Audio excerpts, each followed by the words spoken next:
You've been trading in the market at all? Yeah, yeah. Okay, 695. I thought we were gonna get a downturn. I mean, this year, like the start of this year, has been really good actually. The markets.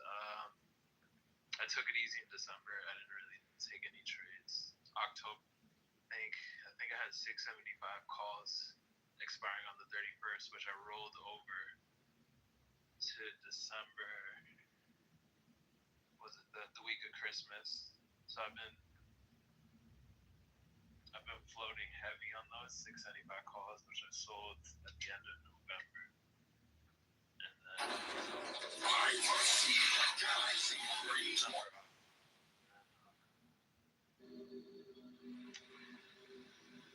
kind of chill.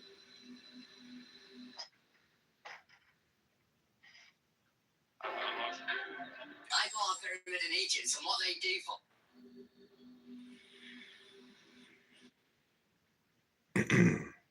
But for January, I'm just playing the long game. Oh, light that I'm just rises. working and putting my money into my long-term stuff, dividend stocks and commodity. I've been looking more heavy into oil, XOM, a little Bitcoin. Not too much. I'm not really a Bitcoiner, to be honest. I need something tangible. I need, value. Like I don't. What about you? How you been? I'm good. I'm just working on politics and just, not even looking at the market. But I did see that Walmart hit like an all-time high. The market was just like crushing it the other day. I was like, this is incredible. It's really because of the Federal Reserve. Like many of these stocks just would never be where they're at if there wasn't quantitative easing. And they would have like much lower PEs. The price to earnings ratios would be like cut in half. Because if you go to try to buy a local business, like you need to get an ROI in like 8 months or less. That's a full 100% ROI in one fucking year. So it's like you buy a stock for like a 4% ROI. It's just, it's crazy.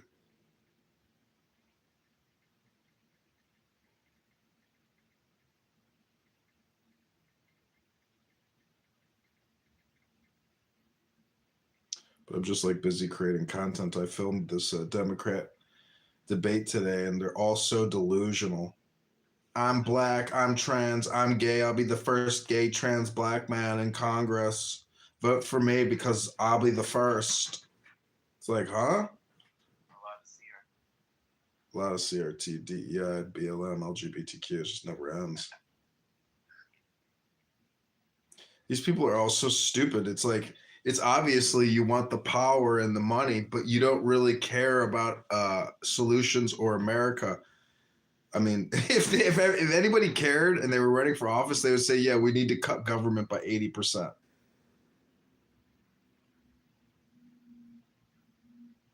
man. There's a lot With of the divine or higher cut. The solar logos. Most of us are familiar.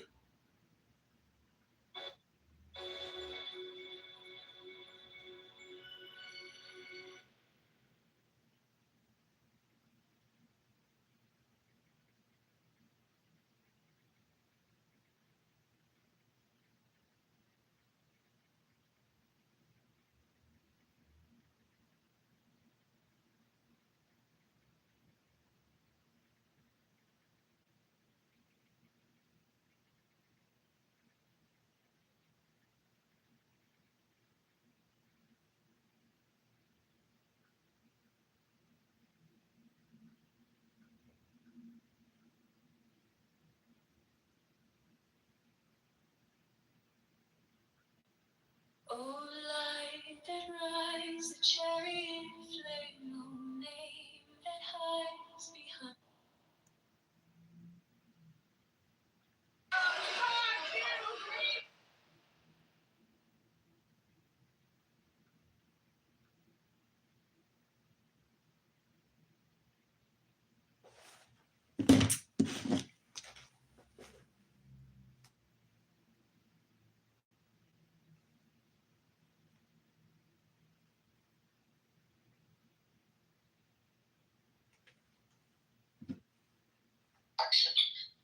will provide for.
In our state, I passed 190 laws that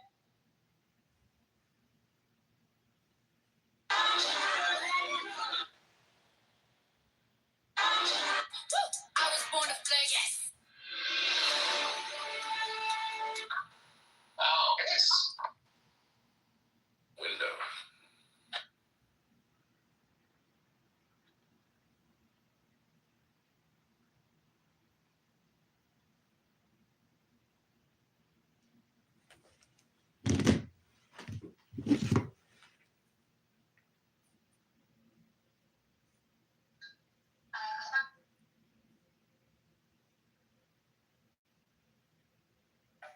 The regulation of social media. That's a real problem.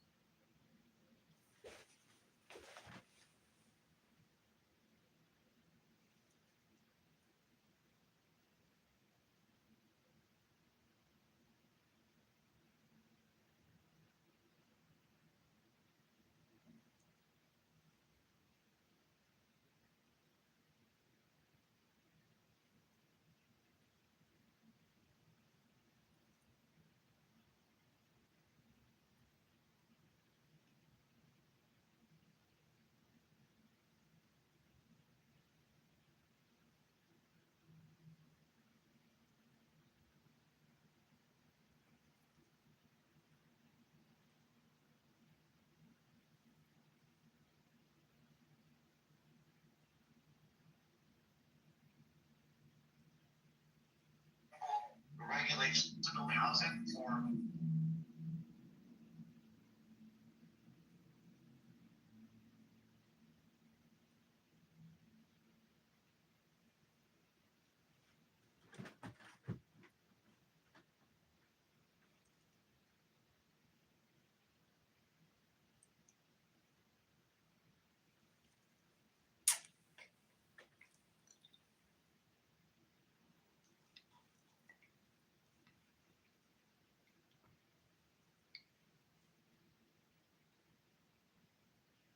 that is. Well, I'm just asking, or did you say that? I mean, yeah, I said that. Yeah. Okay, so I have a question. So, is he getting out the deep state to move in a new deep state, or is he doing that to completely rid our system of corruption? I guess we won't know until it happens. Who knows? I mean, he could easily move it into like the Agenda 2030 type thing, right? Which is going to be completely, China in the United States, completely.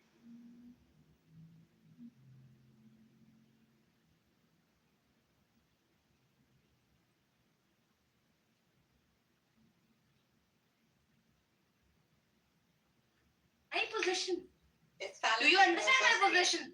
Yeah, you're saying that a Hindu can pray to an idol, but his understanding or his intention are to God. That is okay.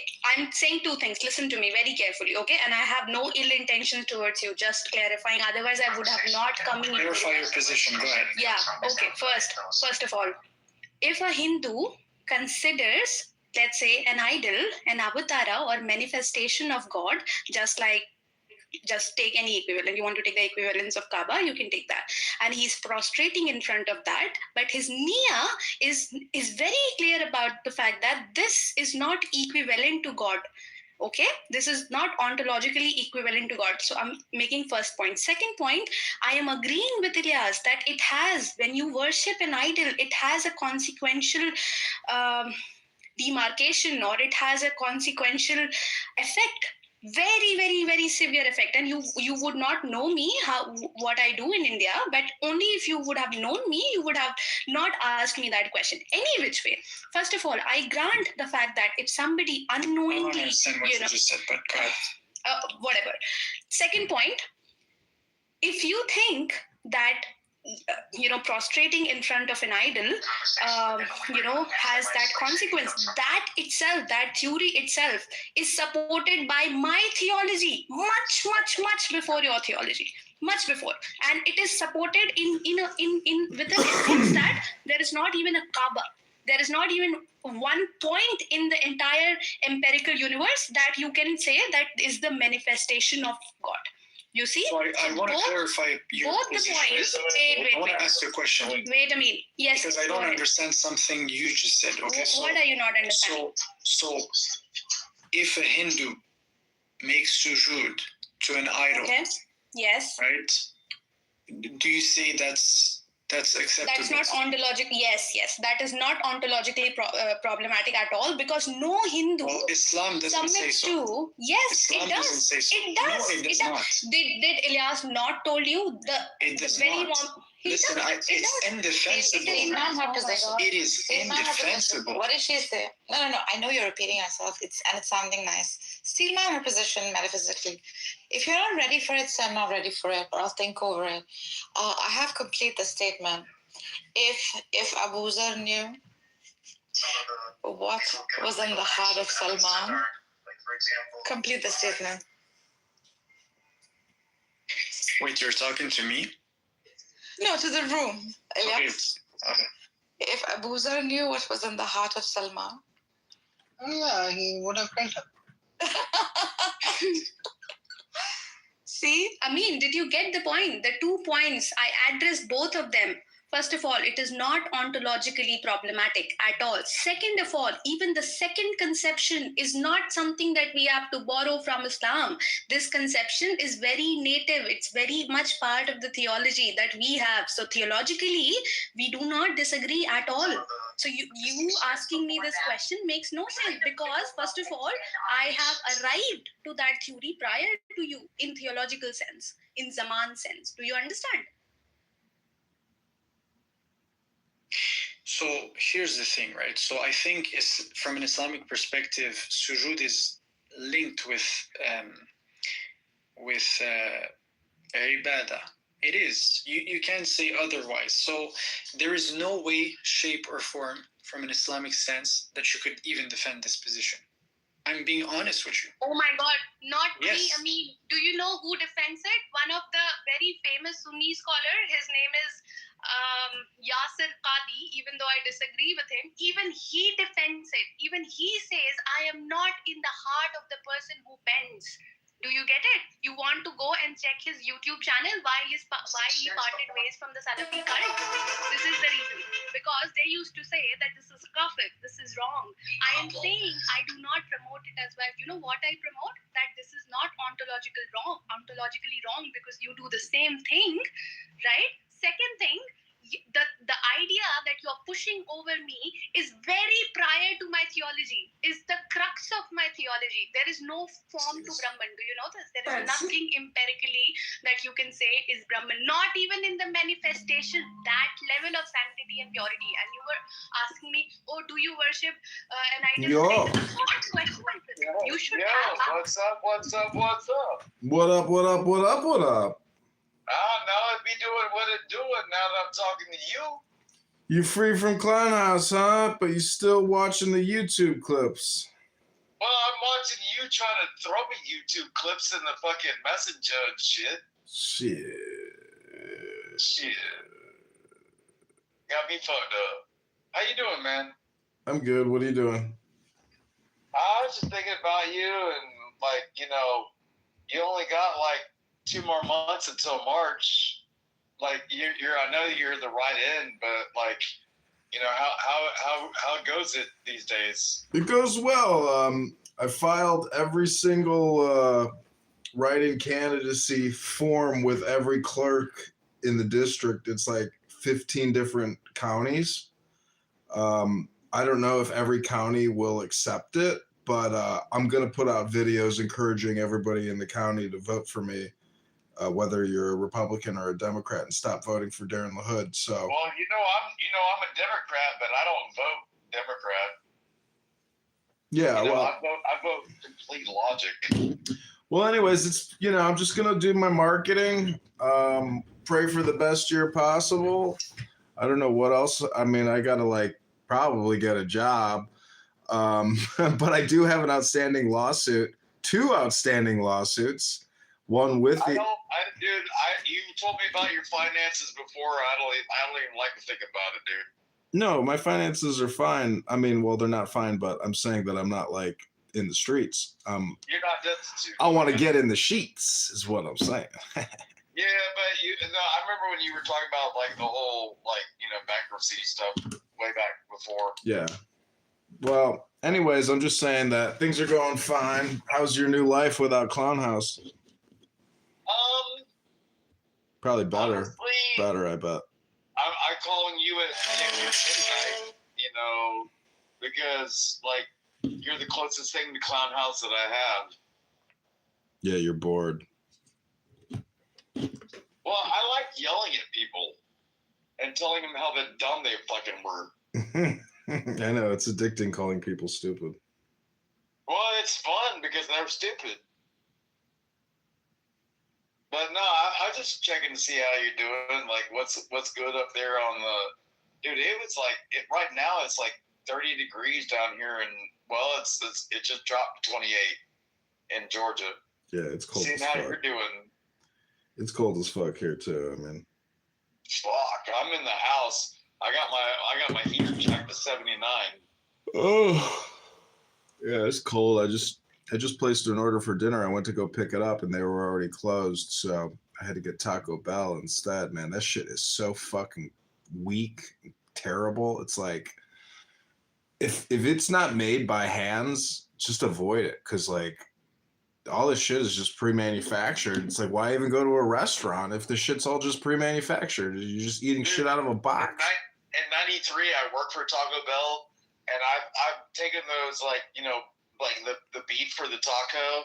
They come from the freezer like frozen, and you put in these big 30-gallon heater fat vats.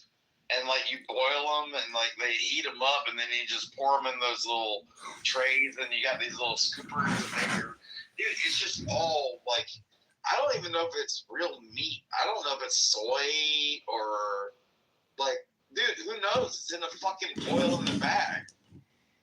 Yeah, I saw at McDonald's. I was at McDonald's once, and I saw how a truck came through, and they dropped off all the food in boxes and shit through a little hole in the side of the building. I was like, holy shit. I was like, nothing is actually made here. It's all just warmed up, pre-processed food. And the same thing with the Panda Express. The shit just comes in frozen bags. They just warm shit up. Do you know the thing about Panda Express, the hack? Mm.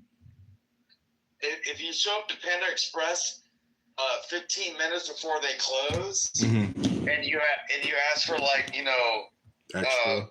orange chow chicken or whatever the fuck you want to get, because they're about to close, they'll give you all the extras. You'll get 3 times the amount, because they don't want to throw it away. So if you go in the last 15 minutes at Panda Express, you'll end up with twice the amount of food. It's pretty smart. I would consider doing that. So people don't. What are you listening to these days on Club Clown House? It's the same shit. It just rotates throughout the day. I would think it's the politically correct. Dude, there's just so many brain dead people who just live on a different planet. They have no idea the financial disaster that we are in. They do not care. They think it's an infinite money supply. Everything is a right, a human right. The difference between 1913 and 1933. Like, they want to talk about the Federal Reserve and, like, you know, come on, man. Like, they don't understand, like, how our money got fucked from us. Yeah, either they do understand it and they just accept it and they don't want to talk about it, or they're just more interested in their political talking points. There's 10 major political talking points you could say that they just constantly repeat. And you know all the buzzwords. Eventually, sooner or later, they're going to get to red line. You saw that I sent you today, I think earlier this morning, like on your messenger. It was like a redneck talking about, like, you know, how everything's fucked up. And like, it reminded me of me and you, kind of like, you know, mishmashed. You know, I think it's just like very hard to keep it all together, meaning that, like, we don't have a secure perimeter. We don't have secure citizens. We have citizens who are actively part of a revolution or a resistance. And it's all based on structural white racism. And it is so stupid because I can trump any argument with God. And so what we're really dealing with is theists versus atheists. And all of these atheist politicians who never talk about the great integrity, they're actually the most dangerous people in society because they're hardcore atheists. They believe that everything is superficial and that there's no constraints. They're just delusional, low IQ people. Dude, and you know the sad part is, I'm probably lower IQ than 99% of these motherfuckers out here, but I'm not stupid, and I have common sense. Yeah. And, like, you know, I may not be as smart as them, but that common sense, and I'm not stupid, makes me more relevant than they are. Do you feel what I'm saying, dude? Yeah. Like, man, I wish I was as motivated as you. Like, you know, in my own home, like, I always watch your photos, your pictures, and I see you, even when you're doing the kaleidoscope version of yourself as, you know, John Kitover. Yeah. That's kind of funny sometimes. And then, you won't even have, like volume. There's no, like, vocals to what you're doing. I know. Well, that's a mic. Like, mouthing and this shit. And that's a mic error. That's a mic error. That's not picking up the audio for some reason. Yeah. No, but dude, you know, no homo, no claws, none of that bullshit. Like, dude, I've always enjoyed, like, who the fuck you is. Thanks. Yeah, I mean, I've enjoyed our conversations. I value you.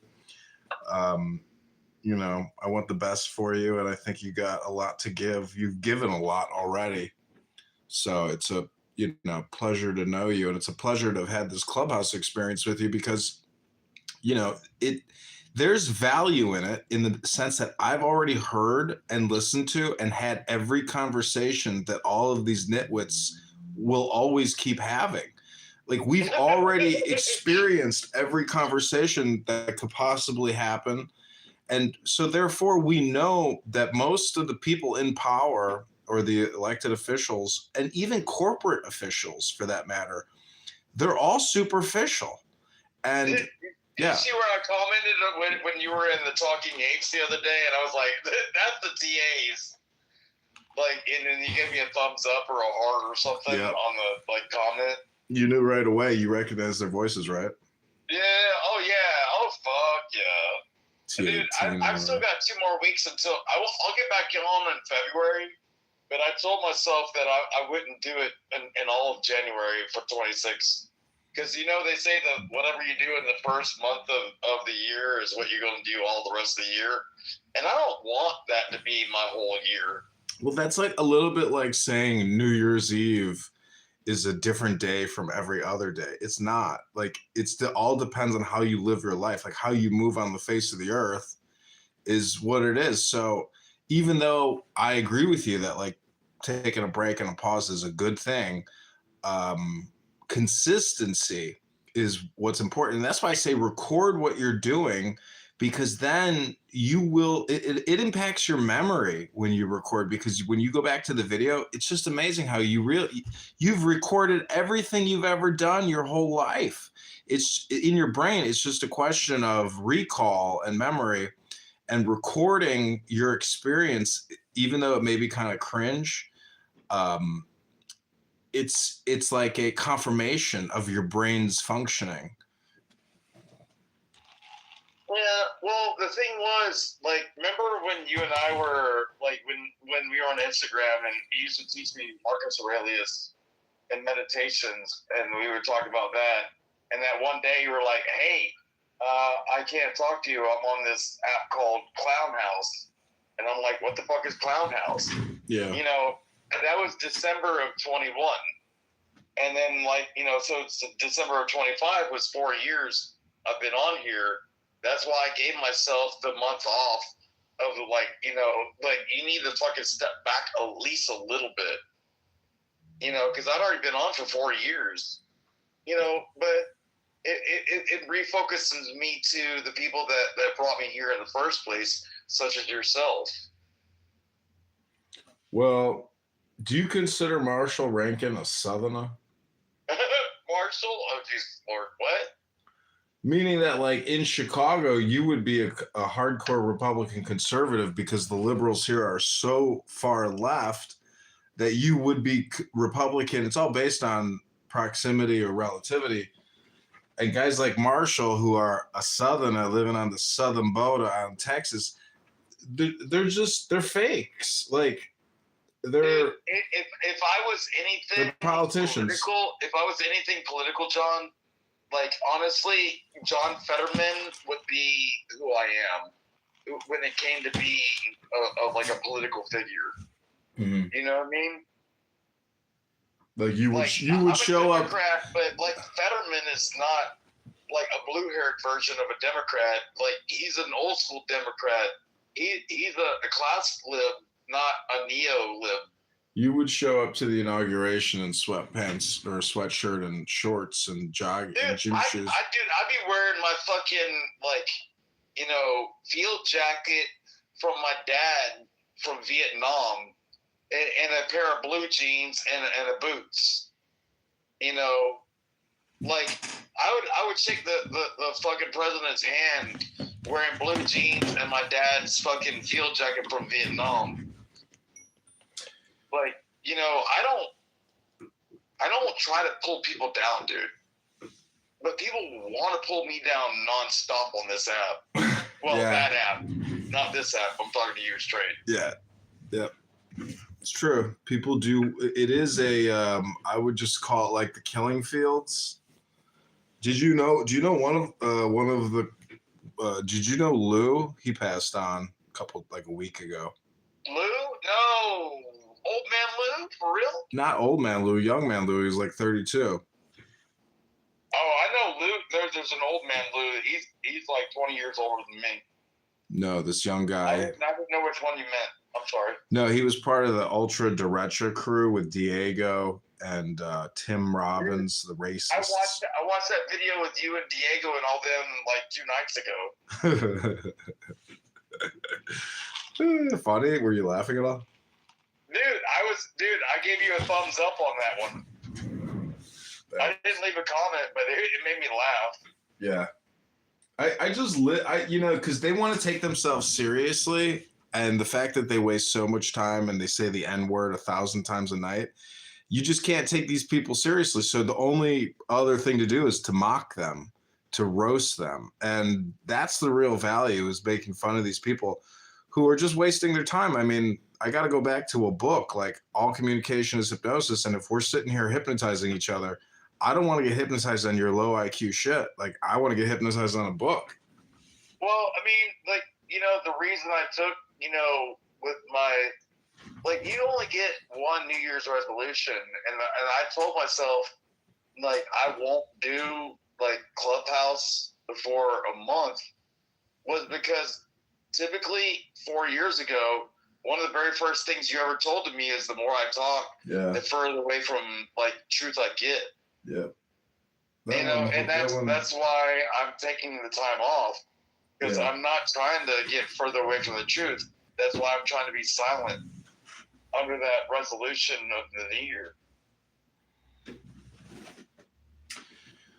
You know what I mean? I hear you. How's Mama San doing? Who? Your Mama San, like the chick that went with you when you did when you got your voting rights. You know. Oh, my mother. My mother's doing fine. Yeah, I wasn't trying to say anything about her being gorgeous and all that. I was just asking how's the people doing. Yeah, she's good. You know, how's Papa San? Papa San is good. I mean, you never know. You know, you don't get a text for a week. You don't know what's going on. Well, you know what? Like when I was in the Army, I used to tell my mom, no news is good news. Hey, Tina from TA is calling me. I'll call you back. Okay, bye. Bye. He's calling everybody from Clubhouse, but he's not on Clubhouse. The point of Clubhouse is you ain't gotta fucking call people. I've been meaning to fix that. Thank you.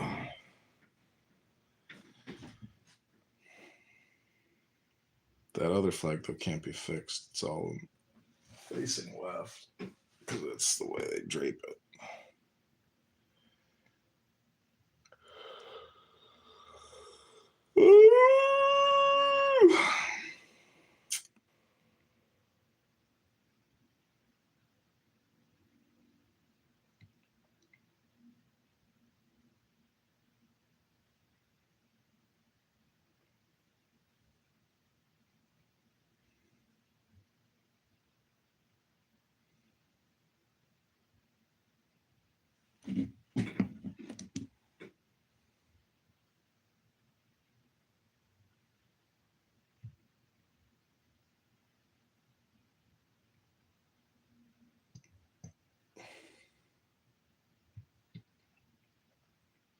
Dad, yeah, funerals, you know, That's the only time we gather. Burying your family members, that's beautiful. You love that, yeah. That's the only time we gather. A good funeral. I don't mind.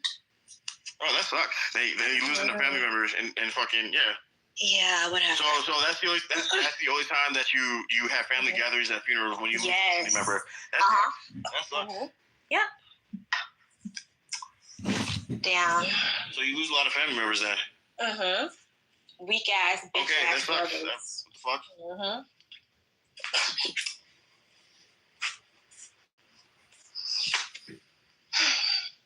It's crazy, man. Y'all both like each other. Y'all doing all Liked it? Come on now. Come on, don't piss me off. I don't like animals. Don't piss me off. I don't like animals. I don't fuck monkeys. That's bestiality. Hey, come on, Knuckles. You're being immature, man. Come on. I don't fuck dogs. He's speaking on his... That's bestiality.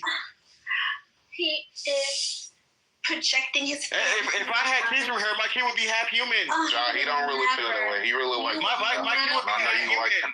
Knuckles, please. You would never. This monkey, please. I don't want to know her. I don't care about it. I don't want to know that, bitch. I hope I never be. If I do, I'll rip her wig out and I'll spit it out. Then I'll spit in her face. I'll chew some tobacco and I'll spit in her face. Does she not look like Innocence? She look like Innocence a little bit. Innocence look better. I can go listen to Knuckles beat on bitches, man. What the fuck? One time I slapped a bitch and she called her boyfriend and I knocked out the boyfriend. Wow. I'm not the toughest guy around though. Oh my god, more fake fucking stories. Y'all, I can't take a liar. Like what? That never happened. It did. I could fight. Oh my god, I can fight. I'll test it out. Okay, we'll see with you. Okay, we'll see with you. I got you. If I see you ever in life, okay, we'll see. Okay, we'll see about that. I got you. Don't worry. Once you fucking said it fighting. I know real fuckers and fighters. They don't talk like that. Organic one is butt play though. No, I was just telling the story. I was drunk that time.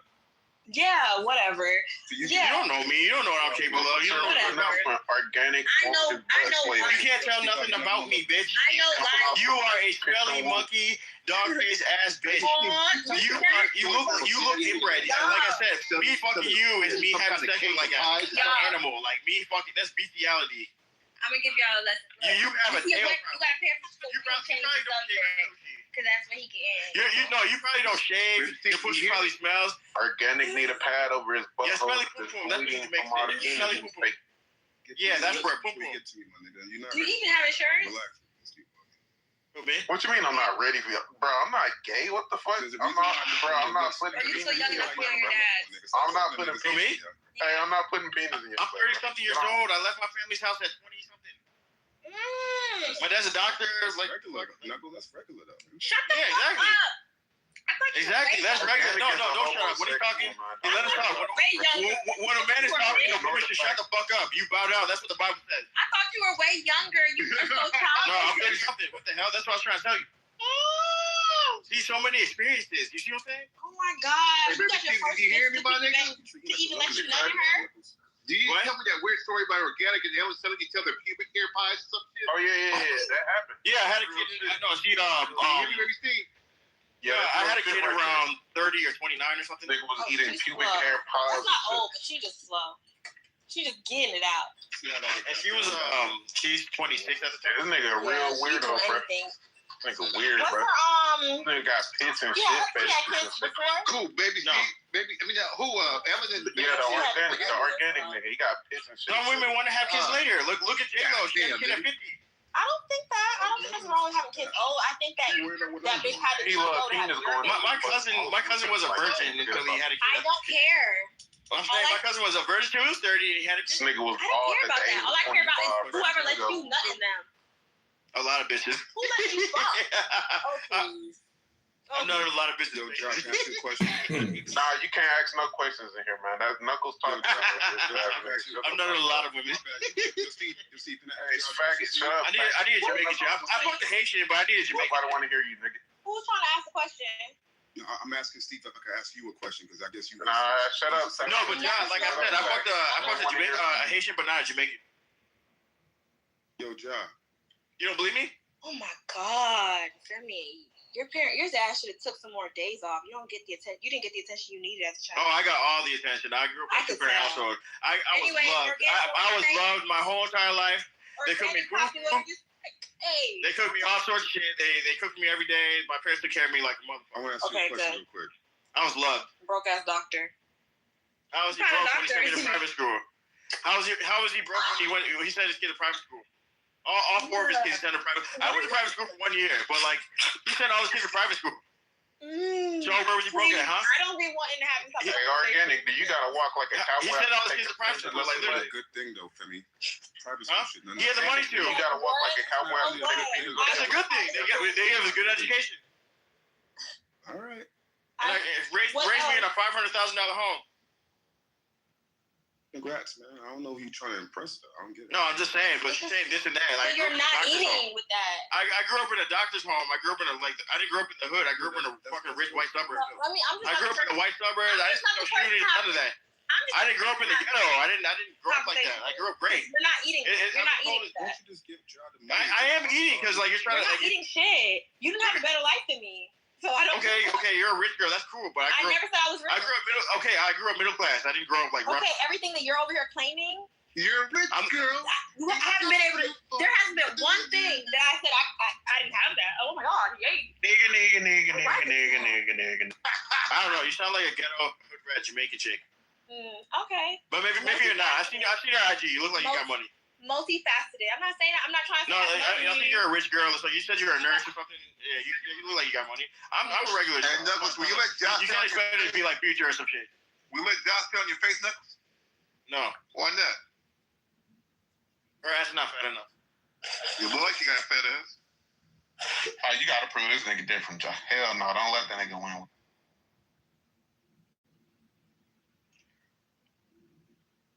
her neck is like. Wait, I gotta see your IG again. Her neck is like Really? all You weird. judging her by her neck? Her jawline is kind of like I don't know. Her neck. Hold on, I gotta look at Oh, IG. brother. My neck. She has like no, it's not her neck, but her jaw. You're getting creative, Doc. No, not her neck. No, because I remember seeing one picture of you. Like, it's your jawline. It's like you. It's like a chimpanzee. It's like Quagmire. You have a Quagmire jaw. Oh, brother. That's a good thing, bro. She has a Quagmire jaw with big lips, big monkey lips. That's a good thing. Hello, why the faggot talking, though? Shut the fuck up. Don't nobody want to hear from you, loose booty nigga. What? That's so graphic. Hold on, let me repeat it. Hey, shut the fuck up, you loose booty ass. John, who's that one girl from Transformers? The latest Transformer movie. You look kind of like her, but like a more deformed version. No, like you look just like her, but like, and she played a prostitute in the show, like with James Franco. Oh, God damn. I was watching her on HBO, like she was a prostitute getting beat up, and all of a sudden she's in the Transformers movie. But you look kind of like she was in a movie with Daniel Kaluuya, the Black Panther movie with what's her name? Y'all know who you talking about? Black Judas Messiah. Oh yeah, that chick. Yeah, she looks kind of like her, but more like deformed. You know what I'm saying? Oh, you mean that chubby chick? So she's not like she has a chubby face, but she has a skinny body. Like that's I not. know what you're talking about. I don't know her name. Yeah, she looks like she'll be fat, but she's not fat. She's just she was in that her jaw like it's just big. That's how her jaw looks. I guess so, man. I do have a baby face. I can't remember her name. No, you have a big jaw. Like your jaw's big. No, I have a baby face. No, you have. I don't. You have a big jawline. I don't. You do. I don't. You look like her. Let me see Do you her. remember IG when I said that to you? I was like, you look like that girl. You like she's pretty. What's your IG? D-Thing. Oh. Do you remember it? Because you were talking about. Oh, you've been sitting in my requests. Oh no, we were talking. We were cool. I remember. We were cool for a little bit. But you have a Quagmire jaw. I don't. You do. I don't. That's like a monkey. You have like a monkey jaw. I don't. Your mother does. I'm trying to find a picture. Yeah, your mother. That's the best you can come up with. Your mother. Yeah, because I'm trying to multitask. I'm trying to figure out where. You have a fucking big ass jaw for sucking dick and chewing on rocks, bitch. I don't. Okay. You do. You have a big ass jawline. What's wrong with that? She's pretty. What's wrong with that? You can ask questions. Oh, who is this? Oh, I was wired. I'm not a fucking nurse, and I don't know who this bitch is, but I mean, I guess I could. She was in Transformers. I can see the similarity. I mean. Yeah, you look a lot like her. Like she was in Transformers. No, not a lot, but she was my cousin or something. But yeah. Yeah, she played a prostitute in the show. Like, I have a more pudgy nose, and her nose. Yeah, you have a pudgy jaw, pudgy cheeks. You know what I'm saying? You have big eyes and big lips. Well, I mean, obviously, like most black people, you make it look bad. Knuckles, which Transformers movie? Okay. The latest one, the one with like the gorilla in the I forgot. I know it was like a Puerto Rican dude and then the black dude I know and the fucking. I only saw half of that movie. The dude from Hamilton. Yeah, I know. Yeah. How did you even find my main page? We were talking. I mean, we just haven't. I'm not trying to holler at you, but we had a regular conversation. So you over here talking like. Oh shit. And you over here going to my main page. No, we were cool. I remember. Fan ass niggas. We were cool, but I don't care about you. Fuck you. Block me. Fuck you. You've been. Fuck you, you stupid hoe. Fuck you and your mother. Fuck your dead family members. Damn. I don't have any dead family. Fuck your kids who are gonna be born. Hey, baby, call her. I hope you get hit by a train. I hope you get stabbed in the neck. I hope that when you're in a train station, they set you on fire, you stupid bitch. I mean, you think I would tell I'm gonna piss on you when I see you. I've been on Clubhouse since 2020. You think I would tell you any of my business? That's cool. I don't care. Like, what are you talking about? Dead I don't care. That was 3 years ago. Huh? Okay, even the other day you taking notes from my niggas. The actress name is Dominique Fishback. Oh no, you said Fishback. It pertains to what Baby Steve was talking about because Dominique Fishback. About when he got shot and all that shit. Like, but you said something. Like, I heard you say something. I know, because you're taking notes like the fan. I'm not taking notes. I just remember what a lot of people say. I remember what like, a lot of people say on here. No, I'm not a fan. I remember when people say something. I remember like fucking my boy Antisocial. He says from Texas. I remember that. You're a fan. I'm not. I don't care about you. Stop trying to be. I don't care about you. I don't. I'm not a fan. If I was a fan, I was. Ja, if I was a fan, I'll tell you I'm a fan. I'll be like, I love you, Ja. I would rather you step on. Did I say any of that right now? You won't. Did I say any of that? Did I say I love you? I worship you. You're my queen. Did I say any of that? Did I say? And I didn't say nothing like that. I said fuck you. I'll spit on you. I'll shake my hand and make you a So you saying you're a monkey, nigga? It doesn't make you a monkey. It does make you. I'm doing this. I don't care. You said you was 30 what? I'm old enough to be your daddy. 30 what? You 30 something. I'm your daddy's age, not what? He's 30. He's like 30. I'm the same age as your daddy. He's 35. Yes, I'm immature. Hooray! I'm a little kid. Daddy is. I'm a little child. Hooray! Hooray! I'm a little kid. Yeah. Yes, I'm a little kid. Hooray! Thank you. Don't compare yourself. I'm Peter Pan. I'll never grow up.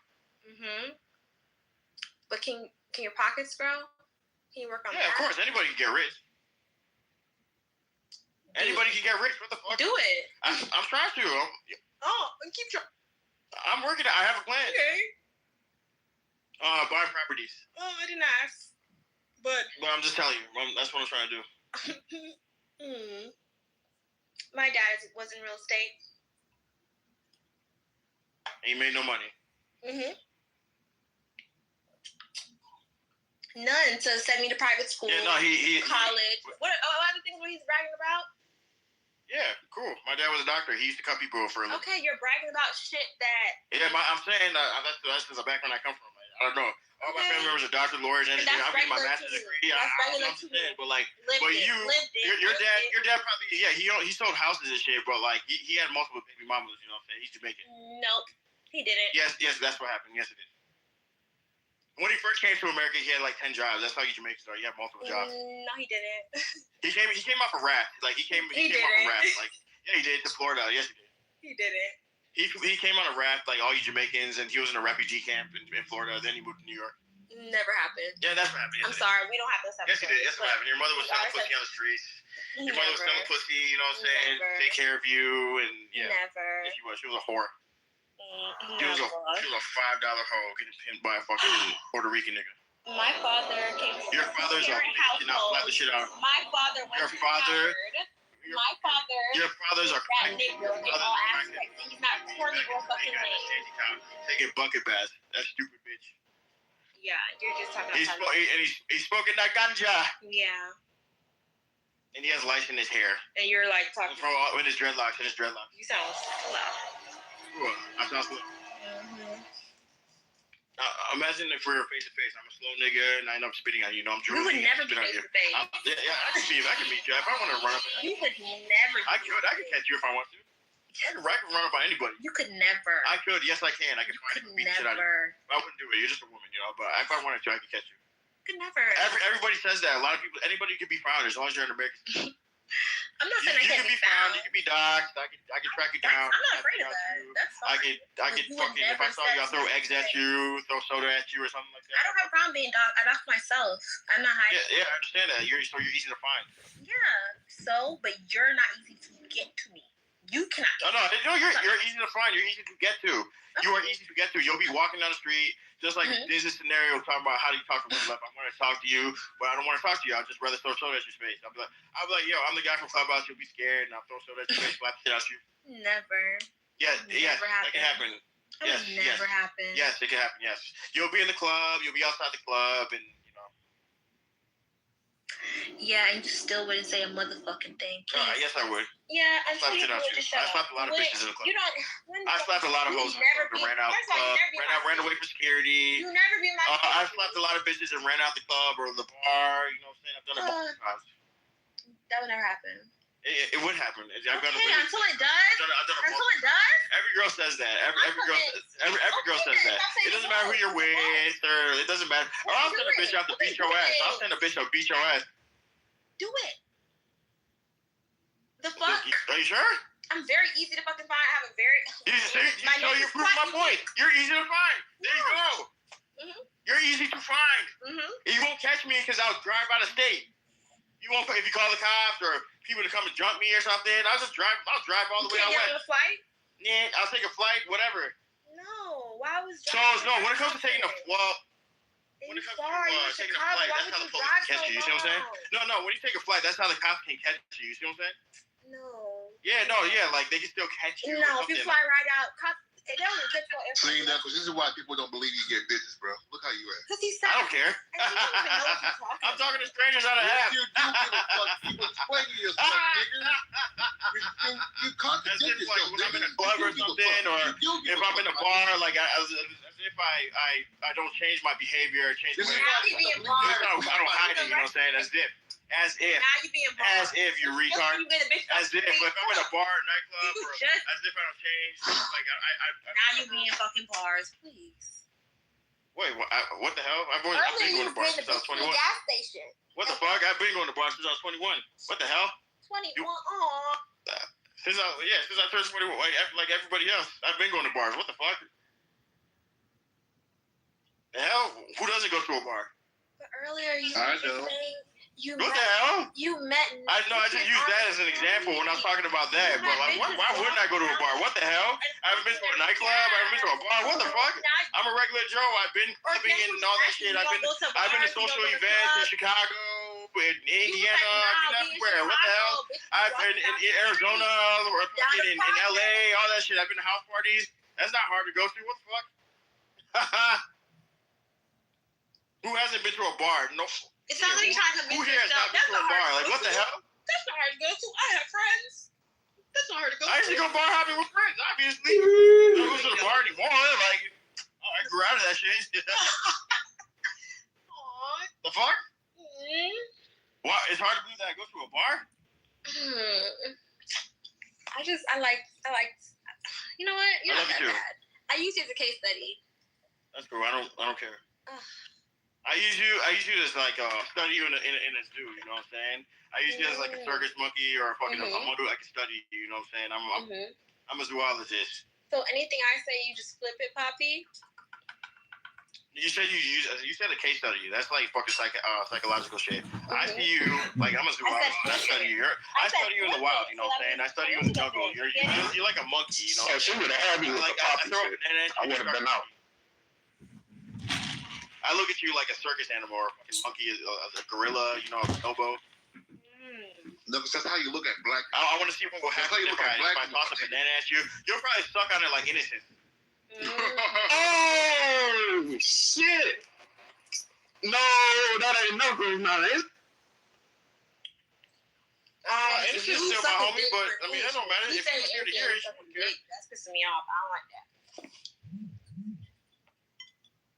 Hey, you know she down. Yo, shout out to Innocent. What's up? You know, I'm just talking shit to this bitch. This Jamaican monkey species. Watch your mouth. You're a monkey. Is that all you got? Nothing else is worse. You are a chimp. You are like a new species. You are a new species bred out of like you're a new species of monkey that they found in the Caribbean. You are that new species. You got you're a tailless monkey. That's what you are. Where you from? Wakanda. Knuckles can't get on a flight, so damn, that's why y'all can't suck each other dicks. Okay. Hey, what the fuck? I ain't no faggot. Y'all do it virtually. I'm not no faggot. What the fuck? How are you involved in this shit?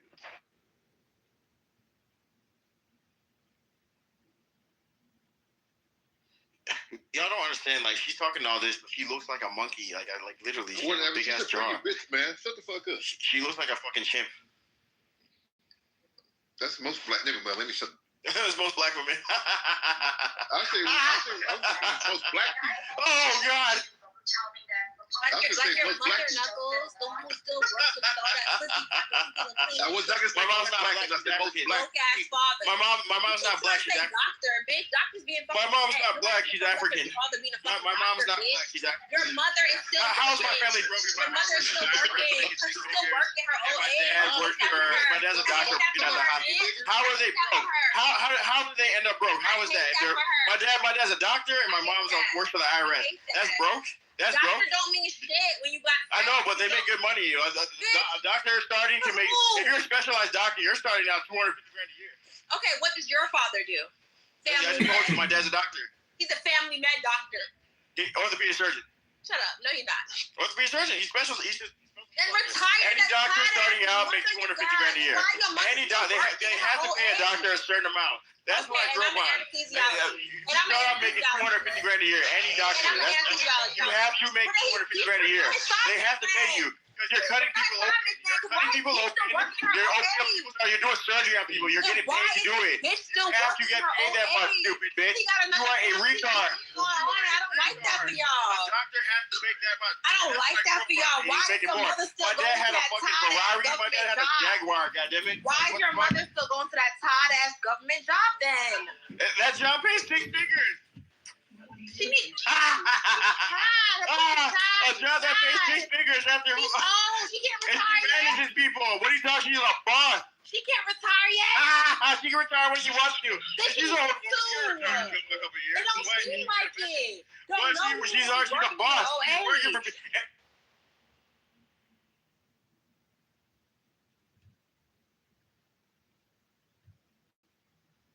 Something to relook at. Like, you don't want people in universities to start thinking Islam is bad. I don't want this. No. So yeah. No. Situational awareness now, like what's going on in the world. I feel like everybody's like doesn't know what's going on. Mm-hmm. Yeah. Right now, just especially in Iran, and then a little bit in the States. I think in general, we really don't know the workings.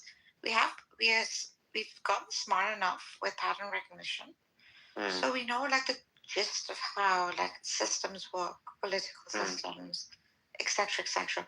But we don't know the inside details anymore. As much as we have such easy access to so much information, so much visuals. Maybe it's faster than before, but we don't. It feels like it. It feels like it, but it's true that we can't really put a hand on what is going on, because we were talking about this on the other room about AI and what's the name? General AI, right? Where it could know you better than it could know your patterns better than you know them. Right? Oh yeah. It's learning about you, how you think, and so on and so forth, and how social media could even be seen as a form of modern sorcery in a sense, where it is. Hey, I mean, this is Black. Put me in your queue. Thank you, Black. Yeah, pumping massive emotions and just influencing people left and right, and it's crazy, man. See, what you fail to understand is people think that AI is alive, or it is, people are it's not. It's the way in which we interact with it, the way we respond to it. It's synthetic. So it's superficial, and it's actually mimicking us, meaning that most of us are all superficial. And so there's nothing new under the sun. It's a new form of spam or clickbait. That's all it is. Right. No, but it is a new form, and I agree with you 100%, Black. It is like a mirror, but it's slightly it slightly exaggerates our form. So it does bring out the worst in us. Yeah, and especially if there's if now government people, if the government is using it to understand better its people, it's interesting. It's bringing out the worst in us. Have you ever heard these losers? Don't debate me, debate ChatGPT.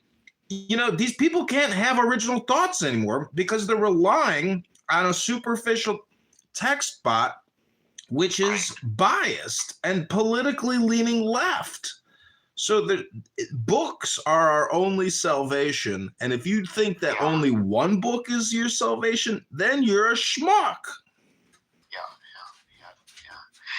Yeah. It's Black, you're right. It's the erasure of our ability to really concentrate, and then have we defer our learning systems to being referential. Like, what do you think of this? Doesn't matter what I think. Just let me refer you over here. how the long-term effects of that, I don't know. Right?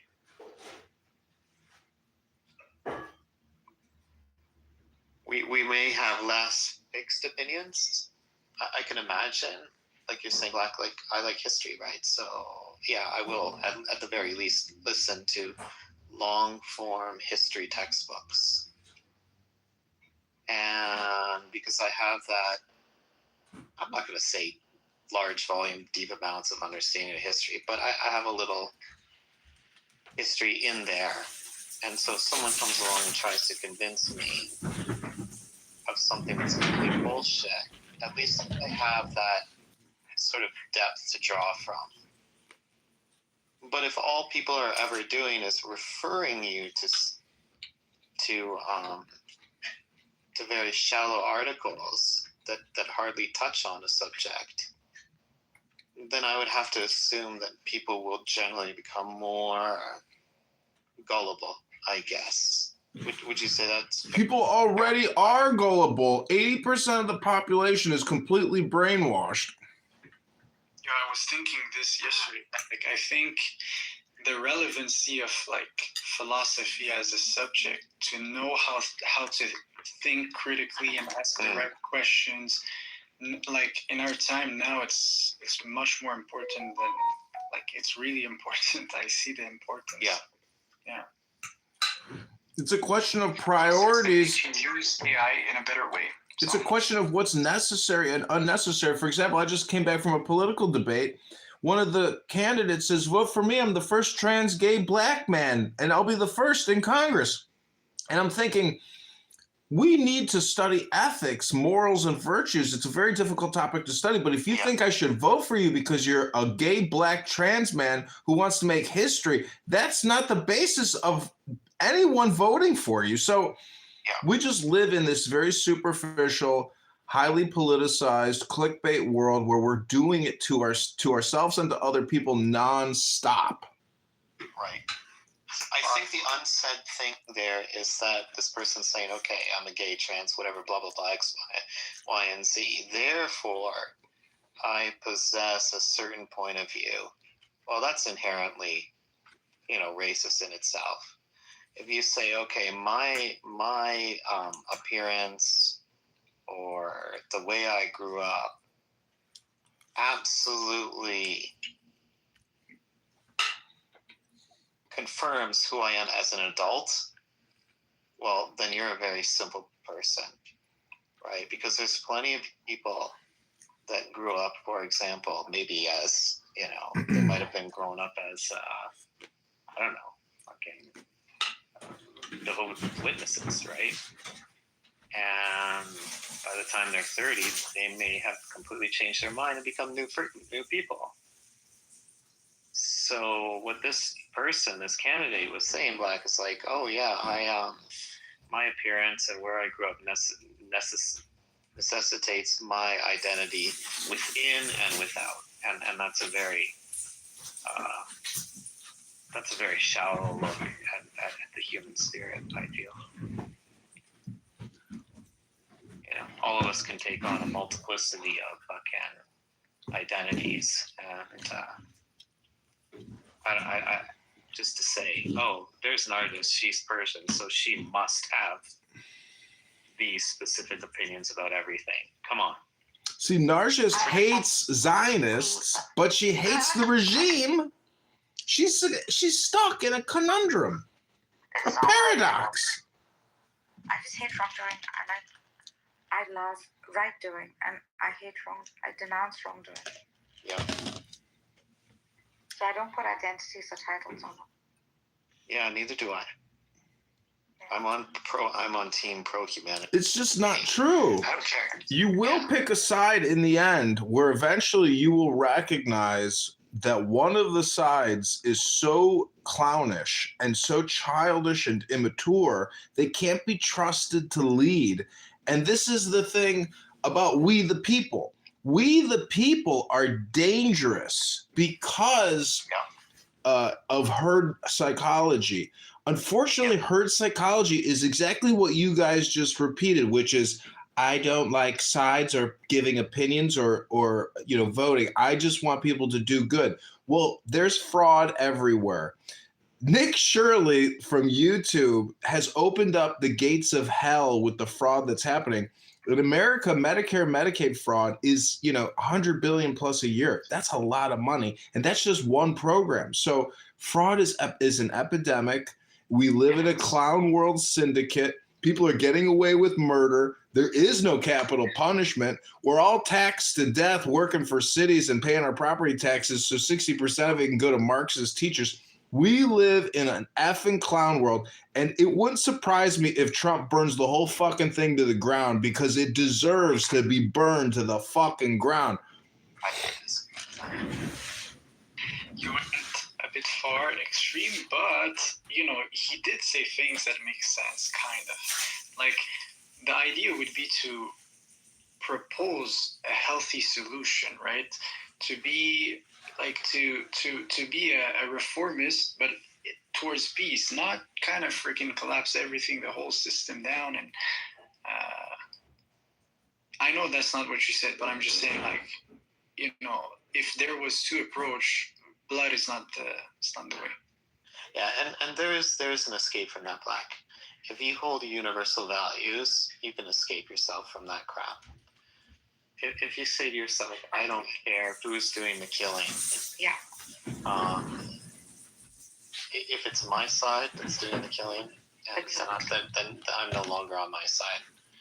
If it's their side that's doing the killing, then they're wrong. If it's it's pretty simple. It's easy enough to be on Team Humanity, basically. Exactly. No way, Team Family. We have to be willing. No, but what you have to be willing to do. And this is one of the hardest Team things. Humanity is an illusion. There's only the family and your country, and all of us are competing against each other and the world. And your delusion is that the family is to me, the family is the ultimate symbol. Why do you think they call it the nuclear family? It's a powerful symbol. It's the atom. Well, I get a lot of people. I get that a lot of people think that way. A lot of people call it a nuclear family because it's small. Yeah, a lot of people think that way. That's your small mind thinking so. But what I'm saying is you have to... I'm sure he doesn't believe this for real. Personal responsibility. Ladies and gentlemen, it's personal responsibility at the personal, to the family, to the nation, to the world, meaning that we do live and die by borders, and we live in a global competition of communities, and these communities are willing to kill each other for supremacy, and it's an unfortunate fact. But if you don't live in reality, I'm just here to try to tell you, you can know the truth and have an accurate conversation that accurately diagnoses the environment, which is all these conversations are just disagreements over who's more accurate and who's less accurate. I think I'm pretty accurate, but I'm also a comedian. I'm also a philosopher, a magician, a politician. And, I just hope everybody has a great new year. But don't waste your time on this app. Read a book. Come on here and read a book. Don't just run your mouth all day long. Says the person on the app. This says the person on the app who reads effing books. I read a book with a meme. Precisely. I would grant him that what he said is based, kind of. Like, no, because there's the micro level for sure. No, he's realist. Like, there's the micro level and then society. So, no, I see what he's doing. For sure, I agree. Well, that is how which is just nonsense. That is how the world works.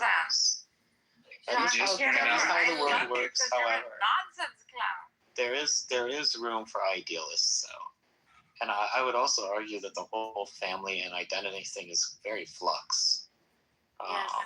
Like your ideas. Exactly. Yeah, it's malleable. It's malleable. Even people within very, very small, tight groups of folks, they have their disagreements amongst one another. So. You can live in a family and be a stranger and alien.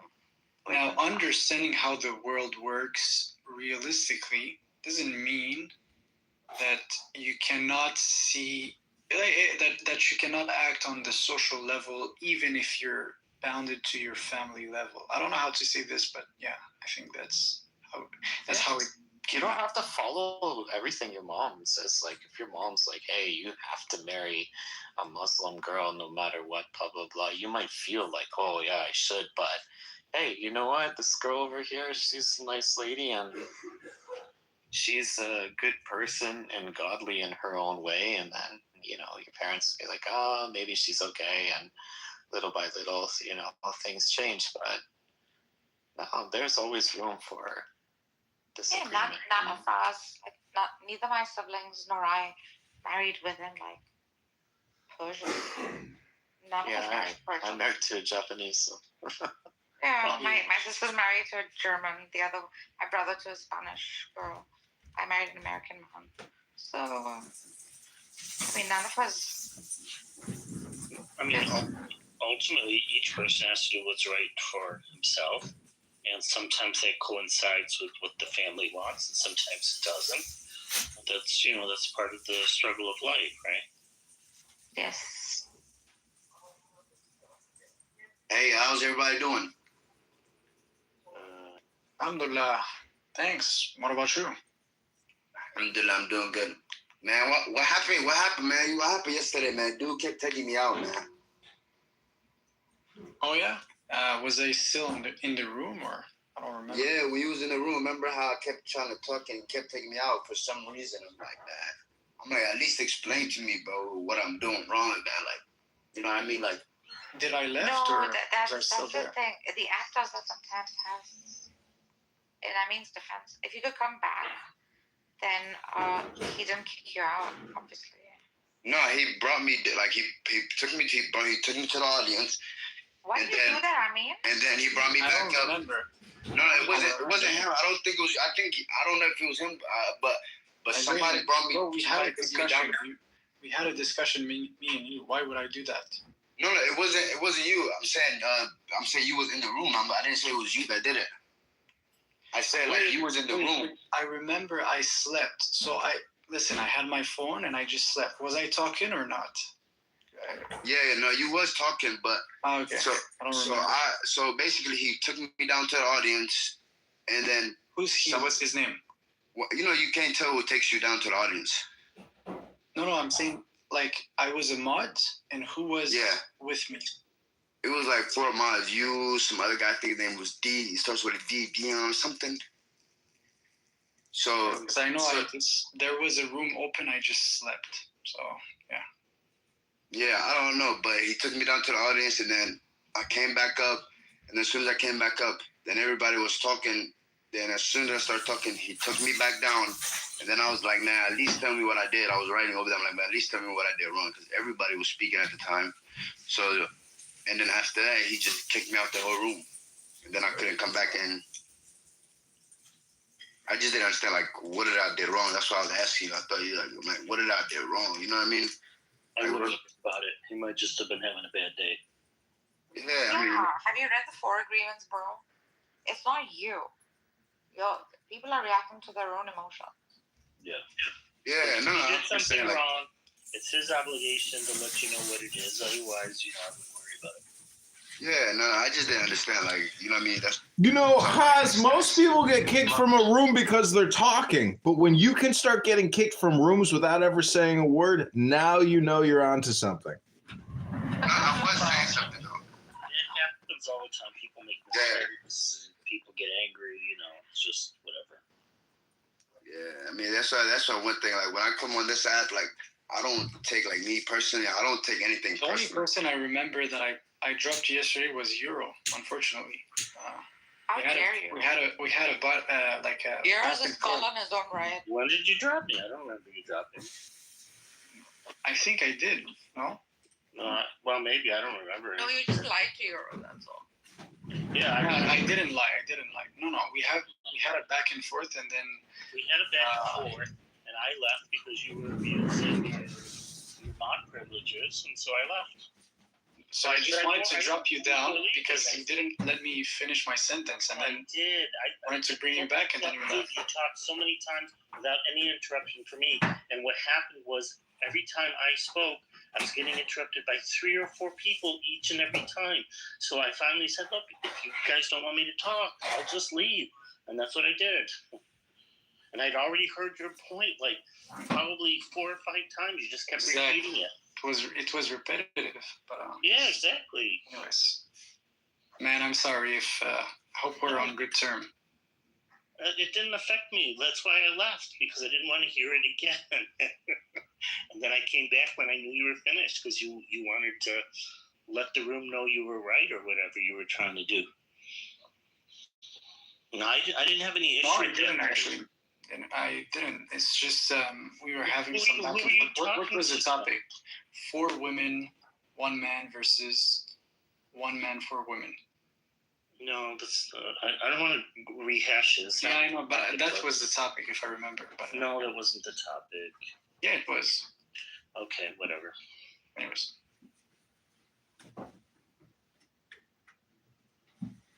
The point was so obnoxious. Both offered alternative explanations to me. They said, hey, let's just drop it because there's a misunderstanding between the two of you. Let's do that. A point of order, moderator. No need to bring in old drama. Let's have new business. I have a question regarding the title. What is the economic business philosophy of Yahweh or God? Meaning that I'm a libertarian. I think small governance is the optimal way to run a society. I think big government produces nothing but big problems, and small government produces nothing but small problems. The producers and the taxpayers and the workers, that's the natural environment. And an efficient government is the same thing as running an efficient business. So what's God's economic philosophy? Because I would say what I just told you with regards to libertarian values or economic or business philosophy, that's frugality and moderation, which is what God's all about. No waste. And unfortunately, we all know we have tremendous fraud and waste and abuse. But I'm just saying, who here thinks that God is also, practices frugality and moderation?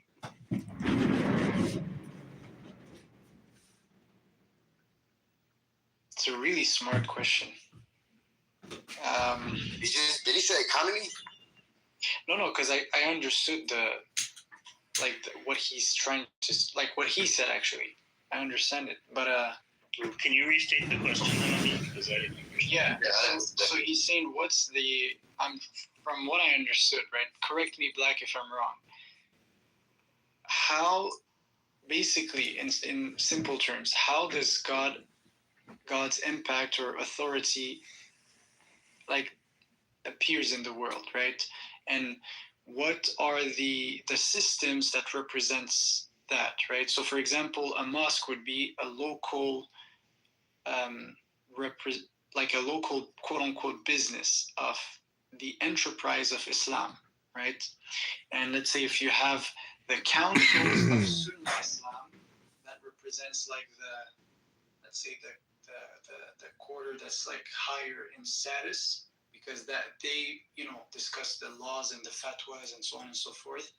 So, and let's say on the top of the hierarchy, you would have, which we don't have today, you would have a Khalifa, right? The caliph, or the king philosopher, in a sense, the one who is elected by the Muslims.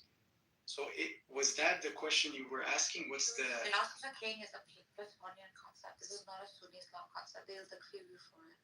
Basically, what Black was saying was No. So I just want to say this, right? A philosopher king, right? In the sense that he knows how to ponder upon the truth of the world, and he deserves to be in power. Basically, that's the same thing. You could say it's a one-on-one between what Plato described and what Islam preached, right? So, philosopher king is from the Republic, which is a book written by Plato, and I highly suggest you read it. The system is called democracy. Okay, then you read the Republic? Yes, back in college. Okay, so the system he's introducing is noocracy, whereas most traditional systems operate on theocracy. Going back to Black's question, if you don't mind, he's saying most systems that are economic exercise economically beneficial, exercise no waste frugal system, right? In which like things are balanced in a sense. So this would be like true to the human systems. So for like for best like productivity. So what is God's economic system? He's saying what's the exchange there? What's the best system of God? No, but you completely dismissed my answer, but you didn't try to understand what I meant. So I rarely You're asking for what? laid it out. Yes, you're asking for So what? we don't have like an economy per se. It's not literal, right? The economy is just the body of the believers. They need to abide by certain rules, and they need to connect themselves. You're just asking what did black like. Point of order, moderator. Narcissus, I don't give you permission to use my PTR. It's copyrighted. Please remove. Stop it. This is not your PTR. I introduced you to the Freedom Princess. And plus, yours is not my PTR. Wait, I want to hear if, like, Black, did you, so can you comment on what we... Yeah, I know neither of you are native speakers, so my question was long-winded, but I'm just trying to say that a natural economy is efficient and frugal and practices moderation, frugality, basically the way that most people live their lives, which is very efficiently. It's not all based on surplus, extravagance, buying the latest SUV. It's just based on basic needs, going from point A to point B without all the luxury and waste. Because if everybody lived that way, there would be more of a unitarian redistribution. More people would have a certain standard of living or a class. And so I'm just saying, God, there's two ways to look at it, either extravagance or frugality. And to me, the philosophy that you read in sacred literature always tends towards frugality and not towards excess and waste and luxury. So, you know, there's probably a center path, which is a mix of the two, and that's, you know, the good life. Because life is not all just luxury and doing good deeds, because people have terrible tragedy in their lives, and they don't even, anyways. I'm getting off a tangent. I'm just saying that if we were to look at the sacred texts, whether it's Torah or Talmud or you know, Kabbalah or Quran or whatever sacred textbook you want, you can ultimately derive an economic, fiscal, financial policy for governments. Okay, and that, okay, so that was my issue. I thought you didn't say it in the literal sense. I thought you were saying it like as the currency would be like some metaphorical prayers, for example, for the business, like bringing on true believers. But we do have like the concept of the zakat, right? So yeah, like we think the resource they're there, and if anyone just like give charity, we would have no poor people, actually. Does that answer the question or not? Maybe I got it wrong again, but no, I mean, I think the easiest way to answer the question would be to open up any good book and say, okay, this is an example of an economic philosophy or position, or basically common sense values on running a business. And unfortunately, because of fiat currency, we now have this unnatural environment where we can print up to fulfill our needs. It creates energy, meaning that the population will move for these dollars. The world will move for these dollars. And, you know, you could look at Islamic banking practices and how that is an inversion of our current system. And so you could say that that's the more natural version. But I think everything is always a blend for optimal outcomes. I'm just saying that any good book based on spirituality and God will give you examples of how to run your economy, or, you know, frugality, moderation, all those things. Yeah, that's good. That's a good question. I would have to do more research on this, but I could give you a guess. I could ChatGPT it. I mean, it's, yeah.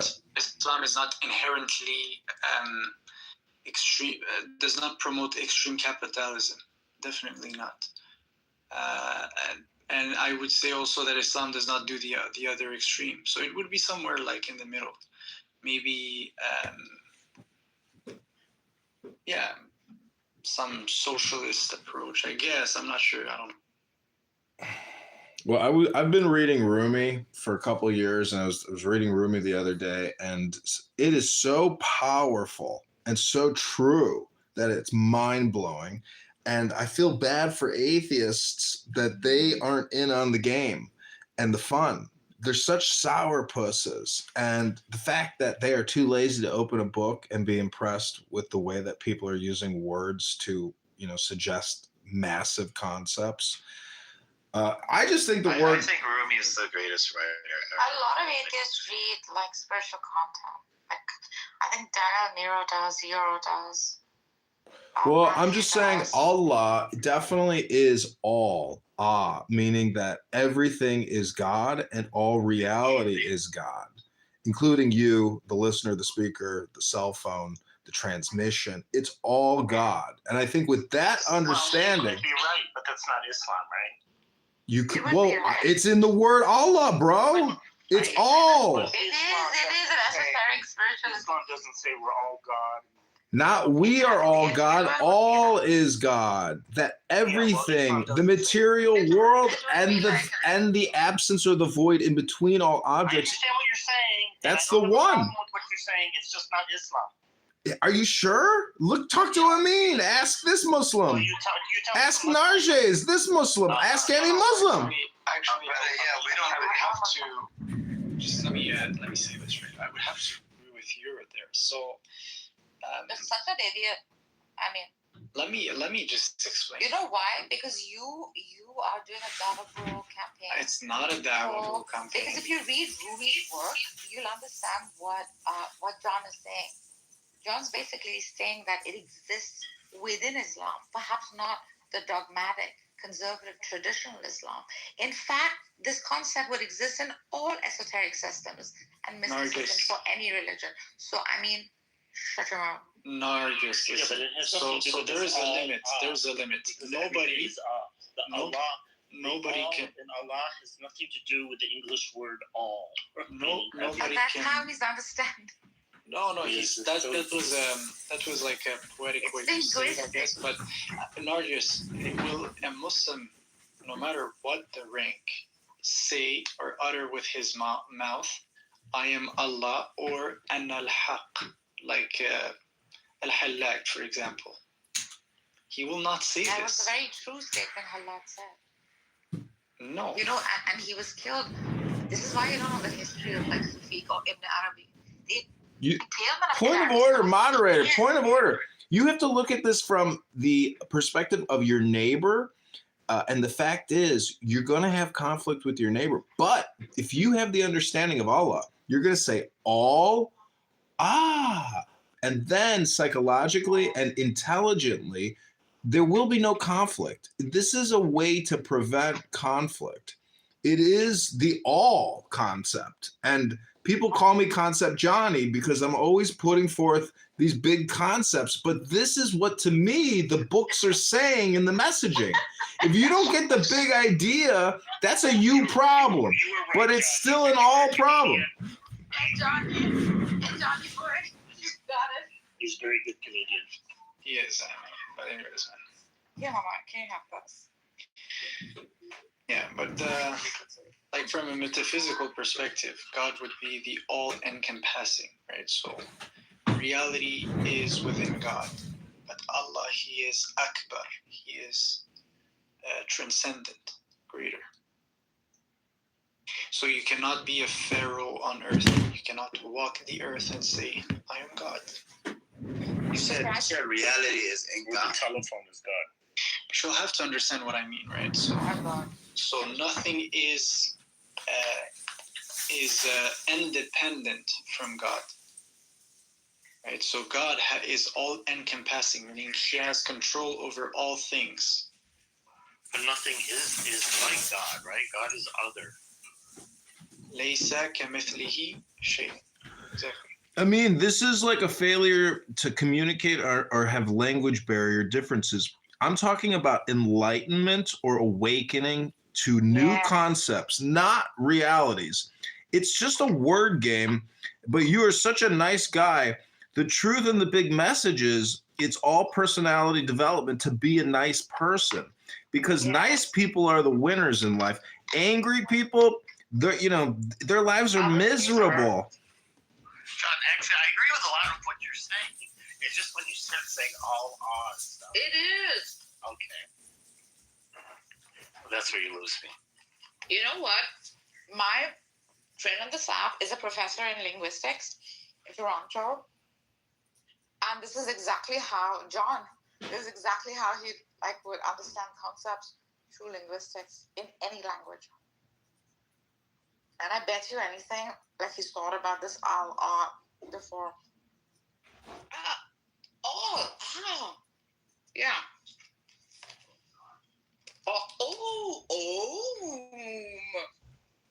No, I like it as like, if you're trying to say like this is an innovative approach or a different type of view, but if you're trying to seriously suggest that that's what Islam is about, it is. That's why they have the word Allah. It's not. It's a coincidence, maybe. I don't think so. Yeah, but if I was when the Arabs came up with Allah, they said, well, we know that English someday is going to have this word all. And so Euro, you don't probably know me, but I'm actually triracial and a tri-religionist. I'll try anything at least once, as long as it's legal, of course. I'm trisexual. But I would just like 60 seconds of your time to read you some Rumi, because then we can all come to a consensus about what I'm saying. Please do it, man. It is your time. Okay, give me a number 1 through 100. I'll go to that page. You tell me your number. Or let's let Narges pick. Go ahead, Narges. 72. Women first. Okay, this is page 72. Well, why can't we just all pick a number and then we read them all? Is it long? Oh my God. It's called Inshallah. It's short. It's a half a page. So take the deepest, because to me, when I read these sacred texts, it's a meditation. So take the deepest breath of the day. Hold it for 10 seconds, 10, not 11, 10, not 9. This is Inshallah by Rumi. Some people work and become wealthy. Others do the same and remain poor. Marriage fills one with energy. Another it drains. Don't trust ways, they change. A means flails about like a donkey's tail. Always add the gratitude clause, if God wills. Then proceed. You may be leading a donkey. No, a goat. No, who can tell? We sit in a dark pit and think we're home. We pass around delicacies. Poisoned bait. You think this is preachy double talk? Those who do not breathe the God-willing phrase live in a collective blindness. Rubbing their eyes in the dark, they ask, who's there? Hello?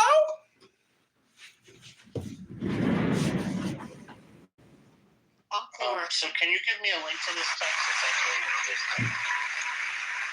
All right. Or if anyone has a link to the text, I'd be very interested in reading it. I think it's 500 poems, something by Rumi, right? Right, John? This one is The Soul of Rumi, a new collection of ecstatic poems. Coleman Barks is the translator. Right. Harper, San Francisco. The best of Rumi's beautiful and challenging imagery. He also has YouTube reads Coleman Barks. What gift should I get you today? Should I get you the sea? See, so this to me is really intelligent, but I would point out that all communication is hypnosis. And so this type of esoteric philosophy can be very intoxicating because it's such a finely polished mirror. But when you know that all communication is hypnosis or suggestion, to me, God deals with intelligence. And so this is the difference between your low IQ atheists on this app and individuals who read books. Books is like Jacob's ladder. The more books you read, the bigger your LLM. And all this AI stuff is essentially missing the point. And that's why I can say confidently that if you sell your data to an AI LLM company, it won't make a difference because the human brain does something that an AI can't do, meaning that our organic existence is connected to the earth. And if the truth of the earth is that all communication is hypnosis, the word earth or ear, the first three letters ear, our ears are much more important than our eyes. What you listen to is basically the same thing as what you read, but it's a program you're running through your brain. And when you get more comprehensions and more concepts, the chiller the dude you're going to be. And then you're going to look like Narges and I, and you're going to be a happy, ugly royal king, you know, because this whole thing is when you study this type of wisdom, it makes you into royalty like Narges and I. And the means picture, like this is the gentlemanly way of living life, not violently or crudely, but with intelligence and sophistication. Your tastes, your categories, like you live a better lifestyle and you live it with confidence and joy and humility, and you want to spread the good news. That's what the gospel is. It's the good news. So go spell new words for your joy and success.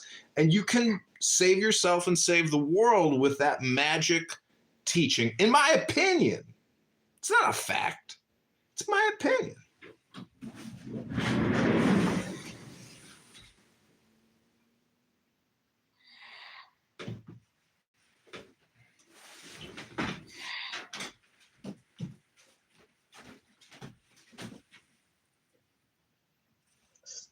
Kitover was removed from the ballot. Only 266 signatures. It was alleged the candidate committed widespread and the board even voted to forward the petitions to the Attorney General and State's Attorney. Well, thank you for reading that, Daniel. As a matter of fact, I took more work today. I sent out 15 letters to 15 clerks in all the counties. I'm an official write-in candidate. There's been no charges, no indictment, no communication. It's just a little blurb on this fat, disgusting pig's website. And, you know, I recorded liberal, Marxist, communist, socialist, populists today saying how they want to arrest Kristi Noem, Secretary Hegseth, Marco Rubio, Donald Trump. These people are complaining about what should be happening to them. So we live in an upside-down society, and I just want to quote Napoleon when he said, "A man who wants to save his nation breaks no law." And I didn't do any fraud. I paid people, circulators, to go out and get me signatures so I can run for Congress. I didn't break any laws. Maybe some of my circulators did, but I didn't. Well, you haven't been indicted yet, so there's no allegations. So, Black, you said you recorded these people saying this stuff. Where were these people saying these things? At a debate today. They're running for Congress in the 9th District. Oh, at a debate at this physical debate somewhere? Yeah, I got the link. I mean, everybody films it. There's lots of people there filming it. It's basically content for libs of TikTok. Was it an online debate, or was it someplace you were physically? It was on Zoom, but it was a local online debate. Everybody's watching it. I put a link in the chat if you want to see it. But what I wanted to show you was not related to the politics, but related to philosophy.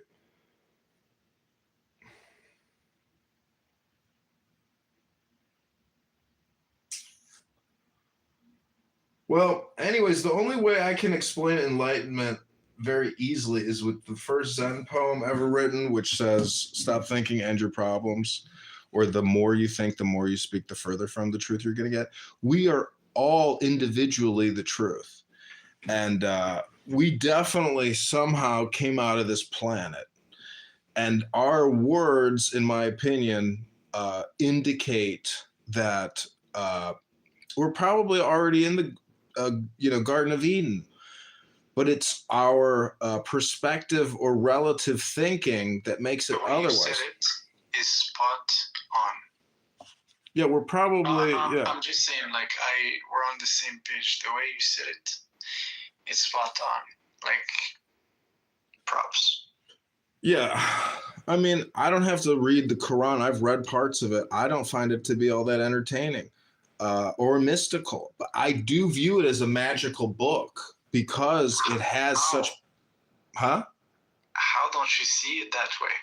Because true power is in the material world. And so you can use the Quran to manipulate people and become a teacher. Teachers are often...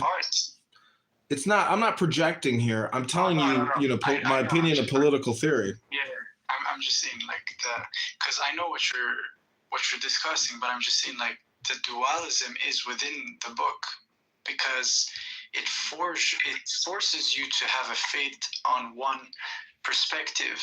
But then what I'm saying is this, right? Like, if you entertain the whole context of what is this, a revelation coming, from God and warning us for certain things, and it's a call. It's a call to your higher self. It's a call to a real location. It's a call to a common destiny, which is the most perfect world. So, depending on the perspective you give it, it is powerful and it is filled with intense meaning. Well, see, in the book club, we don't just roast people, we roast books. And I would just say that if you want to roast Rumi, well, now we're going to have a problem. But the Islamic library or the Muslim lexicon of books, to me, Rumi is the greatest. I mean, you could read so many other books, but Rumi is just so, it's like a dinner, there's a place here called Kebabi, and for $30, it is the most delicate feast you could ever have. And it just corresponds with the book. Hi, Cora. How are you doing? Are you going to be getting angry and yelling at anybody tonight? Cora's an atheist. I don't get angry and yell. Sometimes I project my voice because assholes like you make loud noises that no one can get a word in edgewise. But not angry.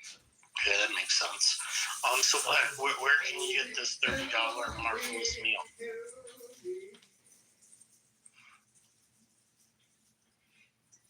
We lost him. Oh well. Yeah, that would be John Kitover.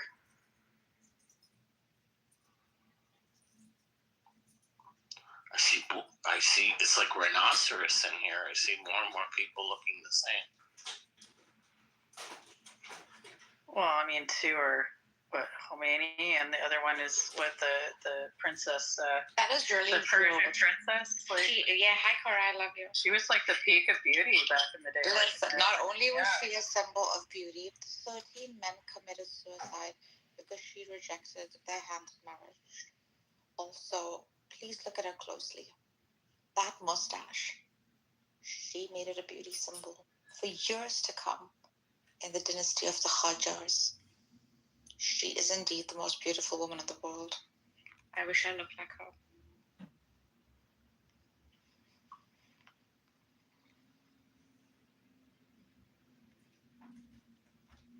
Yeah, she was the man. I kind of want to go back to the Greek and Armenian sort of monographs too.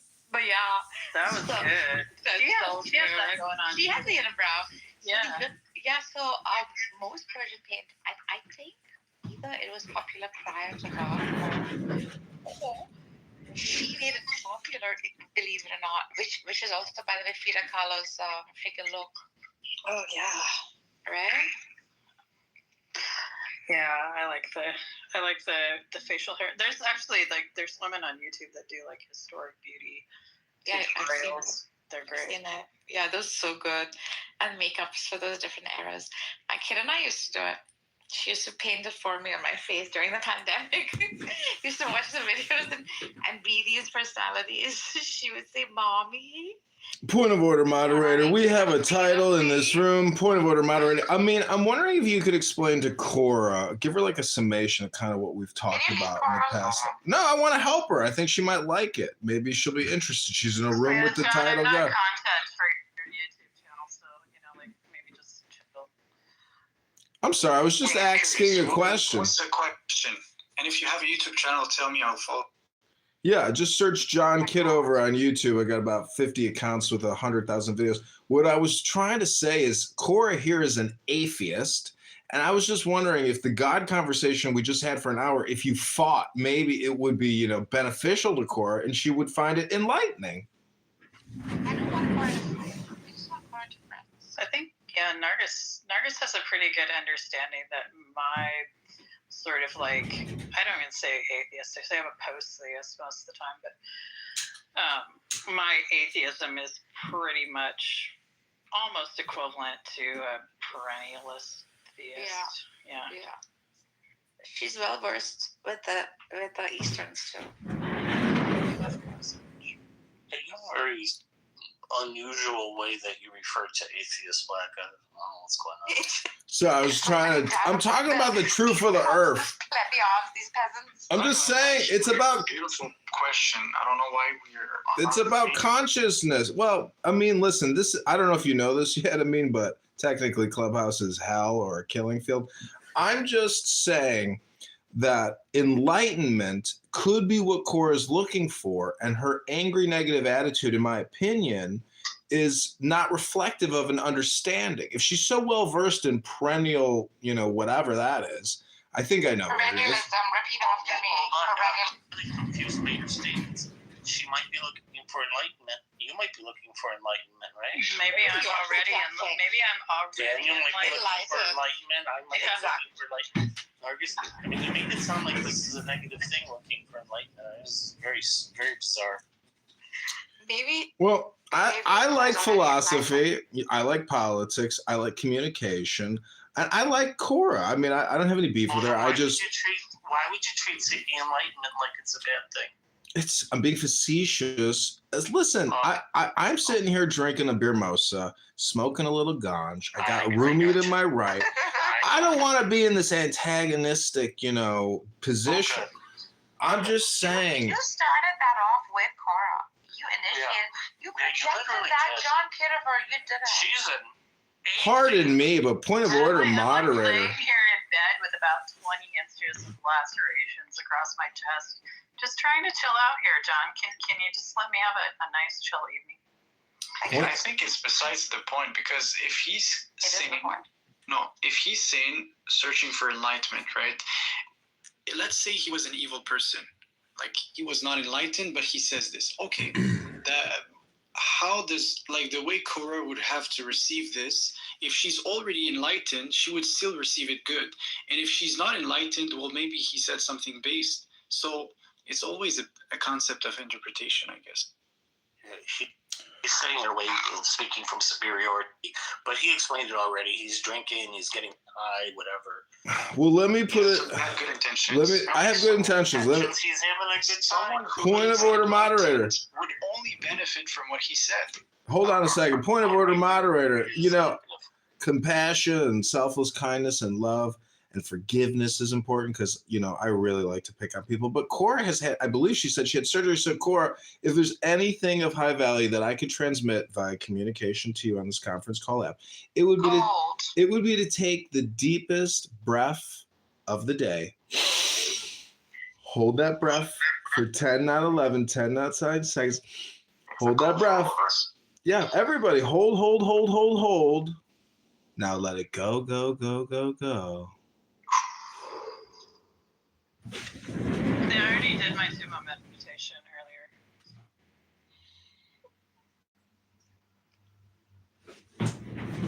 She don't lie. So I would love 60 seconds of your time to read you a poem. Anybody can pick a number. I will pick up my magic roomie book. Just please don't ring that down. Yo, 53. Okay, 53 it is. And I will spare you my Zen bell, Cora, because I'm about to read you the ultimate Zen roomie. You said 53? Okay, this I is... was thinking 33 or 99, but yeah. Okay, this is... Somebody else is going to pick these numbers.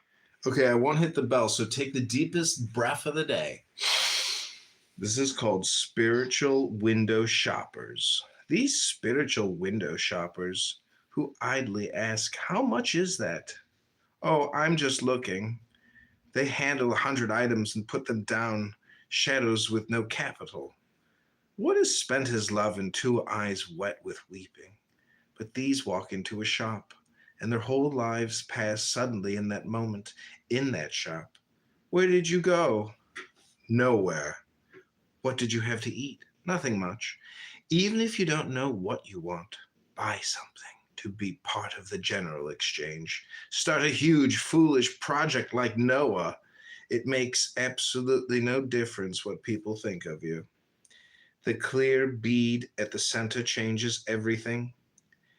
There are no edges to my loving now. You've heard it said there's a window that opens from one mind to another, but if there's no wall, there's no need for fitting the window or the latch.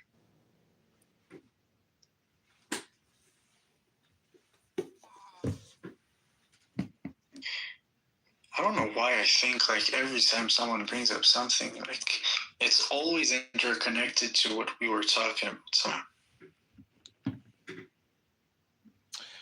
Well, you could say somebody did spoke about like, was it you? You said like no one can have a one-to-one understanding of someone else. I don't know if you remember when you said this. Yeah, I do, yeah. It's kind of related to what you just read now. Not unless you have all of their memories and experiences, and then also eat them at some point. Yeah, because well, unless you eat somebody, you'll never fully understand them. It's true, but you might have difficulty finding somebody that wants to eat you. What I'm saying is, comedy and laughter, it really enlightens you because it lightens up the mood. But with regards to what I just read, I think, I called Narja stupid the other day, and then I was like, oh, that was kind of mean. I could just say she's a fool. But what my point about that is that nobody is stupid, because if you pick up Rumi and you can read me a chapter and you can have that enlightenment aha moment, that eureka, you can prove you're not stupid, but you are a fool. And so the more Rumi you read, the more you put it into your consciousness, and then you start applying it to things in your real world. That's when it starts, the magic happens. So there is something about intelligence, Rumi, and I'm telling you, these Persians over there aren't stupid, and the Chinese over there aren't stupid. They have these books. They read these books. They read Lao Tzu. They read Confucius. Those books are so intelligent. It's undeniable, because when you compare it to our generalized conversations on this app, I would just rather listen to audiobooks all the time. Well, why aren't you doing that? You don't call me stupid. No, he says you're not stupid. You're a fool. The odd thing is that everybody carries all this knowledge intrinsically. You don't need the book. The book is just, a tool that maybe you encounter at some point. But if you just spend enough time, with your own thoughts, you'll come to the same conclusion. Oh, yeah. Okay. Point of order, moderator. Cora just said that. Point of order. Cora just said, let me just repeat what Cora just, I've read this book. Point of order, moderator. Cora just said that we will all eventually write Confucius or Lao Tzu or Rumi. And let me tell you, that's one of the dumbest things I've ever heard. That's not what she said. Yeah, you might have called me stupid if you called him Cora dumb. No, he said a fool. Well, he said that he had called you stupid, but that it was a mistake and he should have called you a fool. He never called me stupid, ever. Well, what difference does it make? He makes up all kinds of stuff. He's just making that shit up. The thing is, I learned something from that is maybe we should stop calling him stupid and instead start calling him a fool. Oh, that's what I think too. No, he's very much a fool, but yeah. Okay, but not like Alejandro Jodorowsky taking a shit on the rainbow, Ew. Daniel, are you on board? Daniel is on board, but he doesn't talk to John Kitover. Well, he talks to him occasionally. Because of the fraud issue. Yeah, only because of the fraud issue. But I do agree with John. I think it's a little unfair in the sense that at this point it's only an allegation. It was apparently referred to the Attorney General for investigation. So until we hear what the Attorney General decides to indict, I mean, it's... Listen, I'm fully transparent. I can share with you their audit. I can share with you all their legal paperwork. I can show you everything they've ever communicated to me and everything I've ever communicated to them. And you'll just throw your hands up in the air and say, I don't know. This is insane. Like, it's so much information, and for them to bring charges and it would have to go to a jury. It would, to me, it would like, Wait, what are we talking about here? I'm running for Congress as a write-in candidate. Somebody's calling you out on that bullshit? Okay. Yeah. More than calling him out, it's he was involved with fraud. It was disqualified. This is from. Okay, it'll be fun. I mean, like anybody that spent like 2 seconds looking into John, like, he's a dude that lives in his mom's basement and does pull-ups. He's obviously some sort of somatic narcissist. He's smart, but, he's got some sort of barrier to actually like doing something with himself that's like smart is kind of truly productive, Wait, so point of order, moderator. I'd like to respond to what Cora said.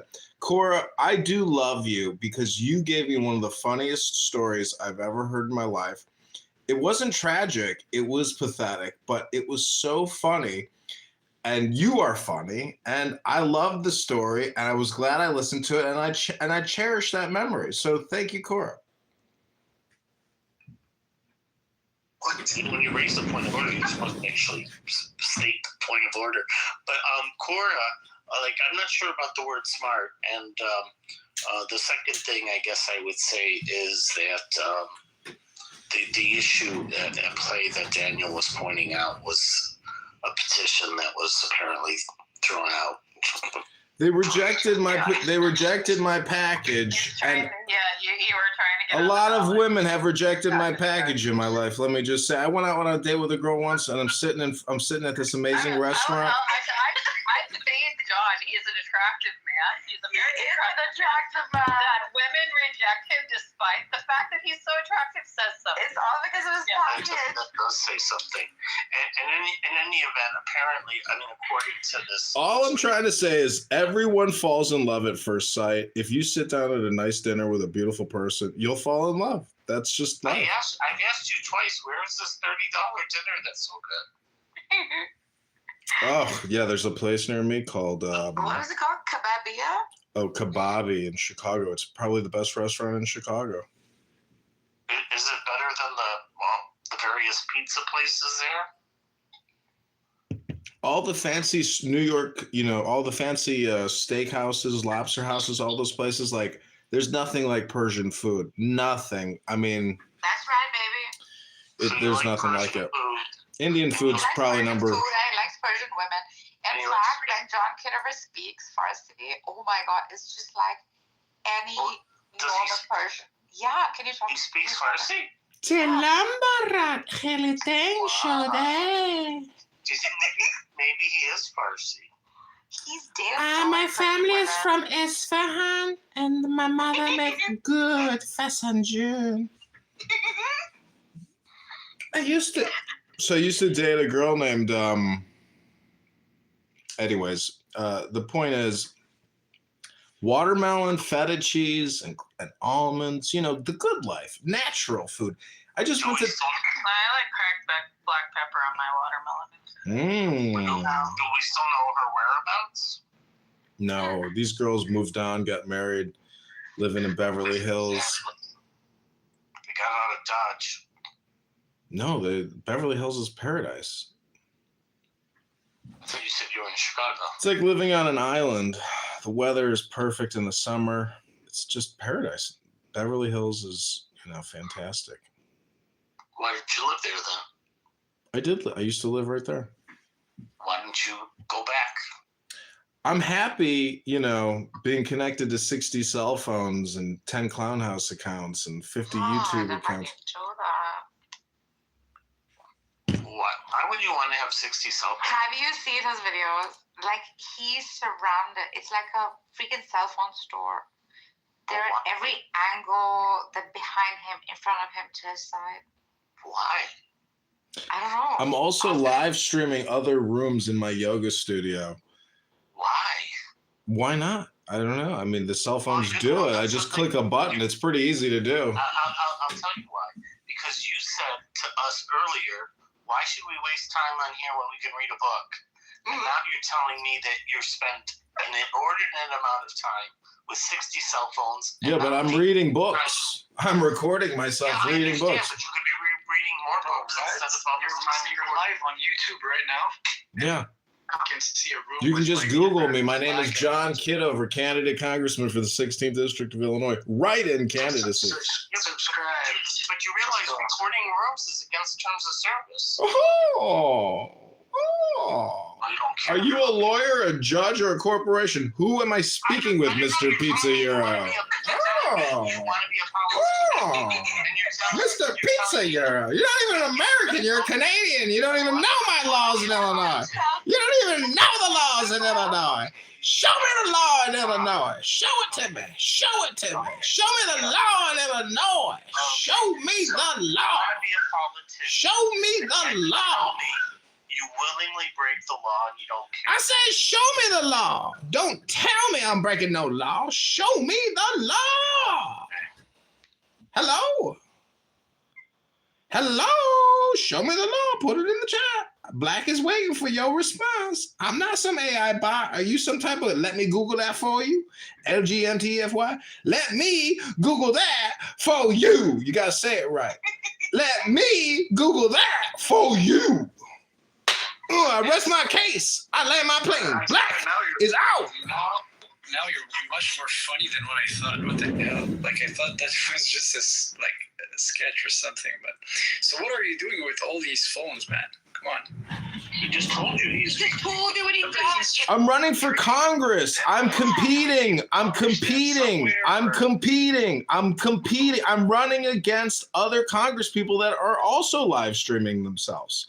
Kat Abu, a free Palestine Marxist communist radical running in the 9th District, she live streams herself playing video games, picking her toes, and she's raised millions. So let me just tell you, people don't like me or they don't like my politics, but I don't care. Black is marching on to the victory line. Like the fact that she's not a criminal. Awesome. That was detailed. I love that. Correction, this stupid bitch is a criminal and she has been indicted by the federal government, so eat your fucking words, Euro. I'll get you the link in the chat. I think she wasn't a criminal. I said, Dumbass, she got arrested and she's been indicted by the federal government. So wait till I send you the link to correct what you just said. If we want to play Mr. Politics, I won't shut the fuck up until you are proven wrong and I'm proven correct. So let me get you the link and you can omit and regret what you just said. Mr. Green Bean Fascist Hero Euro Real World Zero. I like the guy that makes perfume more than you. I could really care less who you like. Black, could you speak like Jerome? Who, Jerome Powell from the Federal Reserve? Who, Jerome Powell? Just Jerome. Oh, you want Jerome. Anyways, that was fun, Euro. I'm going to get you the link. Please hold. Here we go. It's already pulled up. You can read all about her. And we filmed her tonight. Well, it's in response to what you're saying. She's been federally indicted, which you just accused me of, which I'm not. I know you say, oh, we got to give him a little credit. Listen, Euro, I don't have any respect for you, sir, Mr. Pizza Green Bean Fascist. I will sit here and just continue to talk with you as you talk with me. And together we will create a harmony. Pizza is best at 400 degrees Fahrenheit. You put a little basil, a little cheese and ricotta, and some margarita, and then you bake it for 20 to 30 minutes, and there you get a Euro, a pizza. That's the pizza.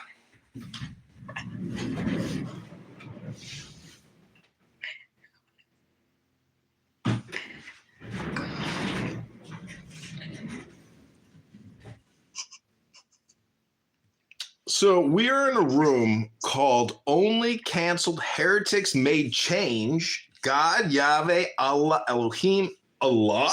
Question mark? We got two Allah. Whoa, we got an Allah, not just an Allah.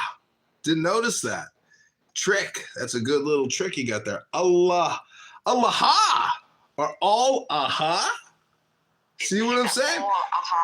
So what I like to do to visualize these words is think you're like living in a cave and really try to visualize it. And you don't speak a full language system and you come up to somebody in a cave that you've never met before. What do you say to that person that has an axe and a fire going and they're cooking some chicken or something? Like what kind of noises do you make to that person? Because now we're not talking about language. We're talking about like sounds to say, hey, I'm a safe person. I'm not here to eat your chicken and, you know, take over your cave. Like, so what I'm saying is sounds are so primal and we think too much about these words when we're really just making sounds with our bodies. For what purpose? So I'm saying there's nothing new under the sun and everything that is has already been. So these sounds that we're making, I mean, basically we are all musicians and your body is an instrument, and whoever can make the best sounds or be that good is generally who is the herd controller, you might say, or the green bean fascist like Euro or Amin. You know, what's the point of even holding a green bean? Just make everybody a mod and see how things turn out. That's true faith. What you guys are doing is holding on. You have to let go and just give away all your power, and then you'll be amazed at the results. I'm a living proof. I'm a candidate congressman for the 16th district. No one has ever been accused of fraud and referred to Pam Bondi in the state of Illinois. If they attempt to do anything against me, they give me credibility because you guys aren't even challenging my political positions. You guys are just saying he committed fraud. But you guys aren't talking about the 30,000 X posts I've made about everything. Pam Bondi, Kash Patel, a lot of political shit that you guys are overlooking here. So the point is, I committed no fraud. I didn't sign a fake signature. I hired circulators. Many of you people don't even know what a circulator is. But a circulator is an agent of my campaign who goes out and get me my signature so I can submit it to the Illinois State Board of Election. And those motherfucking circulators, when they went and had their motherfucking lunch on my dime that I pay for, and people on Clown House pay for, let me tell you, some of them circulators, you know what they did when they ate that motherfucking sandwich? Had that motherfucking milkshake on my motherfucking dime and Clown House's motherfucking dime. You know what they fucking did with that motherfucking petition? I ain't gotta tell you what those motherfuckers did with them petitions, because you and I know that at $1.50 a signature, some of those motherfuckers probably said, fuck it. I'm gonna sign motherfucking whatever. Here you go, John. Have a good life, motherfucker. Puh. And that's the way life works, motherfuckers. I'm black, and I'm running, and I'm white, and I'm black, white, and I'm running for the 16th district in the state of Illinois, campaigning for my constituents, my voters, my fellow motherfucking citizens. I'm a magician, I'm a politician, I'm a comedian, an artist, a filmmaker, a clubhouse debonair soiree creator, and I just gotta say Black White has landed his plane.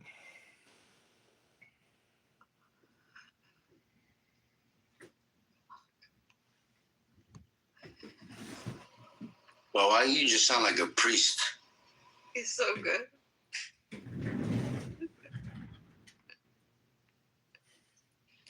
So are you recording this right now on your YouTube? Live? Obviously. Yeah, I clip myself. So when I go on these rants, I clip myself. You get 49 seconds to rant, and then you create clips, and it creates shorts on your account. And I've got 50,000 videos up. So Barth crashed out today. That was a great clip. Barth crashing out. You know, people come on here, they want to. Barth always crashes out. So you have 50,000 videos, you have 100,000 views. So you're averaging 2 views per video. Listen, you don't work in my data analytics department, and you're not looking at my 60 phones on the back-end data, Mr. Euro. Your projections are pointless. Black White has landed his plane. Google John Kitover and go to johnforcongress.com. I'm just repeating what you said.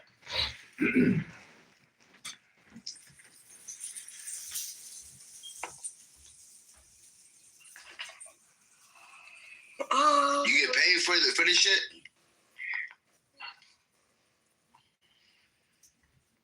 Obviously not. Why do you keep saying obviously? Like, how am I supposed to know that? Who gets paid for those? Johnny getting paid. What, making videos like I've raised money, but none of my YouTube accounts are monetized. It is so hard to get to those thresholds, but I'm not doing it for the money. I'm doing it because I'm running for Congress.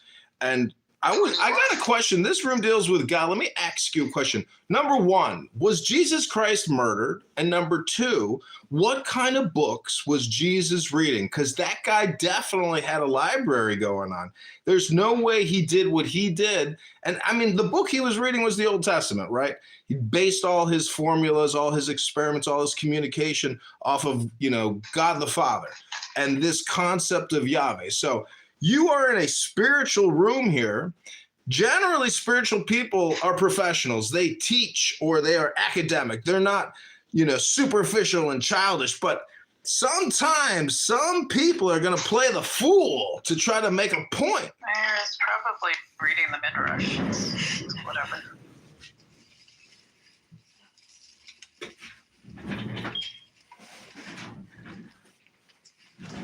Interesting question. Well, the odd thing is he never wrote anything down. So there you have it. There was no Old Testament written down. It was all oral transmission, if any. I know. Well, yeah, that's it. Well, that's the other. I mean, that's why I said he was probably like reading the Midrash. When I say reading, just like going over commentary. But like, yeah, it's he didn't write anything down. So obviously he was like just kind of doing the rabbinic thing. There you go. He was definitely not reading Sylvia Plath, which I'm reading right now. I'm feeling super depressed. Fuck, her poems are so depressing. Oh my God, the apartment that I'm renting in Spokane has a gas oven in it, and that's immediately. Oh my God, don't get near it, please. Stay away from the gas oven, Sylvia. Oh, she's such a good writer. She's so deeply melancholic. She's so depressing, like in a beautiful way. Hey, did you guys know that ICE were trained by the IDF? Okay. ICE were trained by the devil. And the devil was trained by the Zionists. Yeah. Hey, Haz, let's do a quick diagnostic here, Haz. What is 100 times 300?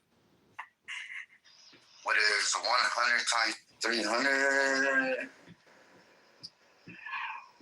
Not just, I want to ask you something. What's up, bro? Last time you were 30,000. Last time you were like not singing, but some sort of like recitation, and you had like a classical like harp music, and you were like talking about Daniel. I just want to know like what were you referencing there, because I really liked that like vibe. Which one? I read a lot to Daniel. It's like harp, and you were like, Daniel, you're this and that. Daniel, you're this and that. Or the poem.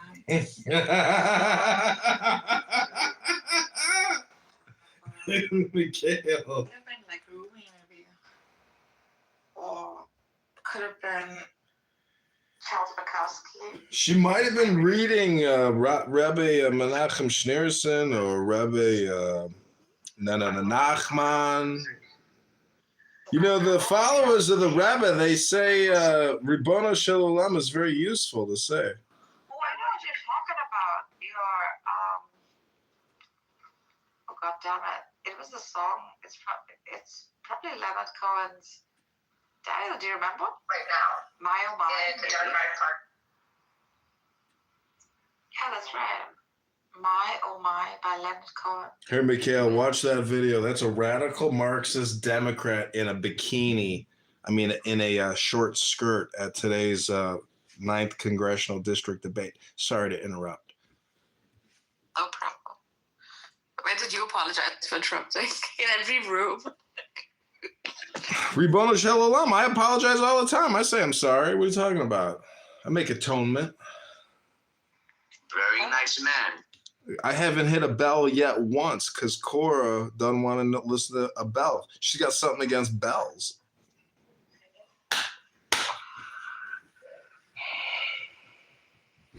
What did a bell ever do to you, Cora? I mean, what was you saying? My oh my by who? My oh my oh my. My oh my oh my. No, I was just thinking, what's the most productive discussion we could have right now? Well, you got to start it with a breathing exercise. You know, I mean, I've done a lot of Toastmasters, a lot of public speaking. I'm a stand-up comedian. I'm a politician. I'm a rhetorician. What I'm trying to say is you got to have an opening statement, which is an attention grabber. To me, the perfect attention grabber is always going to be, stand up, everybody. Take the deepest breath of the day. Hold it for 10 seconds. 10, not 11. 10, not 9. Hold, hold, hold, hold, hold, hold, hold, hold, hold. Now let it go, go, go, go, go, go. Yeah, so I got a question, right? Can you hear sound? I'm actually doing it. Shit, wow. I was close to pass out. Do you hear me? No, just kidding. Can you hear sound in space? Yeah, of course. You can hear sound anywhere there's a medium for the sound waves to travel through. Exactly. So in space, do you think you can hear sound? Yeah, space is in a complete vacuum, so yeah. Yeah, but if you look it up, they'll tell you that you cannot hear anything in space. That's what she just said. It's unlikely that you would hear anything in space. Because that's not what she said. Not many things are making that kind of noise to travel through that medium, but you can hear things in space. It's just like sometimes you have to have listening devices. You know, we're constantly receiving transmissions, you know. Yeah, but the human brain cannot, the human ear cannot hear anything in space. Are there waves within the audible range? Probably not. Yes, you're correct. Yeah. But then that's when I had I always basically asked you know what? Maybe the tardigrades are doing something. But wait, so it depends where you're located at, right? So if, for example, whatever explodes, right, just besides you, and you're in space, you're saying you will not hear it? That's correct. You won't hear it. Wow, I'm impressed. If that's the case, I'm impressed. Yeah, if you've ever watched some like really good science fiction films, they show that. They show you very close to explosion. You don't hear a thing. Yep. Shit. That's because sound waves need a medium to propagate in. Yep. Unlike light waves. That's right. Yeah, but I always thought space noise would be like something really scary, like some big vibration or. No, it's like. Exactly. This is the cosmic microwave background. Is what it is. So wait, so that's how space sounds like, but we would hear that, no? No, you wouldn't hear that inside the spacecraft or whatever you're in. No, but like if you're outside, like imagine we just take a human and we drop him from a spaceship. No, there's atmospheres inside spacecraft, so there's medium for sound to travel through.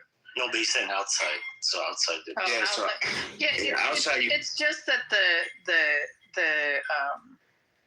the medium is so that. Yeah, oh, you're playing that is. Justin, you're playing the CMB. Anyway, the medium is so dispersed that, yeah, you're just not going to pick up on it. So. Yeah. But, you know, if you had some sort of explosion that basically created like a gas cloud around it, yeah, you're going to hear the sound within that gas cloud. Because then there's a medium for the sound waves to travel. Point of order, moderator, Robert's rules. Point of order, moderator, point of order. I'd like to enact Robert's rules. Point of order, moderator, point of order, moderator, point of order. I'd like to enact Robert's rules, if I may. Point of order, moderator, point of order, moderator. Point of order, moderator, point of order, moderator. I'd like to enact Robert's rules, if I may. Space isn't a complete vacuum, no. Obviously, we're in it. Point of order, moderator. I got a question for you, Cora. Cora, what content in your life have you enjoyed and regularly enjoyed? Content? I don't know. What genre are we talking about? I mean, I got books at home. I read books, yeah. You got any books? I don't limit myself to like one particular like type of media. Can I answer that? Midget porn. What? I can't confirm.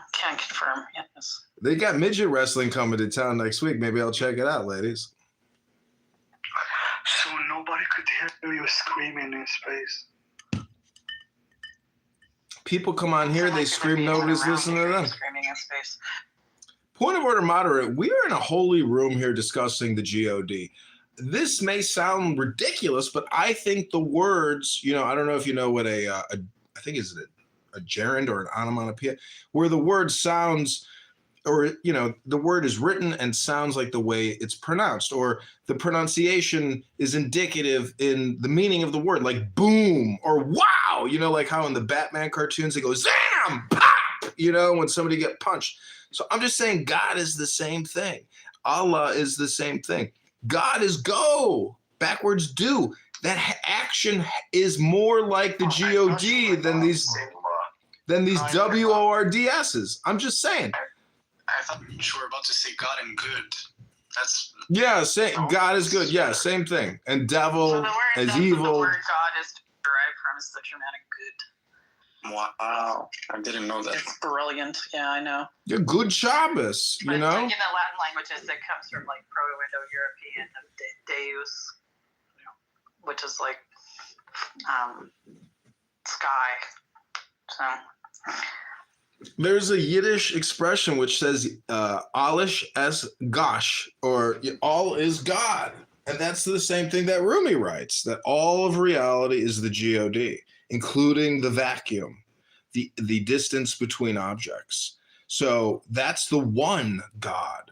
And again, I think if there's debate, it's because we haven't yet all gone and had a soiree at the top of the Tower of the Babel and had a nice cocktail to the sunset together. And then we would say, you're right, John. All is God. And I'd say, cheers, l'chaim, ribono shel olam.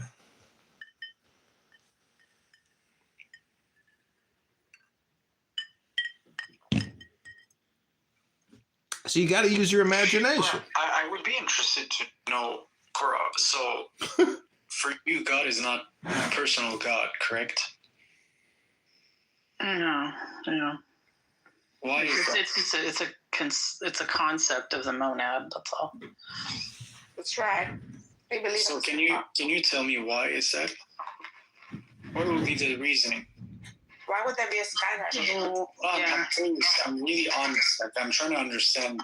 Well, yeah, if you reduce it down to even like, you know, the concept of God, like God to me is just like a very sort of like Catholic Protestant sort of like conceptualization of some sort of paternalistic being that, you know, wills things and orders things. I don't view the monad as being anything like that at all whatsoever. I don't think it has a will. I don't think it has. I just think it is hisness. Yeah. But my question would be this then. So don't you think he is in charge of everything? including information. First of all, there's like all of this, just that sentence to me, it contains so many things that are just counter to what I would consider any, like, he in charge of, you know, He like, is in charge. yeah, it's just like weird. It's just so weird. It's just, to me, that's just paternal. That's just like patriarchy protecting itself onto the meaning of the universe. Yeah, it's a father. It's a man god. I mean, have you not ever spoken with the Brethren of Purity? He has. Elias was just. He's spoken to me about Everyone say brethren of purity. I don't even know who these guys are. Elias and Matthew.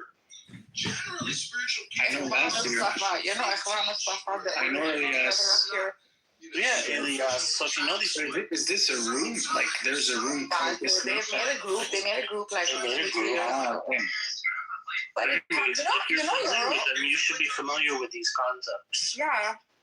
But like the reason why I let this term has a historical yeah, it's power, like real yes. people. Yeah. Okay, so that's why I'm confused. I'm like, where are you? Like, yeah, so they adopted the same name, bro. That's all.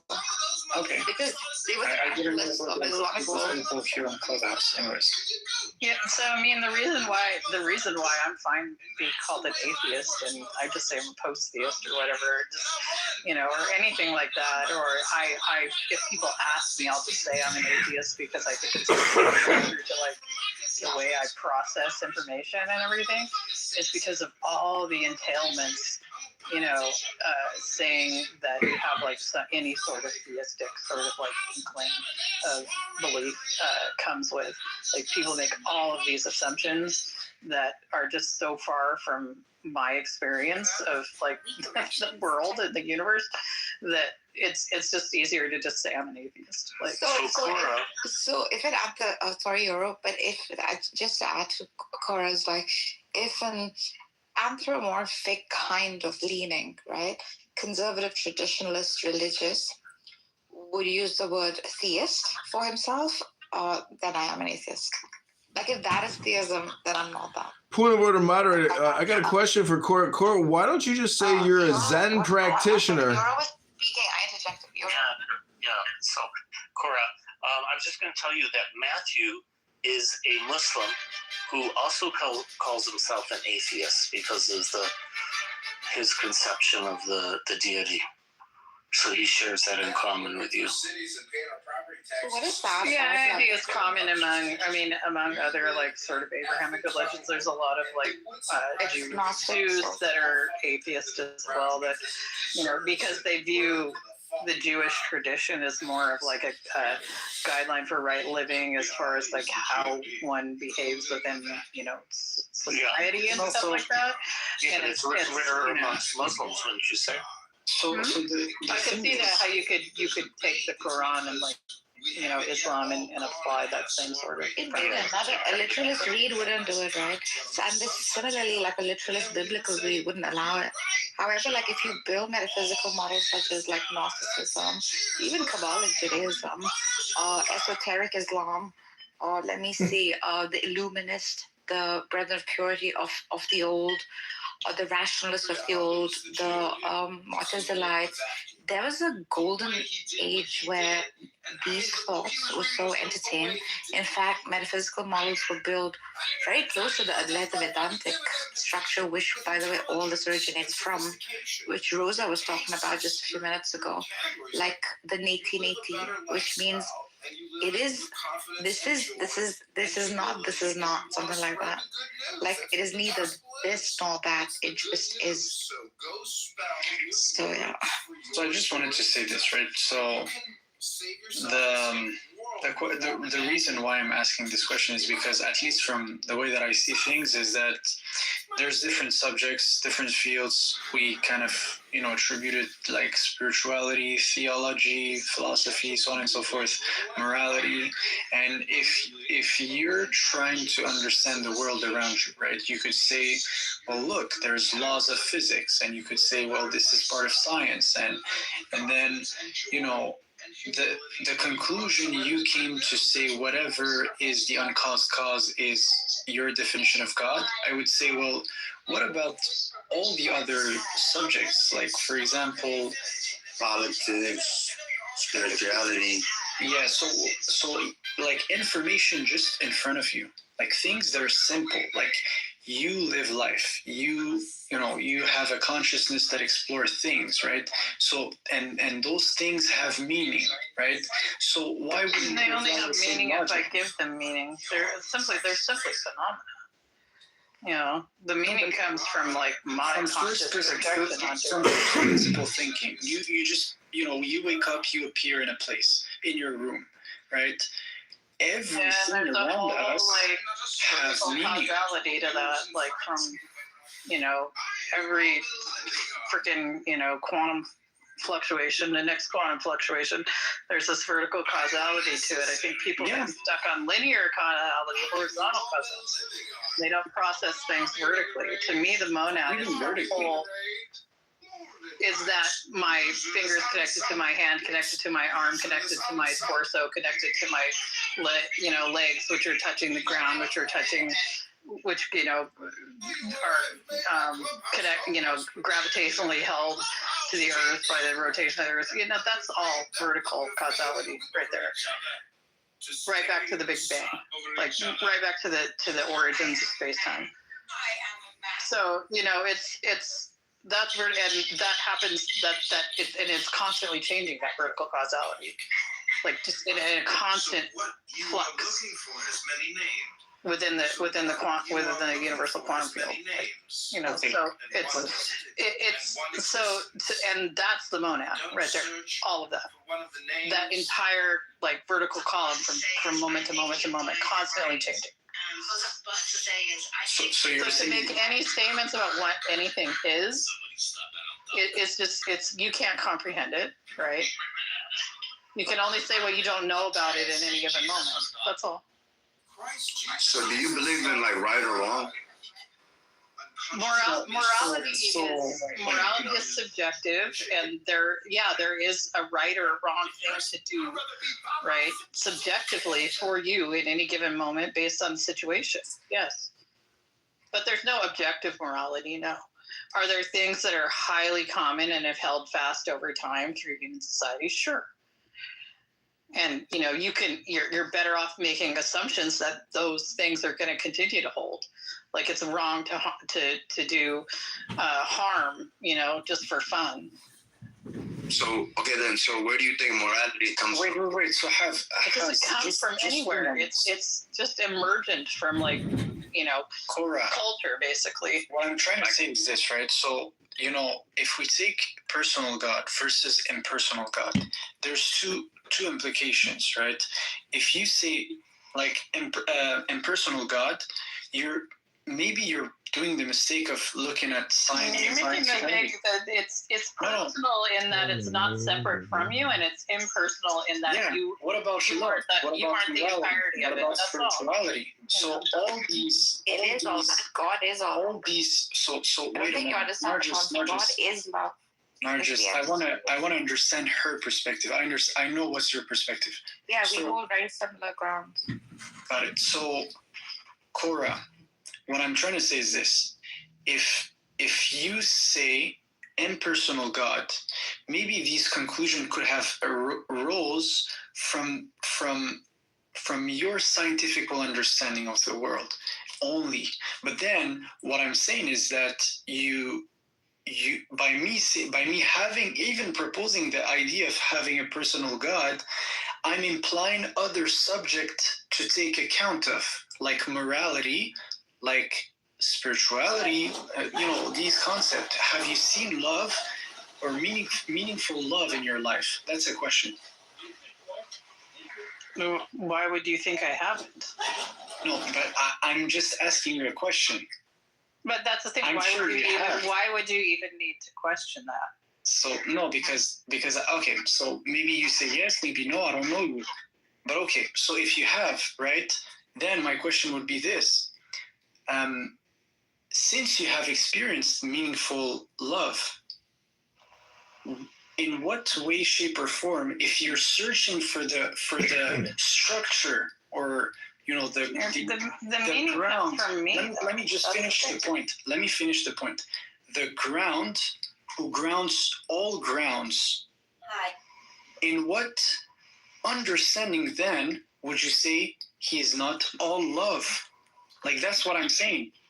And you can keep all the other narrative of saying, I found him, I understand him because I've seen the laws of physics, I've seen whatever information in that field, and that's the conclusion I had.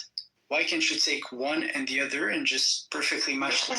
See, I think you're making all of these sort of like assumptions or like separations, like that I have a general understanding of the physical universe, right? Based on the models, I'm able to look at these models and take things away from them that most people can't grasp. Like I'm able to visualize like certain dimensionalities and things like that. It doesn't mean that I'm dismissing all of these other things. It's like, to me, that all of that stuff is equally profound. It's just more evidence of, right? So that you understand my mind can process these things, right? And understand them and the limits of them and explaining everything. That's part of it too. I know that there are limits. I don't think it's an absolute explanation. I just, again, it's like I can play, many universes all I like and think of the different ways that the laws of physics could arrange themselves and all of the entailments of that. And to me, that's just profound. It's fun. It's interesting. It's the point of being alive. Any meaning that I ascribe to it is a meaning that I give it, and I'm giving it meaning because I'm able to, because I'm having the experiences and subject to the phenomena that I'm subject to. That's all. And but like meaning beyond that, meaning in that my interpretation or my sort of unique experience of the universe somehow conveys some sort of universal or objective meaning to other people, or has, that to me is just, again, it's like Book of Ecclesiastes, sort of like, what is it? The word is the Kitover or whatever, like meaninglessness, like wind and smoke, that's just silly. That's silly to me. And even that I find, kind of profound and amusing. Like, you ask if I've ever experienced profound love. Yes, I profoundly love my pets. I profoundly love my friends and chosen family. I profoundly love trees I've sat with my back against for hours. It's just like so all of this. Let me ask you a question then. You make these sort of hierarchies that are so unnecessary. So I'm going to ask you a precise question then. Do you understand then that God is all love? That's question number one. And the last question I have is, you said you love your pet, or you've seen also love from your pets, right? Okay, this is something a lot of humans see. Now, if we say now, do you think that the uncaused cause of all of us here and everything all around loves you? What would be your answer to that? I think that I exist within the conditions by which love arises, and that is part of the monad. So, but that there's some sort of like personal sort of willed awareness, sort of like, there's Cora and I love her sort of thoughts going on within like the oneness, the wholeness of the universe. No.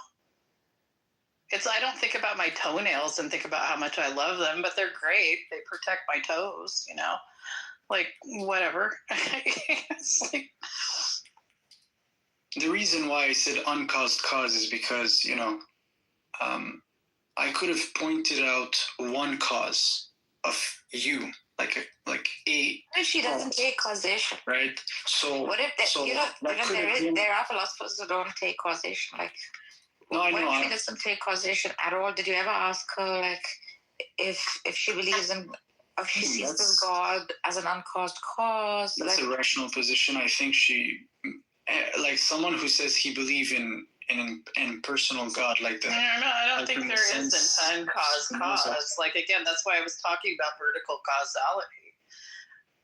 All of these things are instantaneously all things have already happened and will happen, and things that have happened are still happening, you know, when you think about things in a certain way.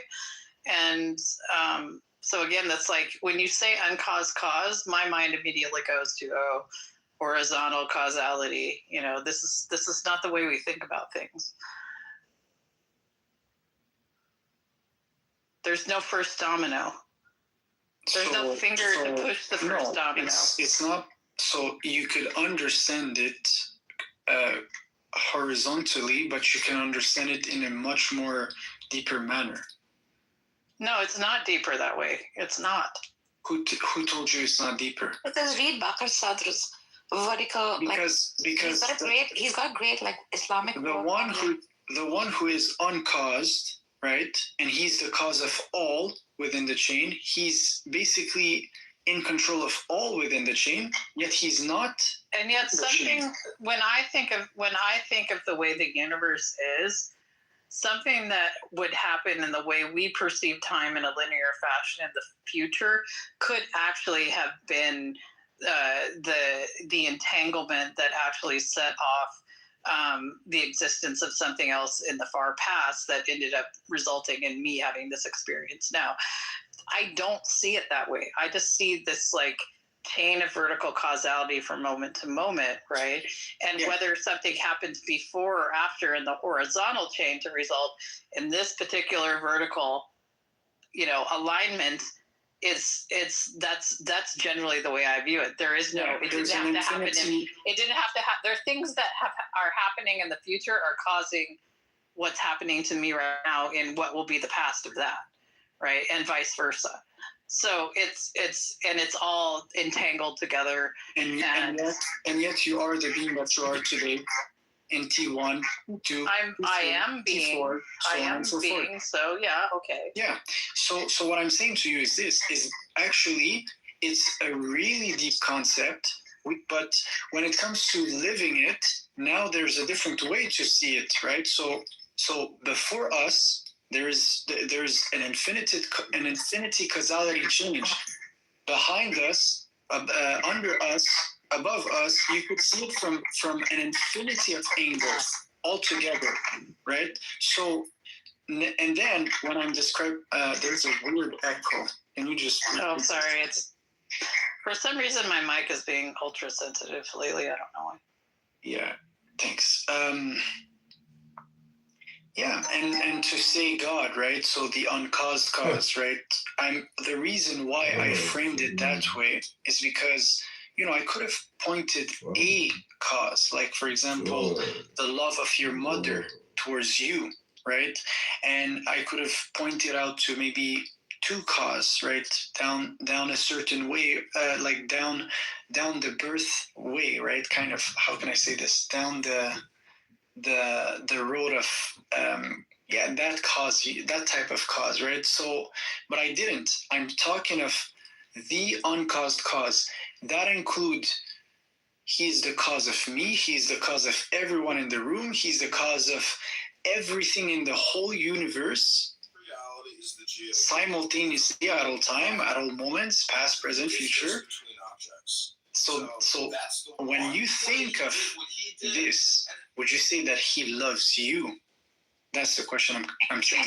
I would not add a pronoun. I would not add that level of specificity of where the love is going. Like to me, that's just odd. He loves you in the sense. Let me give you an example. He loves you in the sense that you're present here, and that you know you're. Maybe I'm just present here because something else is meant to happen that requires my presence. It doesn't mean anything in particular loves me or made me because it loves me. You know, that's. Would you say love is Would you say love is a union in some sort? No. Why not? A union? Yes, like two people, when they love each other, they become one flesh. Well, I mean, if you want to talk about like eros, sure, but that's a different thing. That's a wholly human sort of like phenomena, right? What if I say God loves you enough that He unified all your cells all together right now, and you have billions and zillions of information. You contain billions and zillions of information right now, and there's I don't think there's that kind of intent behind it. I think, I exist because there is. That's all. And at some point, I won't exist. Hopefully, fingers crossed, unless there's some sort of quantum immortality where I just continue on in timeline, only in the timelines where I remain alive and conscious. Anyway, so it's okay. Yeah. So the reason I'm saying this is because maybe the one who you refer as God has attributes like. I don't refer to anything as God. That's living. The point. I'm a post-theist. Let's entertain it. Like the living, the one who is, as you mentioned, right? The one who is. But I didn't mention. That's the thing. Wishes this for is us. The idea is like this is why it's like I'm a post-theist. The idea of talking about things under terms of that there is an entity, right? That we could call a God or Allah or anything like that is absurd to me. But I know. But can you entertain it at least? So here's an entertainment. I've been entertaining it my whole life. That's the thing. That's the thing. Is like everybody's like, oh, could you entertain? Maybe some people need to like just stop and maybe entertain the other way around. Maybe you need to shave off the attributes a little bit. No. Maybe you need to soften the edges out a little bit so that you come to the core of just isness instead of being maybe I'm a fool and I'm speaking out of maybe you're just nonsense. reading a script. No, I wallahi, I'm not.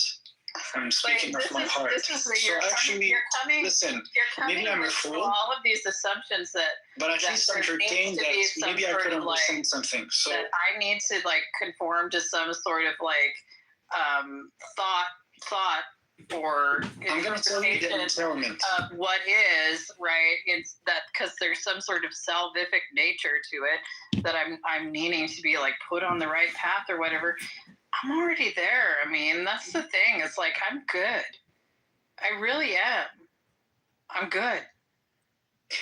So I don't know. Have you ever stopped to think that when you have these people that are like utterly at peace and they have a good understanding and I'm not angry about anything. I'm not whatever. I am able to just be in the world, right? And be content, right? And I don't let things really like ruffle me. I'm not attached to anything being a certain way. Have you ever stopped to consider that what you're doing right now is actually quite harmful? How is it trying to direct me away from this place of being very good and in tune and one with things. So how is it harmful if actually that's the thing, right? If I had bad intention towards you, I would understand how that could be harmful. I'm not saying you have bad intention. I'm just saying that you're not being very mindful of where, like observant of someone's demeanor, the way they interact with the world, where they're calm, where they're at peace, all these things that you say that through your God belief you're trying to attain. I'm already there, right? So it's like, what are you trying to accomplish? This is, I don't know what your intent, I don't think your intent is to do what what the ultimate thing is that would happen, but you're basically telling me I need to go backwards in my experiential thinking. Like, it's odd to me. It's odd to me. I agree. So what I'm saying is this, right? I could be having a marathon right now. I could be really tired. I could be really on the point of collapse. But maybe I perceive something, right? Maybe there's a direction, right? Who knows? I could be a fool. I could say this direction is it's a dead end, and that would be me being a fool. But maybe even though I appear tired, maybe I'm going somewhere, right? What I'm trying to say is this, right? There is a claim from believers. What is it? Is that there is paradise. There is a world that exists in the same way there's a world right now that exists, but it's in its highest resolution form, in a sense, right? It's like whatever is the perfect combination of any scenarios that you could think of, it is at its best position right now. So wouldn't you even entertain the idea of looking at this ideal world and this ideal self we could be in, and everything already is to ideal. tend That's towards the this thing. location? Everything is ideal. The only thing that makes it not ideal is the way that you are ascribing meaning to it, meaning to things that don't really have meaning, or necessity of things that aren't really necessary. Just like relax and fucking enjoy the ride. I was just thinking. So, do you think like right or wrong? Like is it just right or wrong? Is it just like an opinion? Yeah, right and wrong is completely subjective. Yeah, Marcus Aurelius said that life is opinion, universe is transformation. You're having like So then, if it's that case, then murder. Then murder. So what's wrong about murder? Well, for me, murder, if it's me getting murdered, that's obviously not optimal. It's pretty wrong, right? I'm sure that the antisocial, like psychopathic say, like it's a serial killer or whatever, they think it's really super right. That's what I mean by it being subjective, right? They're self-actualizing through their murderous activity. Who am I to say that that's wrong for them, right? No, it's right for them. It's wrong for me. It's subjective.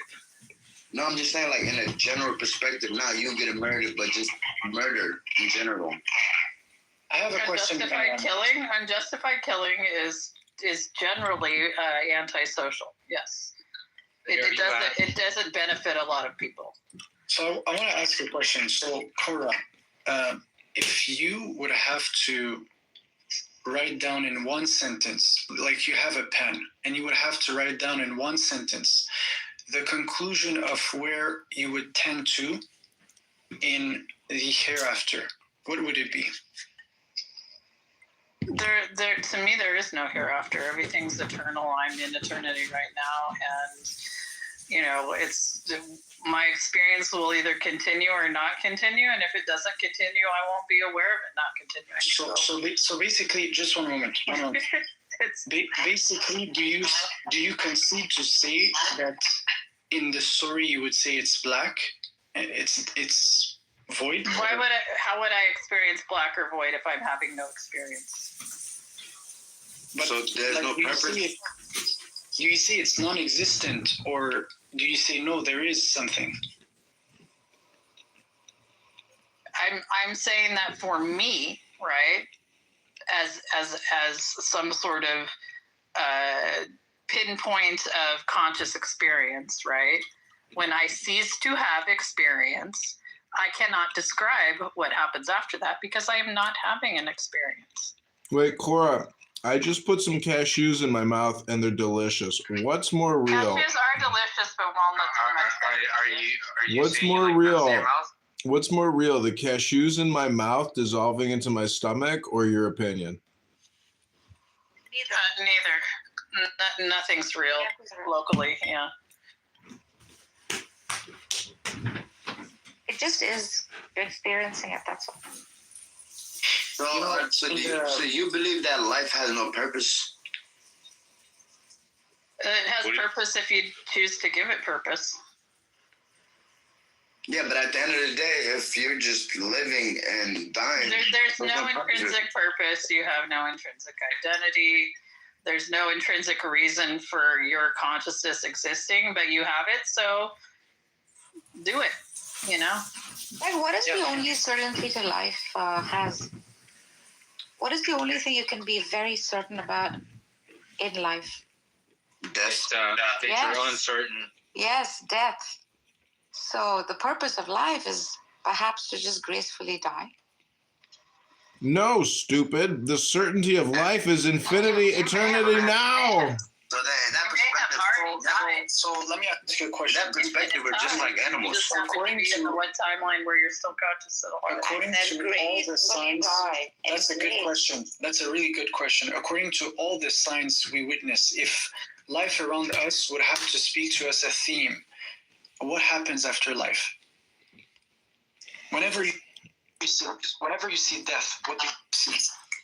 What happens after life is non-life. There's birth.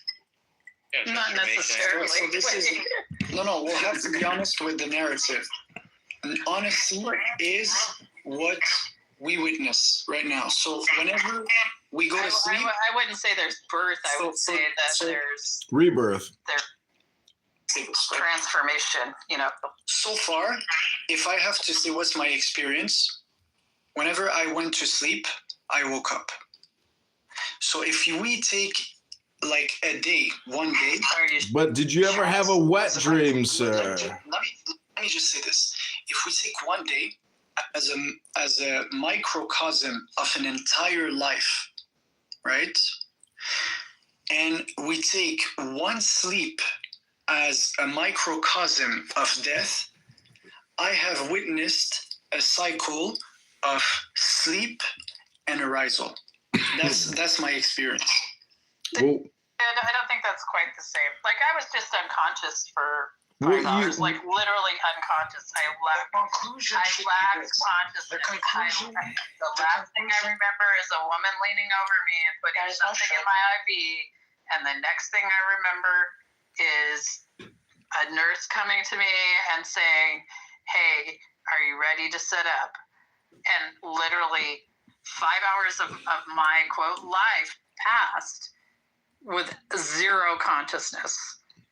Zero. Right? You just got out of the hospital? Yeah, I just had surgery. Oh, well, I hope everything goes well. Oh no, I'm 1 week post-op at this point. But anyway, so it's like, was I dead for 5 hours? I mean, from like the sort of like way that people interpret what living is, sure. I was having zero experience for 5 hours. Now, was my physical body experiencing things? Sure, you know, but I completely lacked consciousness for 5 hours. What I'm trying to say is this, right? And yet here you are, right? So yeah, but I could have interesting. not woken up, you know, and there might be infinite numbers of universes where I didn't wake up. So, you know, but I wouldn't be able to describe those because in those universes I'm still unconscious, right?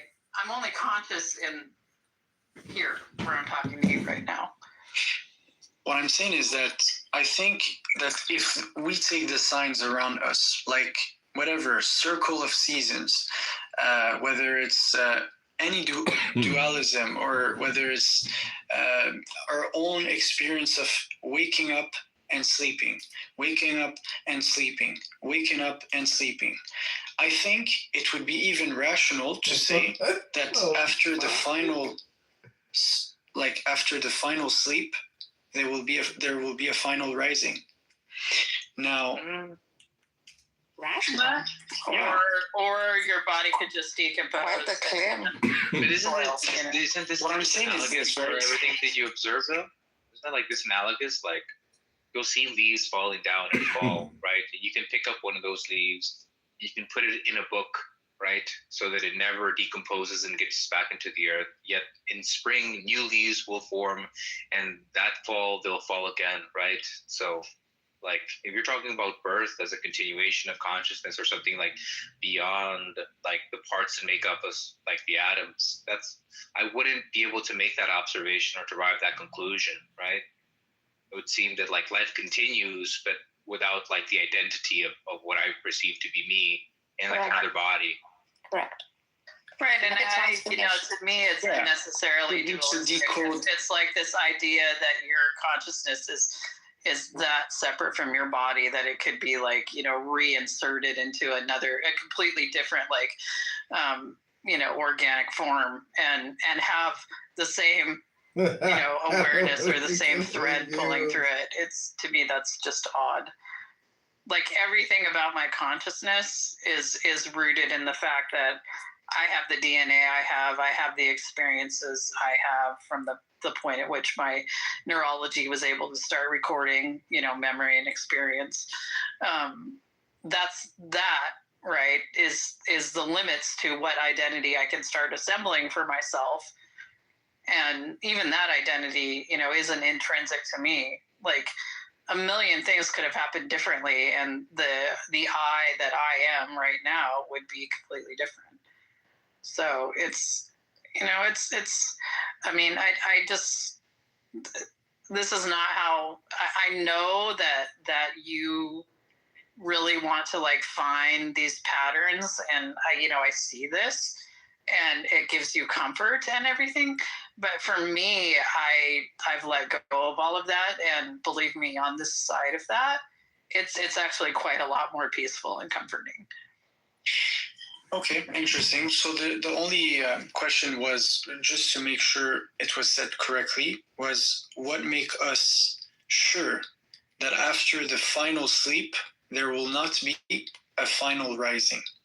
The reason why I love this question is because if we're being honest with all the signs, or if we would have to be interpreters, because that's what a human is, we interpret reality around us. And if we have to pay attention to anything in life, whether it's the plants, whether it's the seasons, we see this appearing again and again. We sleep, we wake up. We sleep, we wake up. We sleep, we wake up. So what tells you that after the final sleep, there will not be a final rising? For me, it's the logical continuity. It's the logical conclusion based on signs we observe. And tell me, even from a scientific perspective, where did you got that information is completely lost, or that energy is completely lost? I didn't say anything of the sort. I understand, but now I'm just your understanding of what I'm saying to you is this: maybe there's together in some sort of like to see as a conscious formation and won't let go of that consciousness. That's not the way energy behaves. I'm just saying, maybe there's a synthesis of all of that, right? You could literally have. Like you spoke of vertical thinking. I think that's vertical thinking. No, vertical causality. That's what I said. Yeah, you vertically think of causality in a different way, right? Vertical thinking as a whole.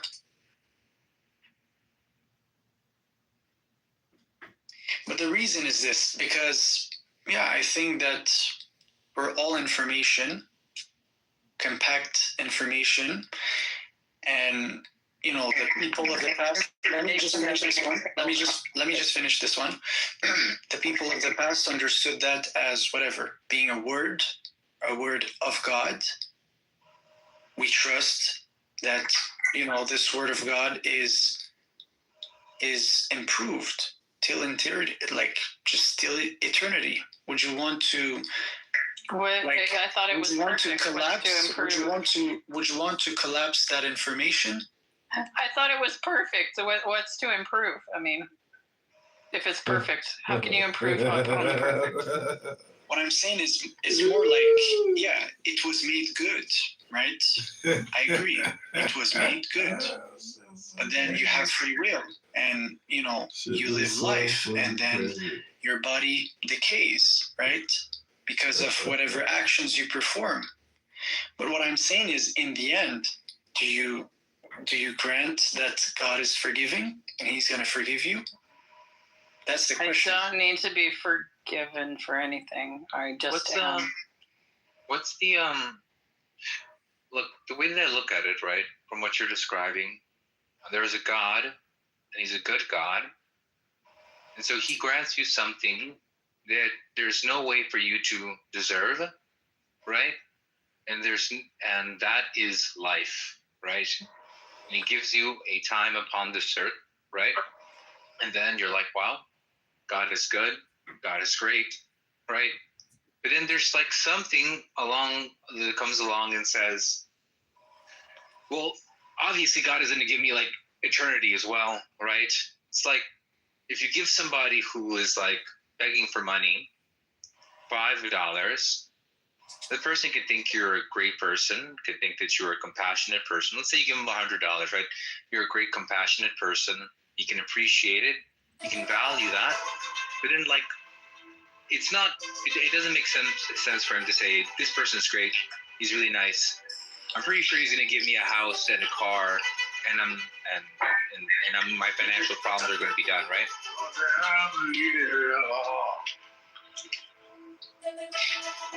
So wait, no interruption, guys. My bad, sorry. No problem. That actually is quite amazing, Ravis. Thank you. I enjoyed that. Thank you very much, yes. Yeah, so I see the point you're saying. Would you want to just like lean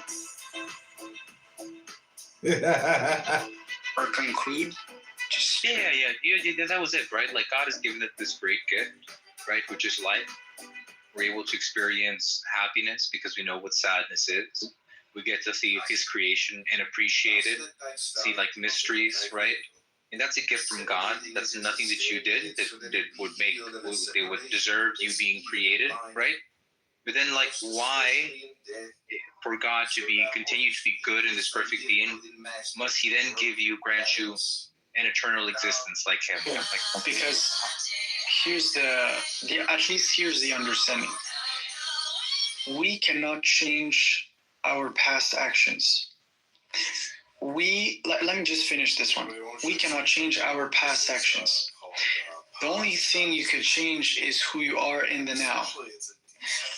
Once you acknowledge that, you take, let's say, a covenant that you will not be parasitic in the creation or in His painting. You would wish to do your best to act as your highest purpose, your highest role. See it as like an alignment from now, from the present till the future, till eternity. That's something you wish, but you're not perfect. Now, do you see the interaction here? It's like if we would have to be to project our image in the future based on the actions we have done in the past, it's only dead. But only if He forgives you, then it takes a turn. It takes a turn where? Towards paradise. Your higher self and your perfected self. That's kind of I'd like to respond to that, if you don't mind. Hello, can you hear me? Is my mic working properly? Yes, go ahead. All right. Well, that has to do with original sin, correct? Yeah. What you were talking about.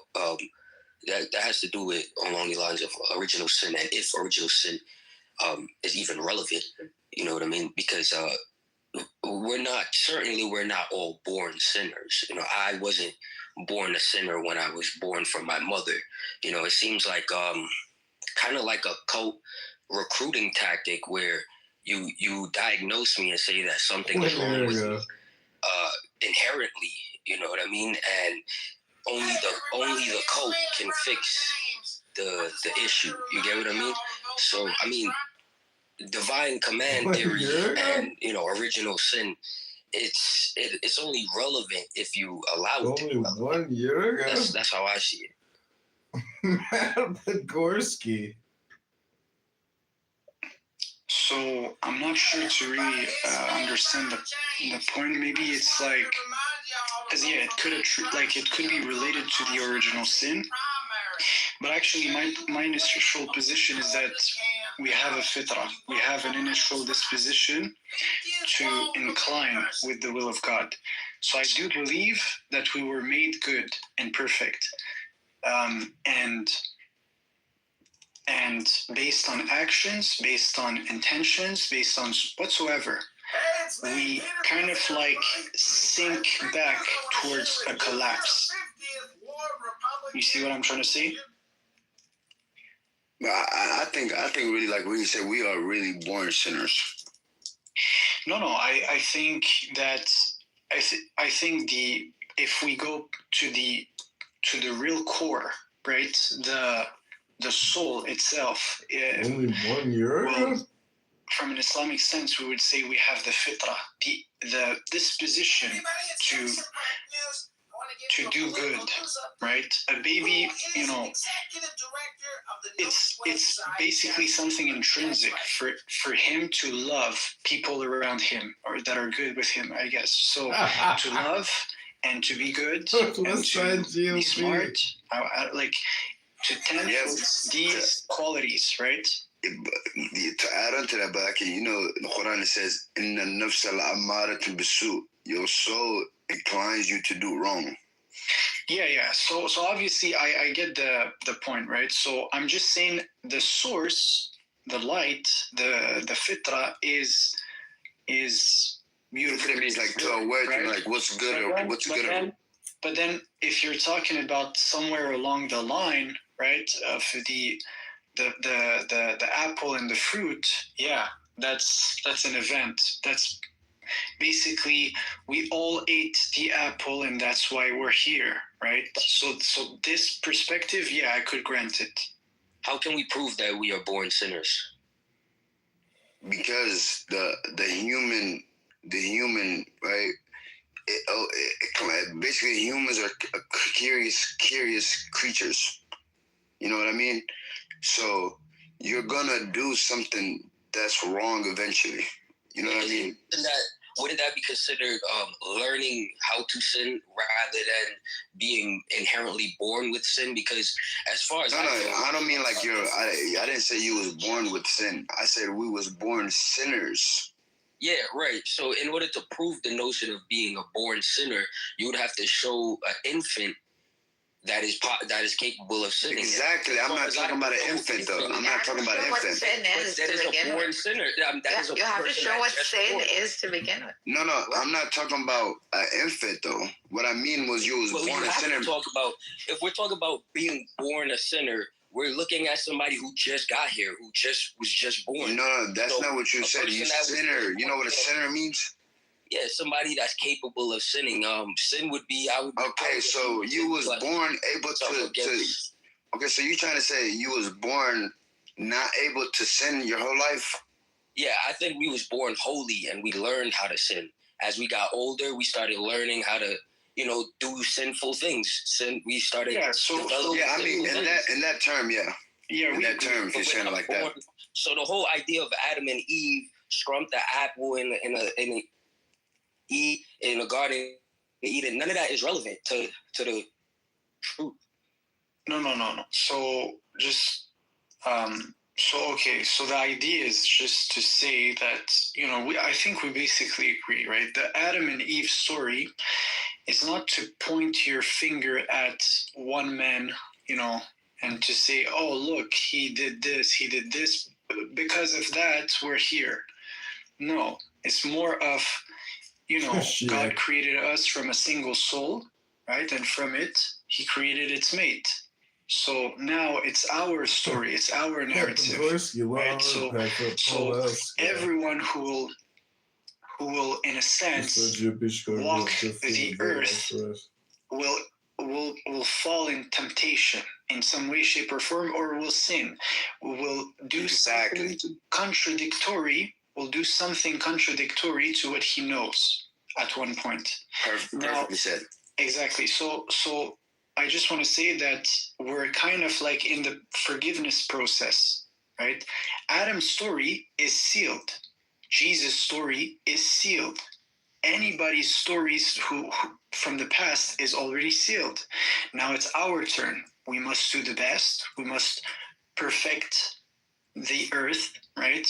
Be fruitful on the earth, and you should whatever. What are the other things to do? Like be how can I say this? Like reflect correctly the light of God, the attributes of God, right, on the earth. That's the whole understanding, basically. So to be good, to not do evil things, to not corrupt the earth, the perfection, the art of God, and eventually, what is known to the narrative is every soul will taste death. But then, after everything we have perceived, will we just say that's the end? Obviously not. There is somewhere out there the perfect combination, and you wish to be there. That's the ultimate destination, basically, right? So that's understood as paradise. And apparently we came from there. This was one according to the narrative. It's a going back, actually. So wouldn't that make us, holy? Originally, we would be holy beings. We're capable of being holy, but that don't just make us holy. The source, yeah. So the source is holy. Then we are originally holy entities. We learned how to sin. We learned to develop the wrong taste for life. You know what I mean? But I'm going to tell you this. It's interesting the way you say it, because you say learn to, right?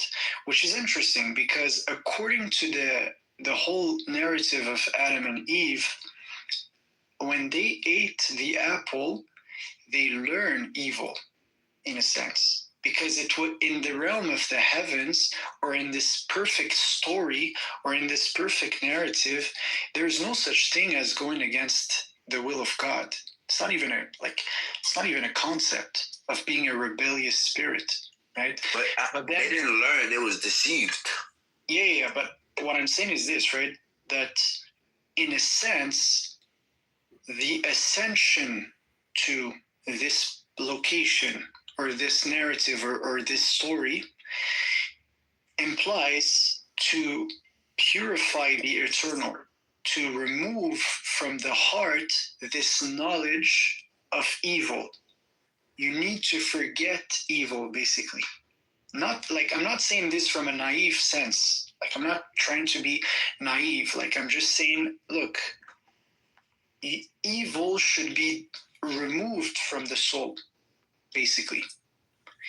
And it's the only way. Where are you getting all this from? Like, what are you sourcing this to?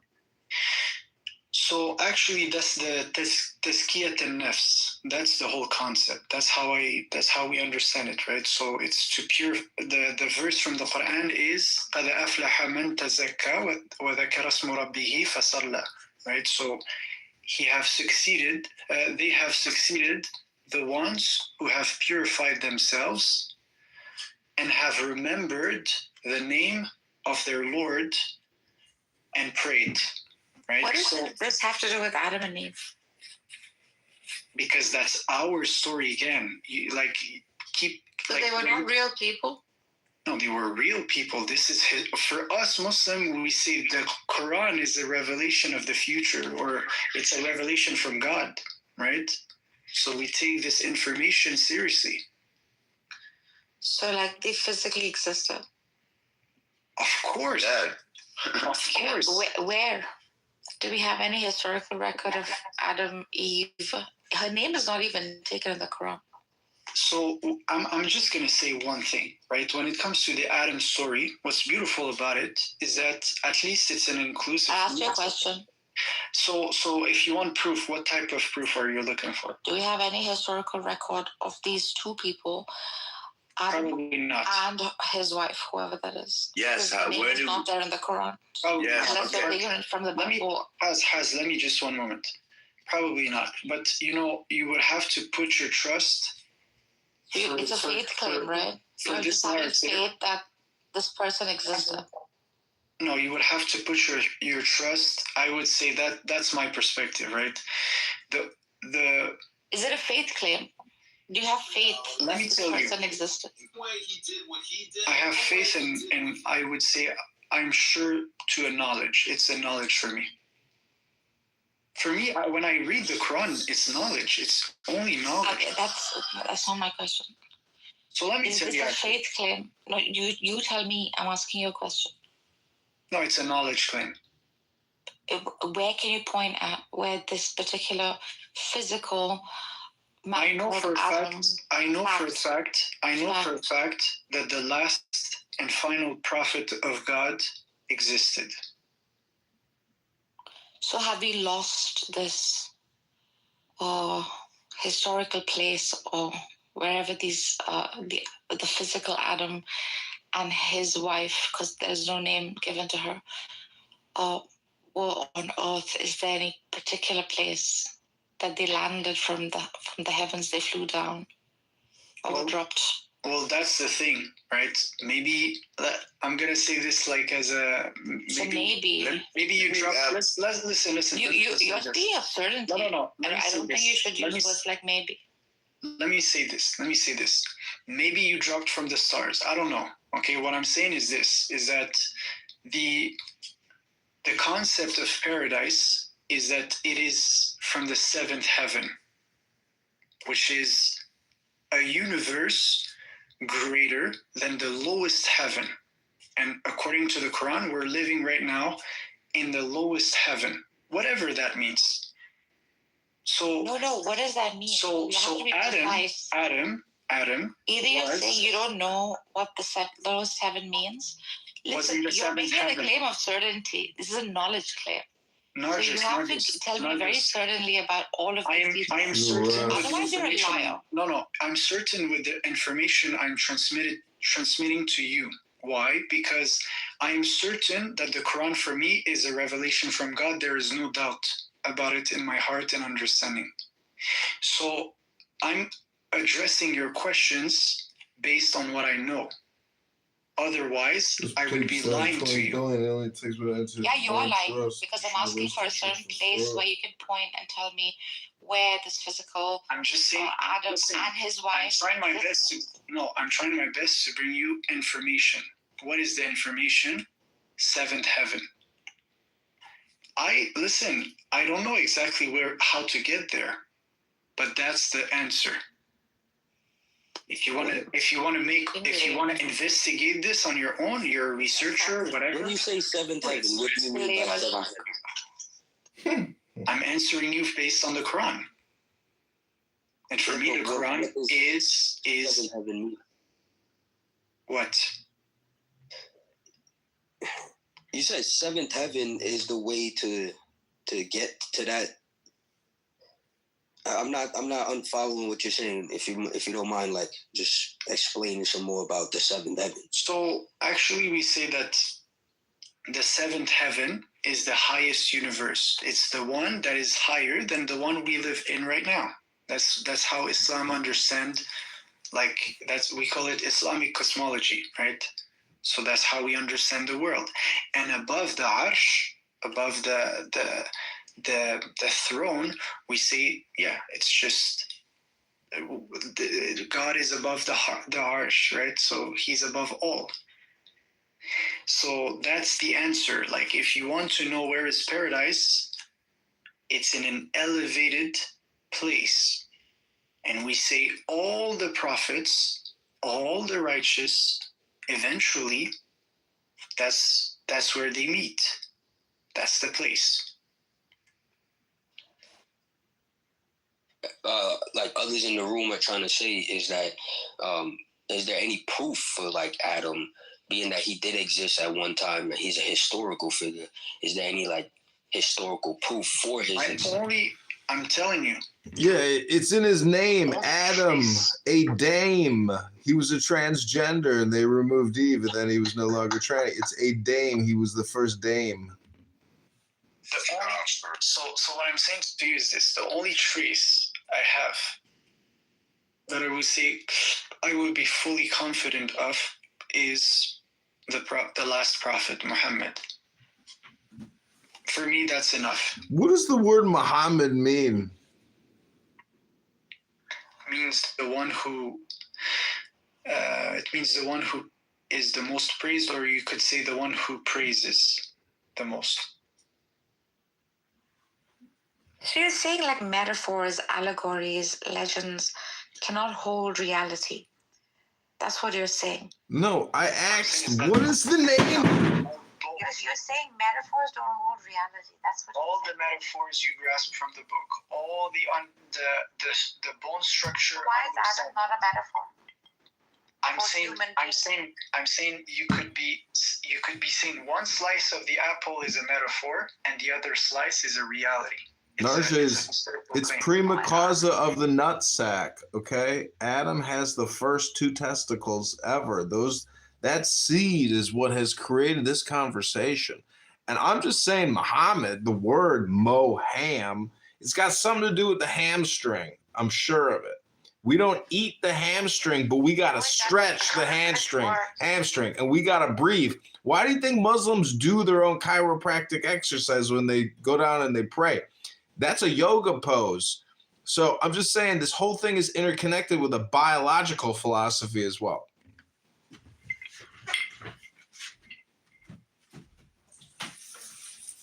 So when I say like as blue as a river, right? I'm still like imparting some reality there. A metaphor in meaning can hold, like you like to say, deeper meanings or realities, right? Even though you're not literally reading it, even if like Adam is not a physical or a particular individual, the metaphor like human being in its place would be problematic. I mean, that is addressing the reason why itself, right?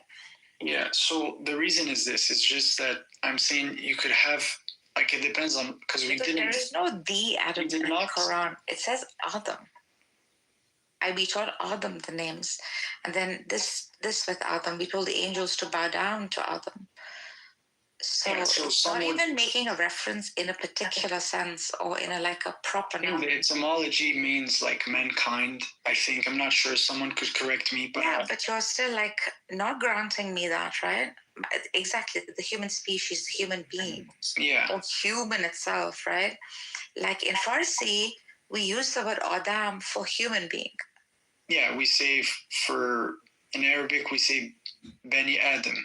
Like, right. We could call anyone Bani Adam, like son of Adam. Yeah. Right. It's an Adam. It's like an insan. So like a human being. So, but yet you're insisting on a particular physical Adam, right? Historical Adam that lived in, because you think being literalist means it is real. No. It's not just that there is. So here's the thing, right? I know what you're talking about. Behind the stories that are presented in the Quran, there's a lot of patterns, like a lot of analogies, a lot of understandings you could grasp from, like, just trying to understand what the story actually says. But then there is also the apparent story. I have been proven so many times that the Quran is also as much as, it could be as much literal as analogical, right? So how'd you prove that? Again, so for example, the story of the people of the cave, right? The whole story is basically for us to understand that beyond this life, time, like when it's the whole concept of sleeping, right? So beyond this life, these people physically exist. Beyond this life, they're sleeping. Like, what do you mean? Beyond this life, they're sleeping. No. I didn't. So just let me say it, right? So okay, what the story tells us basically is that in the same way that they slept for 300 years, and they woke up. Wait a minute. They slept. Like, who slept? What are you talking about? I'm talking of the people of the cave, right? The 7 people. Are these real people? Again, let me tell you the story first, and then for me, it's real people. It's a real scenario. We know the sleepers of the cave. It's a legend. So God actually says it. He says that He have sent down أحسن القصص. He have brought or gathered for us the best stories for understanding, and He brought it in one revelation to us. Can you just help me? I'm just trying to get the people in caves. Continue with one thread of whatever. Like, just, I'm sorry, I have like low attention span. Sure. So, people in the cave, what happened to them? So what happened was that they got persecuted by a Roman emperor. They fled. They hid in a they hide in a cave. They slept there. You could say either they slept or they died or whatever, and then they got resurrected back, or they woke up 300 years later, right? And when they woke up, they were questioning themselves on how long they have passed in the cave. And basically, hold on a second. Let me finish, right? And then because I mean, you're gonna go to some other random nonsensical place after this. So, like, I need to. Why do you think so? 300 years they were dead and they came back. Like, what? Why do you? What's the reason? This is from the movie Aliens. Understand, right? This is one of those spaceship pods that you can live in, and No, I just want to know. travel to the outer rims of the galaxy. John, just chill out. I want to understand. Like, why do you think that they were dead for 300 years and they came back? Like, what? It's in the movie Aliens with Sigourney Weaver. John, shut the fuck up, dude. Can you explain? So again, I'm just saying, as someone who studied the Quran, yes, I would say that there's an understanding behind this, right? That time is relative. What do you mean there's an understanding behind it? Let me compress it for you. I'm gonna simplify it for you. Years, dude. I'm gonna just simplify it for you. If you don't want to see the story literally, no issues. I'm gonna literally. Like, I'm not figuratively anything. I'm gonna bring you a slice of at least what you could grasp as an understanding for sure. Today, I know you have to dumb yourself down so I can understand you. I know that's really what you think is going on. Here's the slice. The slice is time is relative. Time is relative. So do the maximum with your time. All right. What? But then if you want to push the understanding, you could say, well, let me grant I don't know what pushing that this story might have been historical, right? And you entertain at least that it was. What are you talking about? Point of order, moderator. Point of order, moderator. Point of order. I'm opening up the Jewish Complaint Department. It's a nonprofit I started.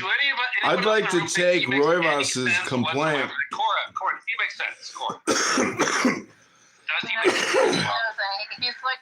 He's like a kid that's like trying to talk about the plot line of The Very Hungry Caterpillar, and he's just saying, but there was green and red, and therefore the world is green and red. Yeah, it's like bullshit generator, right? It's like nonsense, it's right? weird. It's I mean, do you know that you make no fucking sense? Do you know that you're like an unintelligent person? You could argue aware of that? You could argue this, man. But again, it's like I could argue it. I am like positing. Apart from assumption, what's your evidence? And then once I'm there, well, do you have like a life accomplishment? Do you have like something you've done that makes any sense with your actions? I could, right? I could. Like what? That's besides the point. That's besides. Well, I know that most of you losers don't do shit with anything, but I mean, like what do you do in your real life? I mean, like what's going on? That's beside the point. That's the whole. That's the actual point. Target. I can do the same thing with you, Target. It's not going to turn out very well. So like, I mean, like tell me. Nobody cares. You're just a mean person. I know, but like all of you are like dipshits, right? I mean, what are you like working at a gas station? Like what's going on? Okay, so I think you're starting to crash out for some reason. I need you to make some kind of sense. Like, stop being a stupid person and make sense. Can you do that? Can you not be I stupid? mean, I could make sense. Maybe not for Is you. that possible for you? I know Nargis loves could make sense. stupid I do men make like sense, you, actually. but I don't get it. I don't. I do make sense, but not for you. What's the I'm attraction? not trying to please you, Rovius. Do you know this? Who are you trying to please? I know Nobody. Nargis loves stupid men like you. She's Nobody. like loves the dumb shit that comes out of your mouth. She thinks it's really profound because she's not very smart. But like, unfortunately, I am. So try to sell yourself to someone like me. Okay. You know? So Try to show like why are you here on this fucking planet? Why? Why? Because I have a purpose, and I have What's a the specific purpose? Sure. reason. What's the purpose? Okay. What is it? Okay. Well, I just told you, achieve paradise. To impress Nargis, who likes stupid men like you, or Serve God. do you have an actual Serve God. purpose? Or, Serve God is my best purpose. God is your best purpose. Like, why does God need you to do what? Only you understood the deepness. Why does God need you? Of this sentence. Do you understand what it means? Why do you think God even knows who you are? Because I exist right now. As well as they And okay, what's your purpose? What's going on? Yeah, so if you understood the sentence I said, I don't understand. Right. So explain it to me. You could expand, right? So I'm not as smart as Nargis is. So yeah, I need you to explain this to me. Right. So you'll have to understand. You'll have to understand first. Who is God?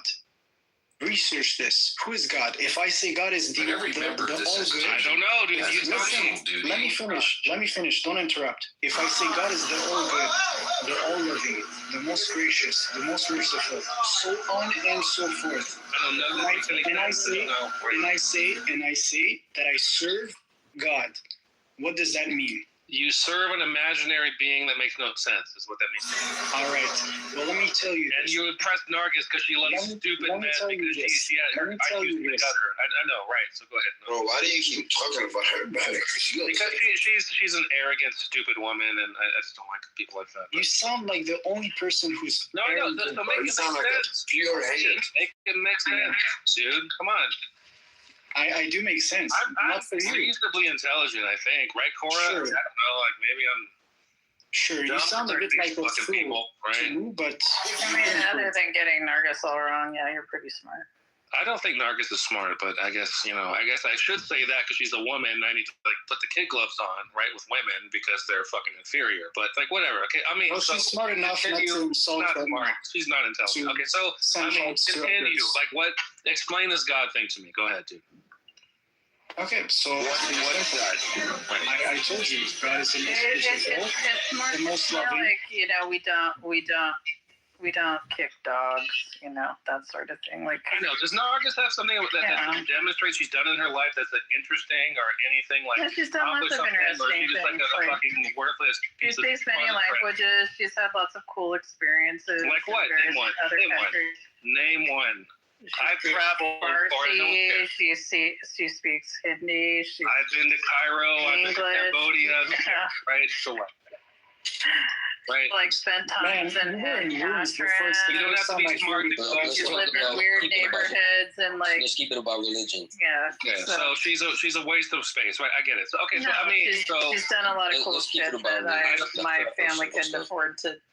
Give me that kind of. I know stuff. because she has hearing about it. her family and she's a coddled little waste of space. I get it. Okay, so I mean, yeah, bro. Yeah. Do you have anything else? See, the guy's a crush. Maybe there's a grain of sincerity in his heart. We're gonna give him the benefit of the doubt. So go ahead. No, I think most of you are fucking losers, is what I think. Okay, perfect. Try to prove otherwise. So if you were a loser, you wouldn't need to lean so hard to this fucking metaphysical bullshit. Social media. Right? How many signals have you sent us that you showcase anger issues? How many signals? A lot. Have you ever said anything that isn't completely fucking stupid? I mean, it's actually really smart. Maybe it's gonna do you some good if you actually ponder upon what I said. I'm serious. Like, you are the stupidest person I've talked to. You could think I don't know. I mean, I don't know. That's not true, right? No, I know. Doesn't affect me. Like, it's not even a bit. Doesn't get much. Sure. I have talked to Meek and fucking. Yeah. I mean, I would say he's probably like second lowest quintile, maybe. I don't know. From the beginning, every decision anticipates gravity. Two craftsmen work opposite a log, carving patiently by hand. A round trunk becomes squared. then shaped again.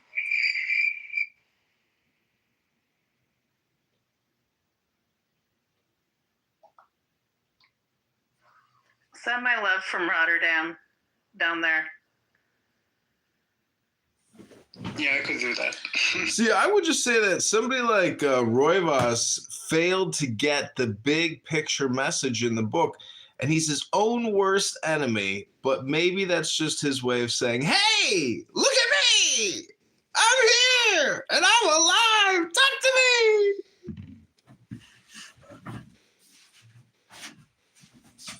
I think it's more like Amin has his scripts that he runs, and Rivas's reaction is to start running his scripts. Yeah. So I also crashed out on Rivas, like quite a few times in this room, if not cruelly, but like Cora and I have been irritated and annoyed too. But we just maintain non-cruelty, I think. I'm just like, if I really want to, I can like take some opiates and go to sleep. So everything's good. Yeah, I'm about to sleep anyway. So. Thank you, Rivas. Love you too. Oh dear.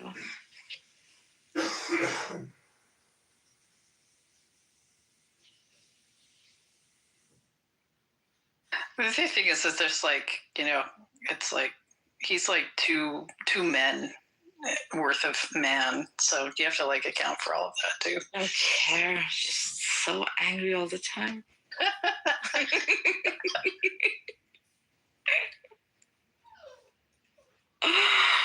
Oh dear.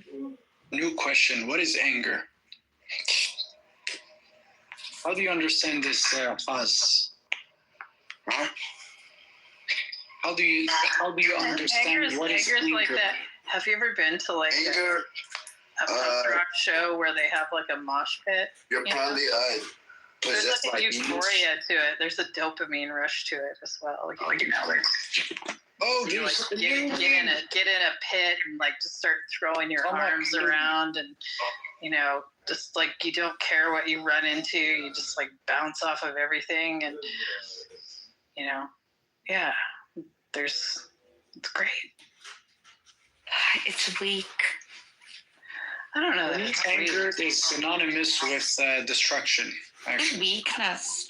There's no control. There's no power in that. I think most destruction is actually quite calculated and not really anything to do with anger at all. Yeah, I agree. Anger, greed, and lust. They're the things that destroy great kings. So yes. I think anger is like one of the main gateways to like living a hell lifestyle. Lust as well and greed. You know what I mean? You got to try to avoid these things. But chaos, control chaos, like Cora was saying, destruction is not necessarily paired with anger. It shouldn't. Yeah, it's not. It's sometimes very calm. You get me? Yeah. And anger really shows how ignorant a person is because weak. It's a weakness. Yeah, it's weak too. But for you to be able to express it, that shows you how weak and how foolish you are. Yeah, you don't have power over your opponent. Maybe he's selfish. Who knows? That's a good question.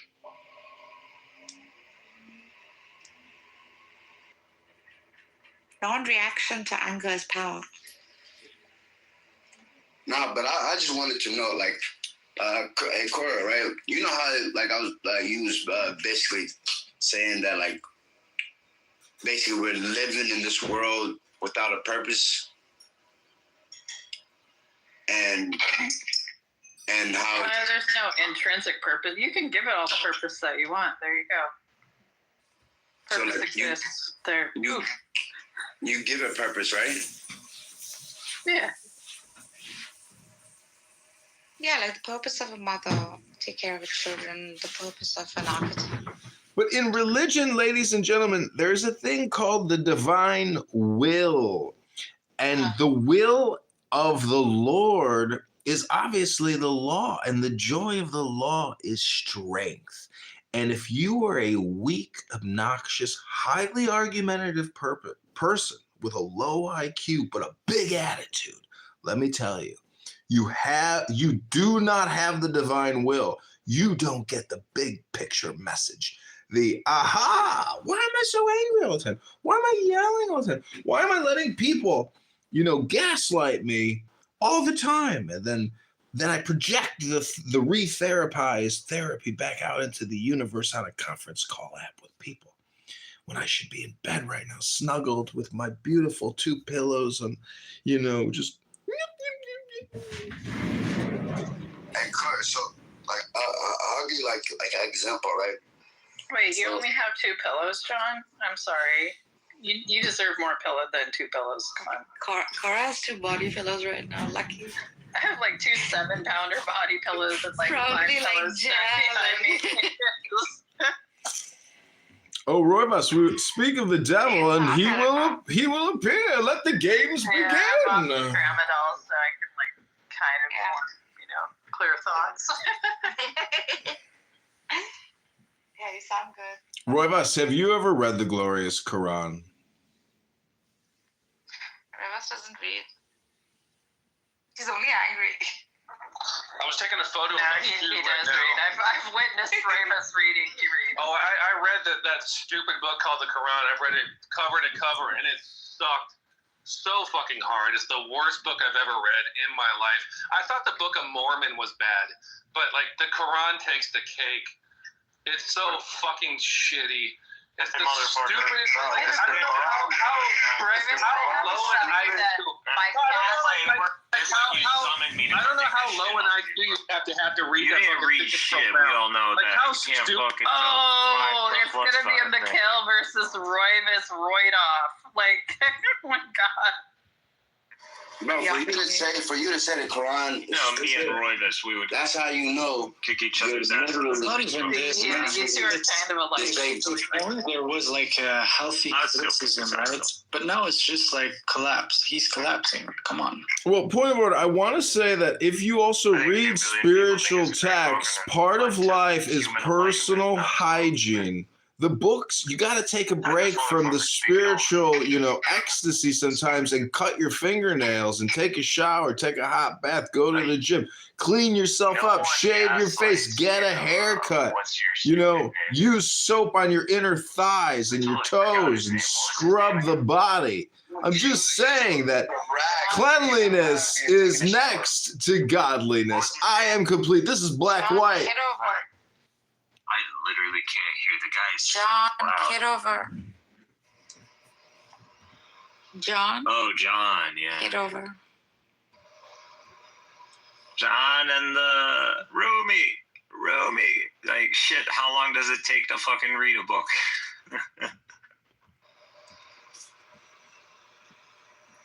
Yo, John is a G, man. Swear, he's reading. All of you need to be fucking shot. My go-to book in of a way poetry that is your organs are Bukowski not Untapped. destroyed, so we can donate your organs so you can benefit humanity in somewhat shape, way, or form. Okay, point of order, moderator. That's the first death threat I've encountered of the evening. I'll be reporting you to Clubhouse. Good luck if you have an account tomorrow. If I see a party hat, I'll know you got another burner account. God bless and Allahu Akbar to you too.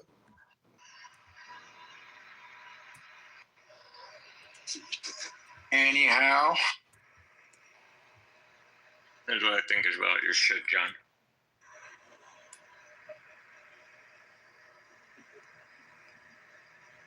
Now that we spoke about anger, what is love? Baby, don't hurt me. Well, backwards, it spells evil. So obviously it's the opposite of evil. It's joy. It's peace. It's tranquility. It's pleasure. It's security. It's law. It's justice. It's strength. Strength is love. Love of the law. Love of the law is the joy of the earth. He likes it when I do it. He literally likes it when I do it. He likes it. No? Okay, fine. Strength is the joy of the world.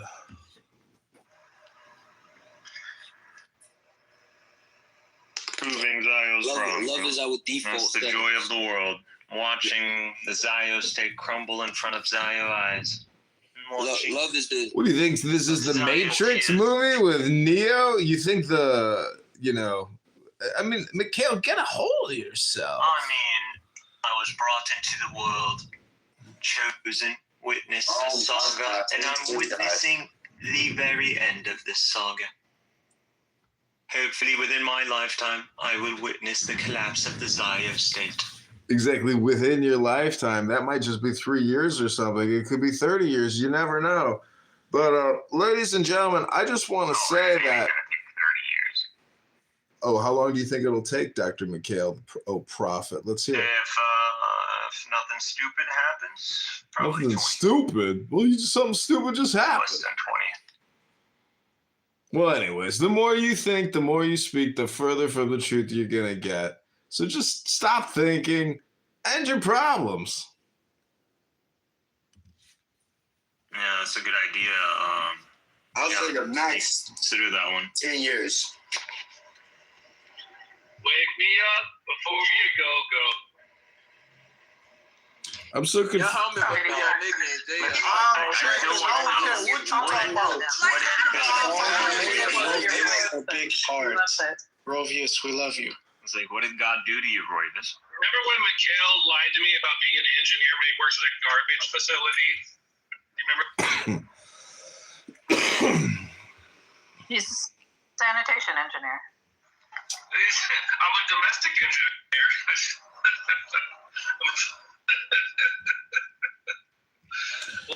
Why do they lie to me? Like, what do they think they're gonna gain from like bullshitting me? I don't understand. Point of order, moderator. Moderator, point of order. Royvis, why would you even care to lie to you? Because you want to impress me. Why do you want to impress me so hard? I don't know. Maybe I want to get between your legs, bro. You're just a piece of shit. Like, just admit it. Maybe I just want your butthole, dude. Maybe I just want that butthole. Right? Just kind of a loser, like no fucking purpose in this life. You know, You could be a loser and like the bubbles. You have no career. You have nothing of interest to offer anyone. Right, that's because But you you're want to just lie to me killing it right now. You You're wanna just lie to me. contributing to the Yeah, greatness why? to mankind. Well, compared to you, of course I am. Mm-hmm. I've actually accomplished things, you fucking piece of shit. You fucking faggot. Like wasting your time on Clubhouse. No, in real life, yeah. Point of order, moderator. Moderator, point of order. Roivas is using the F word now. And I just want to say that. This is the way I he went hypes from himself up. metaphysics 0 to This is the way metaphysics he X. pumps himself up. He goes over his girlfriend's house. He could fuck his girlfriend's house. That's all. I became a polymath. He's like But this guy, over my abilities, possessed by a pumping up that testosterone. Perhaps. I know, this is Little Block telling you more hours out. 25 minutes. All day soul. What's going on? Roivas, I'm so mad at you. You want to come over here at midnight? Yeah, it's just I don't know why when I show up they start like with the chickens like lost their head and they just like slamming into walls and shit like that. Rovius, I'm sorry, man, but I tried, man. It's not the vibe. I gotta say that, I thoroughly enjoy watching people get thrown to the goo because usually that's me getting thrown It's like to when the a goo. new cat is brought into a home. Is this what it's like to feel? Is this what it's like to feel to be a Muslim, where it's like you take pleasure in watching somebody get thrown off a roof? Is that possible to take pleasure in watching somebody get thrown off a roof? So there you go. I'm speaking metaphorically, not literally, of course. Oh, so Rumi doesn't matter except when he's talking about how you subjectively what? It's subjectively, objectively, subject. We're uniting the object and the subject here right now, Illumi. Illuminate us with your prophecy.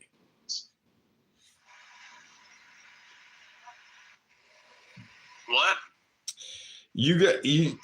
Amin, did you know that Illumi here is a Gnostic master and he chants the most beautiful little religious soliloquies and he gets into a Gnostic, chant. It's unbelievable. I don't believe you unless you do it right now.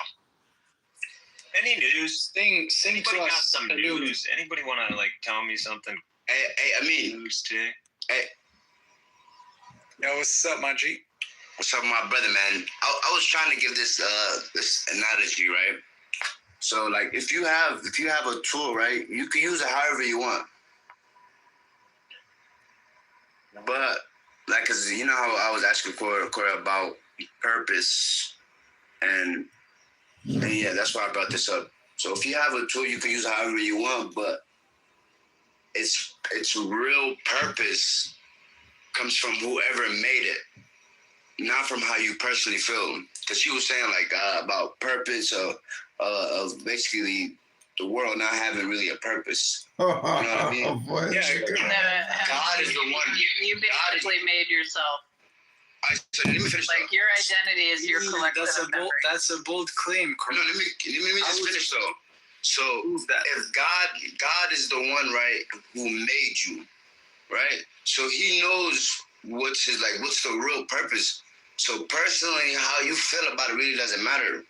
You get what I'm saying? Shitty manufacturer if you didn't supply like a user manual. Like if that was like, you know, if there's like a certain way the tool has to be used, you know, should have supplied a user manual. It's actually smart and genius, actually. It did. They call it revelation. Do you make or do you create It is. That's what your they call purpose? revelation. Truly. That should have been your answer. Purpose. True. No. Right, So Illuminate, here's the thing. I meant it in the real sense. Like, the real sense. Did Cora mean it in the fake sense then? I never understand. Maybe it was a metaphor. And I want to was a blame metaphor. French Who knows? because I don't know what. Okay, here's the distinction. There's a metaphor, there's a metaphorical sense, and there's a real sense. So if I say I create like really good, can you have a conversation? Let me explain. I create things. Let us listen from the My woman side. You have a woman scientific speaking French. That's where you shut just up. one moment. Just one moment. My The scientific only mind stage will of say that reason. nothing can be really created, right? So I say it in a metaphorical sense. That's it. Sure, exactly. Like so for example, like a hammer, right? A hammer is a tool. So I don't know. you can use that hammer however you want, right? But only the person who made it, like the person who made the hammer, like you made it to you know what I mean, to fix up your for a nail, right? To hit a nail. But then you can use it however you want.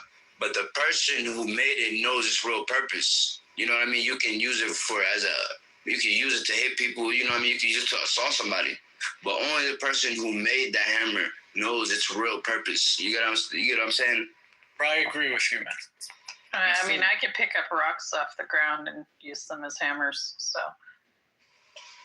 You could use that. That's not what I was trying to say. As a hammer. No, he's making an analogy. So then the one who what kind of batteries do you put for that one? Batteries for what? In relation to us, the users. So the creator. I ain't gonna lie, I mean, you cool. Your best friend. Just be laying back. If you don't mind me jumping in real quick. Who uses batteries anymore? It's all fucking USB chargers and shit. Bro, can we let him finish? Like, so. Well, it's the weight. Yeah. So Haas, real quick. So you was talking about the analogy with the hammer, right? So the creator, wouldn't the creator of all things who created me and everybody, if none of us really know the manual, so to speak, and only the creator knows the manual, why would he require another human being to reveal that manual to me? Because if that human being is not perfect, and we all not perfect, and we could lie. That's a beautiful question. Yeah, but then the manual the manual is the Quran. The manual is within the you. Quran was revealed The manual is your own experiences and intuition. Yeah, it was made by a man, but it was revealed to him by God. You get what I'm saying? Anybody that claim me. Wow, I think Black Is it an e-manual? Couldn't hear what you said. Mikhail, what? Oh, sorry. What did you say? Say it again. It's all online. It's an manual, an e-manual. It's just a joke. Manual, and then Black was doing like some play words, right? Oh, it just works out great, right? Manual, Emmanuel. Like, No one uses fucking batteries anymore. You get them with chargers. You get them in all shapes and sizes. Right, they come with like USB chargers. Sometimes they those magnets. Oh, yeah. So actually, man, that's disrespectful, man. So what's your name? Shivaji. Yeah, Shivaji. Yeah. Yeah, so I was basically like just saying like the user manual, you know, wouldn't be required to be made by any man if no man could really, truly, because you were saying that nobody could. Yeah, I told you it was revealed by. Here's the theory I would have, right? If the manual is within us, something you have to know. Like I would need to know. In order to reveal like a math equation, I would need to know some sort of knowledge in that field. You know what I mean? Yeah. So if the manual is within us, right, the prophets would be the one who have achieved the maximal unfolding of that manual. That would be kind of like the understanding, in a sense. Perfectly said. I mean, if you decided your purpose was to calculate the area under curves and you had no knowledge of calculus and you're like alone, like some sort of wolf child, and then like the forest, you could probably figure out calculus on your own eventually over a long period of time. You know, but you have lots of time to think. So.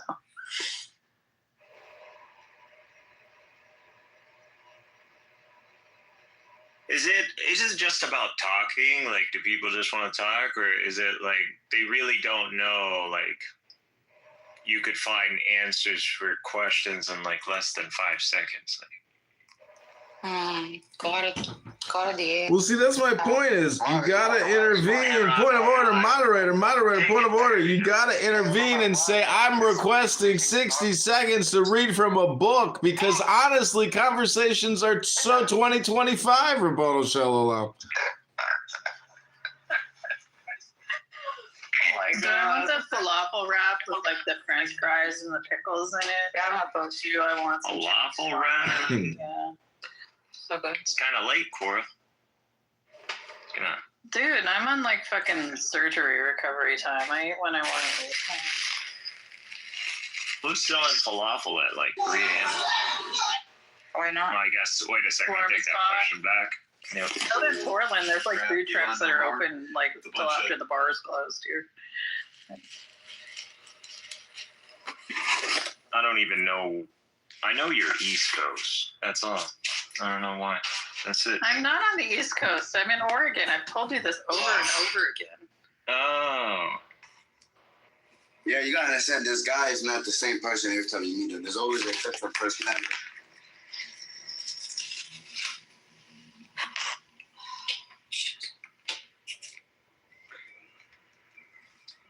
Backwards, it smells evil. You're not so in Portland, obviously it's the opposite of evil. It's I literally just said I'm in Portland, like probably like Portland, Oregon. I've said it like a million times. Oh, she is in Portland. What? Really? Justice. Yeah. I kind of did not expect that. I would see Coral Bay area. Everybody I just listen. I'm about to start whispering some incantations, all right? I was born in Oregon. I was born on the southern Oregon coast. You guys hear me? I'm about to start whispering some incantations. Everybody just listen, all right? Make sure you have your phones in your ears. I can guarantee I can make everybody. What, Rich? I can guarantee everybody will know my name after this, all right? Okay. You guys ready? Ready, bro? Dude, that was a joke. You guys are serious. You guys are not scared of shit. Somebody said that to me. I would not listen to that. Fear is only of the unknown. Hey, Cora, I was wondering, do you believe in demons? Cora, can you please become Muslim right now? I don't believe in anything. This don't have nothing to do with religion. Literally, I don't believe in anything. I don't. I simply make probability calculations. So you don't believe in spirits? And use the most useful outputs to navigate my life. It's So do you believe in spirits? Do you believe like you have a spirit? Mike, I need to do everything. I need to set up everything. This is the real. Like, do you believe you have a spirit? Cora? I have some liquor in my kitchen. People refer to as spirit. Oh, what kind? Wow. Oh my god. Okay then. Oh my god. Tequila, actually. Tequila. Mama, what personality are you today? Some gin and some bourbon and What? Are you fire, water? some cures, but I mostly have that around to make fun. Yeah. Hey, oh my. What character are you today? Fire, water? Which one?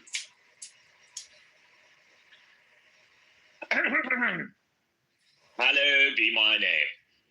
Okay, yep, I know who that is. That's the one from the. That's most likely James. That's most likely James from the 18th century. Bro, what are you smoking and how high are you? I'm actually not smoking. Oh my god. You don't gotta lie to me, brother. Skip the subject. Oh man, and I plugged in and everything, and he bounced. Oh, I will get him. I will get you, lawyer. You will not be the Jew that got away.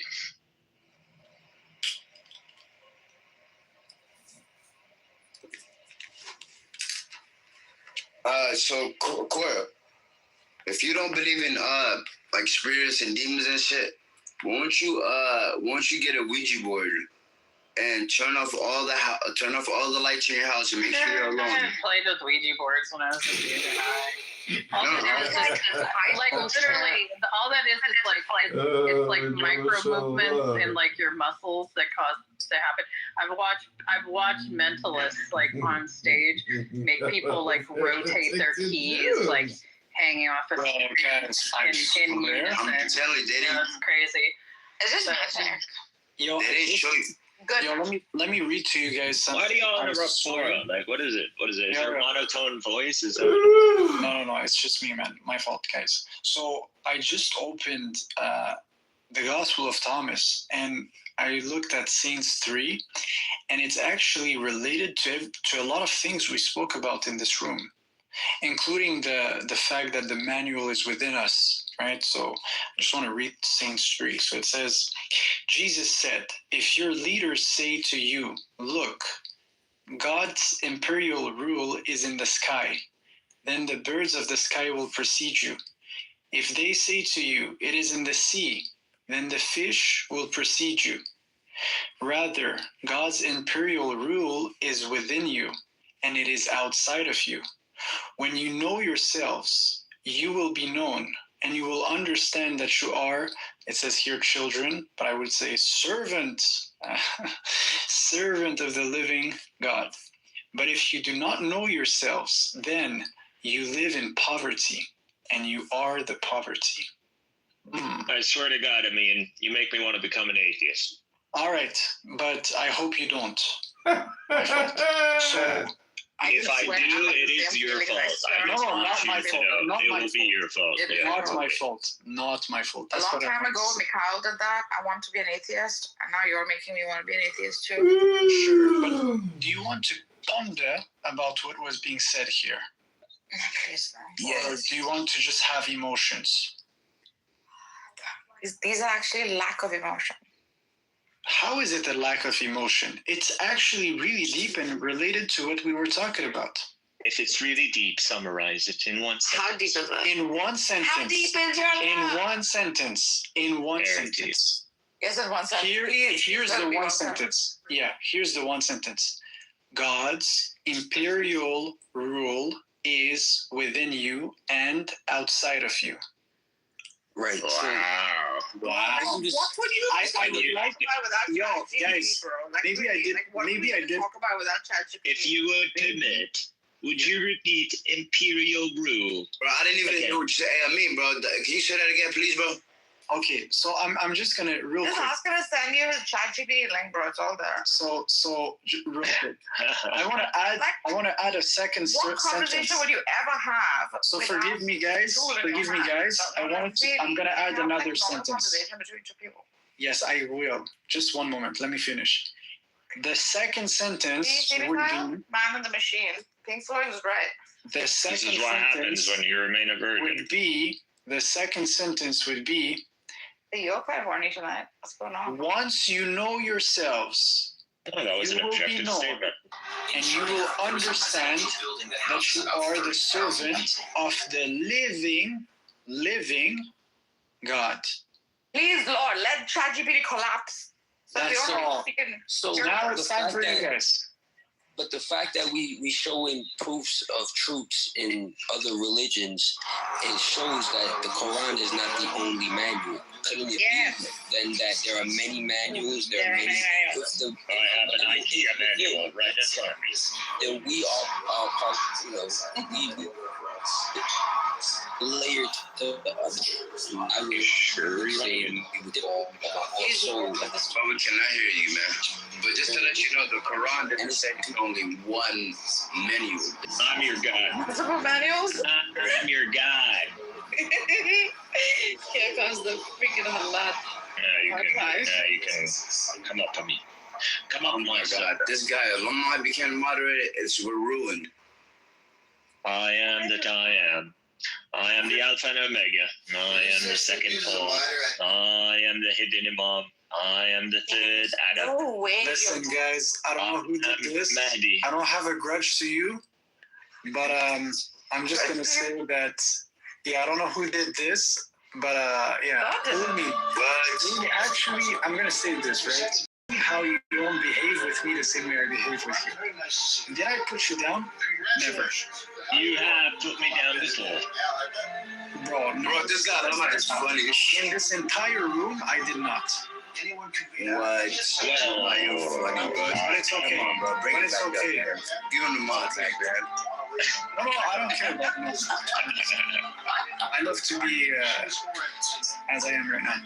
I mean, I want you to say Imperial Brew. Imperial rule. Imperial. Oh, God. Said it, bro. Give him the mod. Attempt to say it as if you were swift in a sentence. Imperial rule. Imperial rule. No, Swift. Swift. Imperial rule. Swift. There we go. There we go. Move. Oh, where's the? Come on, Lamar. I said you the man of your word, man. Let me just find the. Imperial. That was funny. Come on. Is the topic in here? No. Topic is dumbness. No, there's a topic. The topic is why take somebody back to the audience. Why do we read scripts off of ChatGPT? I'm surprised Zero is awake. Why do we have phones? Zero doesn't live in the US, so obviously. I swear to God, some people just want to like dumpster fire, and one of those people is Euro. Hey, Nergis, What's up, honey? are you from India? No, bro. But I lived in India for quite a few years. If that's the accent you're catching. Okay, Pakistan. No, bro. Where are you from? I said I lived in India for a few years. If that's the accent you're I'm asking you, where are you from? Me? Yeah. My place is the placeless. No trace for the traceless. I'm neither body nor soul. I belong to the beloved. Yeah, you're Indian. It's correct. Correct. What did you say? Hey, is it why do people like in India, right? Yeah. Why do they make food like that? Like, I was watching like how their food is just all soggy. Like, what makes the substance soggy? Like, What makes a substance soggy? Yeah, like what makes the food substance soggy? Like everything that they make is soggy. Like My name is David Hochberg. I'm a mortgage professional. I live in Northbrook, Illinois. I mean, from what I've been seeing, the videos and 22 years has been torture living in America Last with time I came, I missed low IQ. apologize to the esteemed body. With low IQ, I have low IQ. Accidentally saying that you guys all Just because I'm asking you, just because I'm asking. You're calling curry soggy. How do you know if I'm talking about curry? Well, what else is That's how you know you have low any food IQ. that is so-called? That's how you know you have low IQ. Okay, You guys can make hot dogs and it'll look soggy. To scrap the old collection system before switching over to the new system in 2020. Soggy. No, my people don't make soggy food. My people are being killed, actually. Huh? My people How many of our dear fellow patriotic I said my Iranians? people at the moment are probably being killed. Wow, that's something bad. By who? By my government. Are you serious? Yeah, man. Damn. Yes, in India, Modi is he's pretty crazy. He go and take Kashmir and he kill like 2,000 people. No, I'm not doing it right. What was that? That sounded Chinese more. You used to do much better, Bombay. I could, yeah. Now the Holy Spirit and the tongue of the Queen is just too powerful. I can't. That's just very compatible.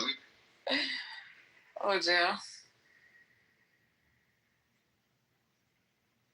Indeed, how many casualties have Maybe I should speak Californian like the revolutionaries? I am from India. My name is. I'm pretty sure it's my going to be name like is 60,000. Someone's going to tell me soon. What? The number? No. I think it stopped. Hey, yeah, why do you guys make food like with your feet in it? Like, do they believe like it makes the food taste better? Oh my god. Yes, they do. What did I tell you? Cause you know, in America, we use the term like, yeah, she put her foot in it. You know, just the term, but. Bro, please. You guys take it a little. Look at my picture. For a while. Don't make it be. Look at my picture. In it. Be gold. See my picture? Alchemy's car is middle name. Alchemist. All right, so what's the topic? Come on. They put their feet in it because the topic is Cora's the boobies. coming from their feet and it makes the food whole. Oh my god, that shit is disgusting. It's why Indian food Pause. Would you drink the Italian wine from under the feet of Italian wine? And why Modi is killing all these people. Don't talk about that, Modi. And why the internet is shut in my country, India. We're going to see. Yeah, they're fucked up. I hate Modi. Oh, you didn't watch the news or what, man? Huh? I don't know. Let's ask Alama. He probably knows it. He probably knows it. Where in the world right now is there like commotion where like a particular government is being kind of brutal to its own people, where the internet is shut? Do you know? Can you like guess? Huh? Can you guess? What? Guess what? Which country is having turmoil within it at the moment? Israel. Good Lord. Okay. That was forever, but from the past few days. Don't speak about that, Rama Modi. Iran? Yes. Yeah. Our food is soggy in Iran. We put our feet in our food. You're not from Iran. No? No, she's from India, Mumbai.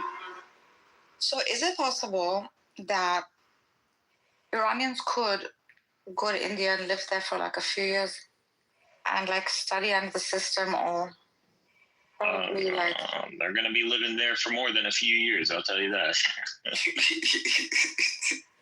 Wow. You live like a king in a pauper's land. You know that? In India? Yeah, man. You have your own just, unfortunately, I don't like to be pessimistic. At any moment, civil war. Somebody could give me cow shit I know. as a medicine. Be having a sick feeling in my stomach too. I think that's what it's going for. and I think it's self-destructing. Are we talking about this subject? They're talking about Iran. Hey, We're Mikhail, talking about the news. I mean, why don't you hop on the news and tell us the most Mikhail, do recent you really news? think so? Hey, I mean, you gave alumni mod. Alumni. No, I didn't actually. How did he get mine? Illumi. It's Illumi. Where's the Illumi? There is no end. Alumni. Alumni. It's Illumi. Oh, it's Illumi. Illumi. Where do you live, bro? Hey, I mean, how did he do that? Illumi. Did he hack it or something? Yo, maybe, man. Hey, alumni, how you do that, bro? Nigga, say Illumi. It's not even mine. He has powers, bro. He has mind games. Don't you know? Illumi is like so powerful like that. Bro, look what James said. He said, "Oh, I mean, kicked out in your own room. My ass bleeds for you, bro." Those guys are fucking weird. He's so funny. He said, Yes, Nergis, apologize to your master right now and sit at my feet and wash my feet foot by foot. You will apologize. You know who the fuck I am. Apologize. I did not kick you out. So I will unblock you. Apologize nevertheless. The master has been. Hey, alumni, give me mod, bro. If you're not scared, bro, give me mod, bro. Give me mod, bro. If you don't take, I'll accept that. Sorry. A real quick sorry. You can say sorry. Damn, you just said sorry to me, bro. It's not that There you go. Sorry. There you go. All right, right there. I said it, bro. Give me mod. You're dying to unblock me anyway. I'll block you again just for that comment. I would beg you again to unblock. Bro, I'm not gonna lie to you, bro. You one cool individual, man. Like a lot of people would have what? I mean, since the fact that people don't know how soon that's when I feed him Eucharist after Eucharist. Hey, alumni, you ever ate Eucharist? Alumni. Hey, you guys ever ate a uterus? Yeah, how do you feel? No, have you ever ate one? Eating a uterus. Have you? That's very odd. Yeah, of course. Have you eaten? I ate a uterus before. I ate a baby, an aborted baby. You are talking about the uterus. Yeah, I ate an aborted baby. You know, it gives you that. That's why I'm literally 6'5". Dude, I'm 30 pounds. What are you talking about? I'm a vegetarian. Are you serious? Yeah, man. Oh my God, bro! You guys vegetarian, man. All right, so tell me this. You guys eat cow shit for medicine? Yes. Stop it. Does it work? Yeah, it's really good. So you swear? Fair. I mean, goddamn, there's like 1.5 billion of them out there. Something's working. Look at Haz laughing at the Indians. Look at the audacity. No, I'm not laughing about that. You know, I'm Indian too. You're being racist, bro. It's my I'm Indian too, bro. Oh, you from India? I'm from India. You can tell from my accent. Oh gosh, that's the worst. I'm a very well. It's like I don't know why I can't like. And that's like everybody in America knows how to do the Indian accent. Everybody. If you don't know how to do it, that's like you're an alien or something. I never really tried, you know. Just say thank you, come again. Just say thank you, come again. Well, not bad. Just practice that one. Thank you, come again. You'll hear it when it clicks. Now tell me why you find my food so soggy. Why do you find food from my country so soggy? You know, I'm just saying, like it looks like everything just looks like it's just soggy. Like I don't know, just have the videos on. Soggy, bro. I'm gonna show you this. Just go to the internet. Just look at. Wait, I'm gonna show you. No, I am Indian. So obviously, like I've had soggy food all my life. So you're saying only curry soggy? Only curry soggy. How about the beans? Beans in a curry. Everything you put in a curry. Oh, okay. I didn't know.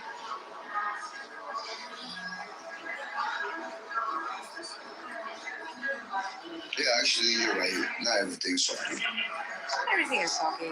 Like the bread is pretty dry. It's a new cuisine on the market. Remember when there was talking about food? Let me take some snacks. Sushiritos? There was always something. No, I'm just saying this. You guys have to try this. A pig's anal. What is it these days? Bro, that's sick, man. How's I told him vegetarian, bro. No, I was talking to them. Yeah, but I can hear her. Oh, okay. Sorry. That's okay.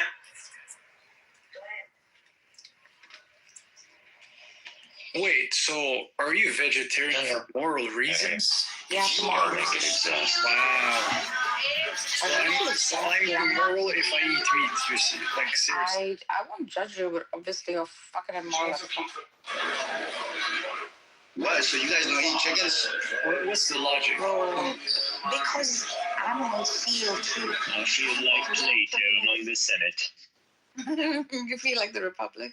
So look, if we didn't eat goats and cows, they would literally take over the world. That is not true. They too want to live lives. Oh, hell, goat eater. They have husbands, they have wives, they have families. Do you think they don't have feelings?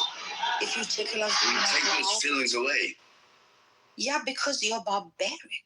No. Violent. Okay, just look how Muslims just look this. Murderer. Just look it up on YouTube, right? When Muslims are sacrificing a goat, they will literally say a few verses. And what do they say, bro? They say Bismillah, Allahu Akbar, and it literally Bismillah. They'll say Bismillah, Allahu Akbar, and literally the goat will stretch his neck out. Yeah, but just look, and then it literally the goat will literally expand his stretch his neck out so he can get sacrificed. Have you done it before? Yeah. Have you killed an animal before? Yeah. Lies. I do it for fun. This is horrible. What nation do you hail from, Haas? I'm from the nation of the Tsars. You're from the nation of Islam? The Tsars. The Tsars. Are you from? Do you follow His Honorable Elijah Muhammad? No, hell no. Good answer. You know what he called the white people, right? What? Those Yacobian devils. Those fine merchants. Jacobian devil, goddamn. Those swine merchants. Data from the Wyoming Department of Transportation revealed that between... And so these moms helped So Haas, where are you? Are you on the East Coast, West Coast? Signed into law by Henry McMaster. I want us to write a text and put it in a time capsule. In this time capsule, it says, if the BHI end up establishing a Zionist movement, and then there's like BHI Israel, there is no God, and then just like put that over there, and then that's it. I think that's the least we could do, right? It's wrong. I swear to God, I have a feeling in like a few hundred years these guys will take over. So the BHIs took here the original Jews. It's like worth watching. And then they freaking go to Walmart with their costumes. They make it out of evil foam. With like swords and with like, Cora, you there? Probably sleeping. Honestly, I'm not that scared of the BHI because, like, you hear the higher or the others or the more of their preachers. They're not crazy. Like, they're not. It's all just spiritual. They're usually really about the Power Ranger outfits. So they make these like clowns. I do. I did go look up. to see like where they sell their costume. Is there a female one? They wish to take over America and turn it into Morocco. Female BHI dress. Oh no, that's the Moorish. My fault. No, female BHI gowns in Walmart. They even go to Walmart. Yeah, that's offensive. No, that's just the normal costume. That's right. Check out the crowns, bejeweled, with freaking like crystals. Oh, I it's hate like Moroccan. when people make their No, not really. Look their at the ones profile that are- anonymous. They just Yeah, listen. kind of like a kaftan. Wait, they took our clothes? Go check it out. Hebrew Israelite female gowns or whatever dress. Yeah, looks very Moroccan. Do you see the swords and the freaking crowns? No, just see dress. I'm so good dressed like that. With the crown and the sword. Dressed like your average Moroccan woman. Okay. It's not average Moroccan. I'll show you. I have pictures of them incomplete. Stop eating my boots. I just want to know who's funding this movie. I don't think I That's know. all. I don't Has to be someone. It's their believers. Like to what avail? For what? Like, what do you get out of this? It's something that's Control. Yeah. Nothing is within control of the people. Y'all are all following whatever think tanks or deep states expected you to follow, or they've engineered society or American society to follow. That's all it is. They're clearly part of an agenda. I just don't know what it's meant for. Yeah. I can't seem to find like purpose behind the agenda. I mean, the purpose behind the whole movement. Funding all of this stuff. It is culty. It does like spring from perhaps like a sense of wanting status, recognition. You know. I'm just afraid maybe one day like these psyos will get desperate and they'll do some, call for, jihad, and they would bring these people. We're going to establish the real Israel this time. We were Amalekites, but it will never happen. Now we want to do the real thing. So you come here, Black Hebrew Israelite friends, and come and fight the good fight. I'm worried that like thousands of them would fight us. The thing is, they don't want to be part of. They don't want to be part of the bigger Jewish community somehow. In fact, they sort of discriminate against them. You are Jew. That's what they say. Oh yeah. I've seen them like properly discriminate and also like otherize the actual. Well, if you think of their project, it's like a Zionist project. It is, in some way. However, the ones they look down upon are the Zionists themselves. the BHI will take over the Holy Land. They want to be them, so that's all it is.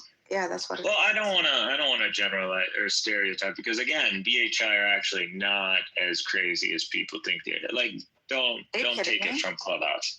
Are you probably kidding? Again, a lot of people are crazy, but like if you look at their officials or at least what they're stating officially, or semi-officially, they don't believe they're actually of the lineage or any replacement theory or any of that Afrocentrism pseudo-nonsense. No, they don't believe I don't know if it's true, but I heard that they want to enslave the white man. I don't know if it's true. I mean, so did the Nation of Islam, for God's sake. It's sort of like it becomes trendy after they establish themselves after a while.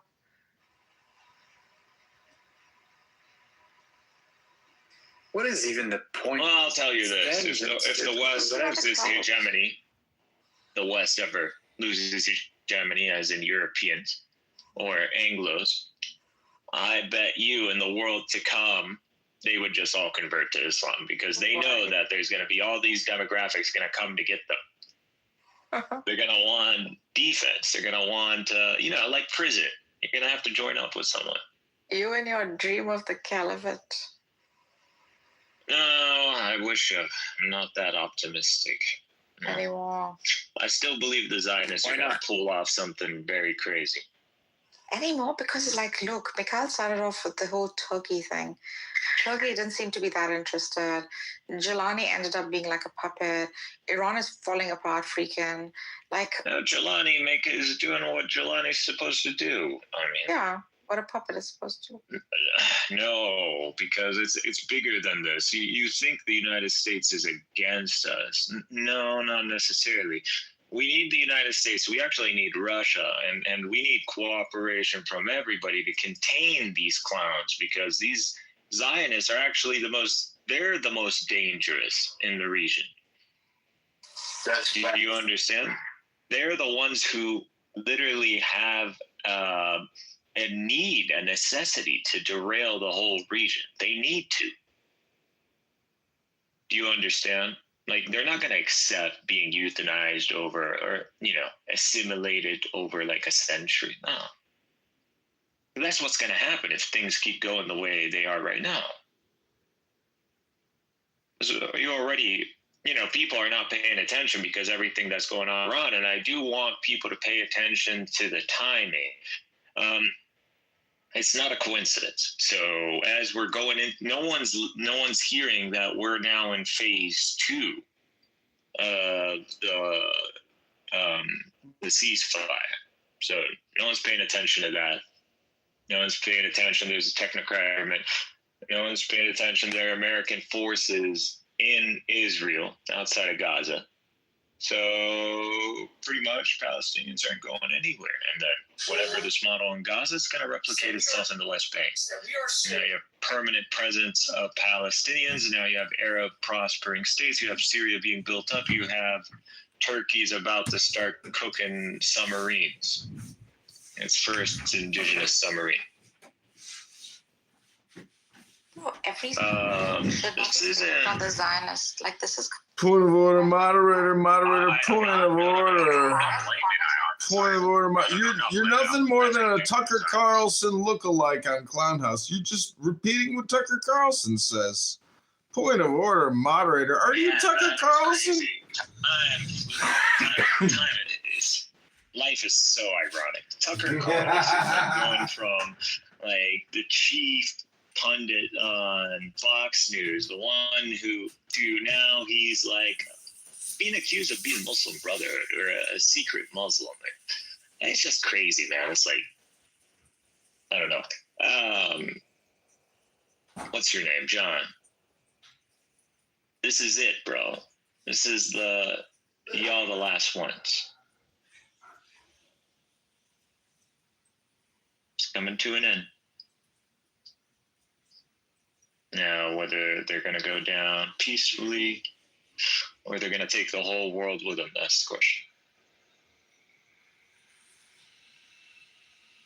Clearly, they want to take the whole world with them. Otherwise, this shit in Iran would not be happening because this shit in Iran only means one thing, civil war. And civil war means refugees. Refugees from Iran means Shia refugees. Refugees in the hundreds of thousands in Iraq and other places going to lead to sectarian violence, which probably the Mossad is going to try to trigger. And boom, we went from Iran to Iraq to Syria, and then the whole region is now, what do they call it? Firecracker. That's never going to happen. Hopefully, that's what the United States is supposed to ensure doesn't happen. That's the trouble in any case. Whatever it is, I think there should be a change in that bloody government. Well, I'm not optimistic if Arab states are going up to the United States and they're going, hey, man, don't do anything stupid. I thought we had a game plan. Which is what, by the way, UAE did, right? Obviously, there's wars. The game plan is there. it is up to the people to understand whether they want to learn the easy way or the harsh way. But what do you mean the people to understand? Well, I'm Like, saying what do you mean by that? When you the say people, that? I'm saying the people and also the ones who are in charge, basically, to work together. They want to destroy Iran. Like this is what it is. There is no other outcome from this because, to remove the conditions that are causing these protesters to riot is to remove this, alleviate some of these sanctions. But Israel and Iran just literally had talks about not going to war with each other, right? They're like threatening each other every other day. No, I know, but just recently where they had Russia as like a mediator, like you know what I mean? Russia basically, in the middle trying to tell them, Israel and Iran is not going to go to war because Israel. In the tradition of Muhammad and the Muslims, the Jews unknown, the Jews do not have no word and no trust. You do not trust the Jews. Right. Well, that's false. لا عهد لهم ولا ميثاق. Wow, what? They have no covenant nor a decree or. No, it's false. The Quran does not generalize on the Jews. I thought the Quran is specific about like Yahud being used like 7 or 8 times. I looked that up some time ago. And the Bani Israel being like completely different people. It's a lot of reference to context to those. What? They're completely different people. What do you mean? Yeah, Yahud is like, I think the word that is used particularly for the Jews. Nasara is the word, maybe. Nasara is a Christian. I'm working on that one. الذين هادوا اليهود and Bani Israel and Israel and Al Imran, 5 that I believe are terms that have clear distinction from one another. Israel, children of Israel, Yahud or Jews, but really it's not. I don't know how to. Need to properly find a translation for that. Jews call Americans and Americans. And الذين هادوا. There's also, I think, is it Qawm Musa or? Well, no, the Quran is pretty clear. Yeah, it's very distinct about these terminologies. But it's also very generalized. Like none of these stories are in the Quran are like given lots of particulars or explanations, like you'd find in scriptures prior to them. They seem to be like a touch and go sort of, giving you like the moral of the story. Okay. My tyrant reign is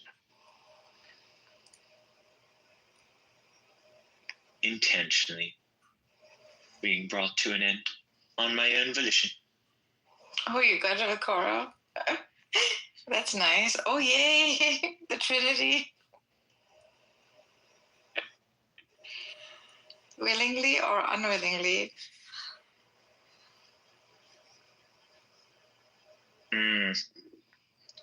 Yes, my disciple, learn my words. Consume them so you may experience the baptism of fire and cleanse that temple of yours. So may you be endowed with the Holy Spirit, so the Shekinah may usher among you, and you may enter into holy union with the Logos and manifest the Son of God. Huh?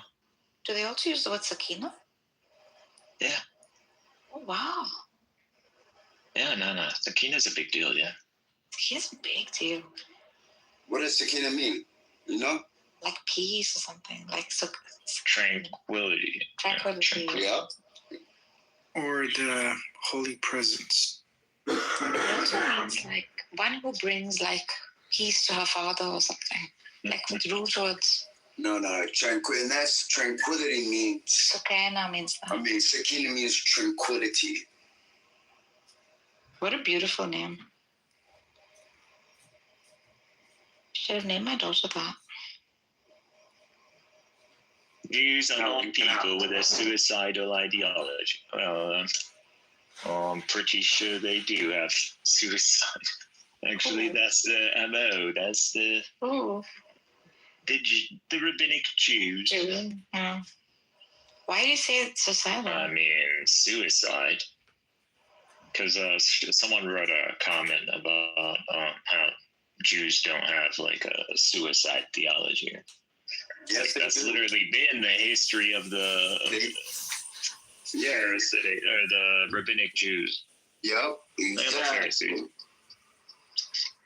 Perfectly said. Because I like you. I think there is something there. I'm glad I didn't kick you out. I do like Hobbs. He's innocent. He likes soggy Indian food. Well, clearly he's been looking into stuff, so. Like Sakina? No, he's Pharisees and rabbinic Jews. It seems like he knows. He's familiar with what I'm saying, so. Yeah. Hobbs, were you a Christian before? Me? Yeah. No, never.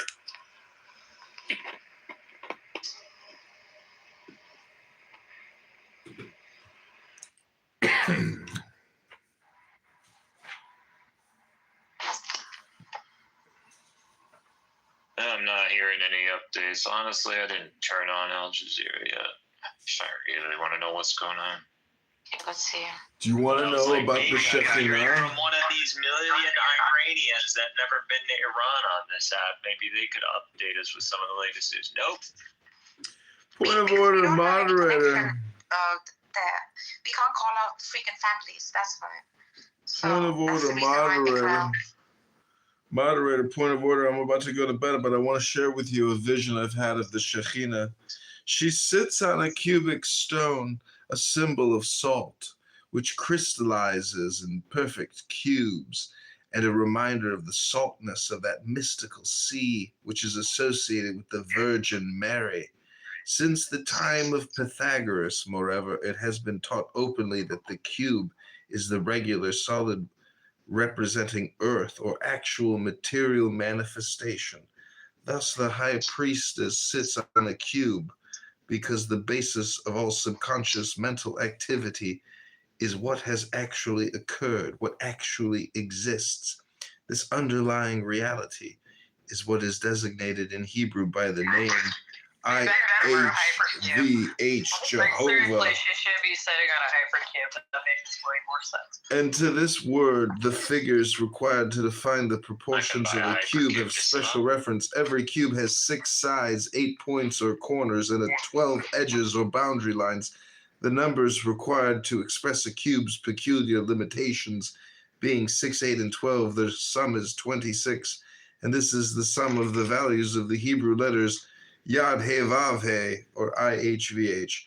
What actually exists, what really is, what materialists and idealists alike misunderstand and misinterpret, is the real presence of that which was, is, and shall be. This real presence is the basis of all subconscious activity. That's beautiful. Can you share that with me, John? That was really beautiful. Thank you for the read.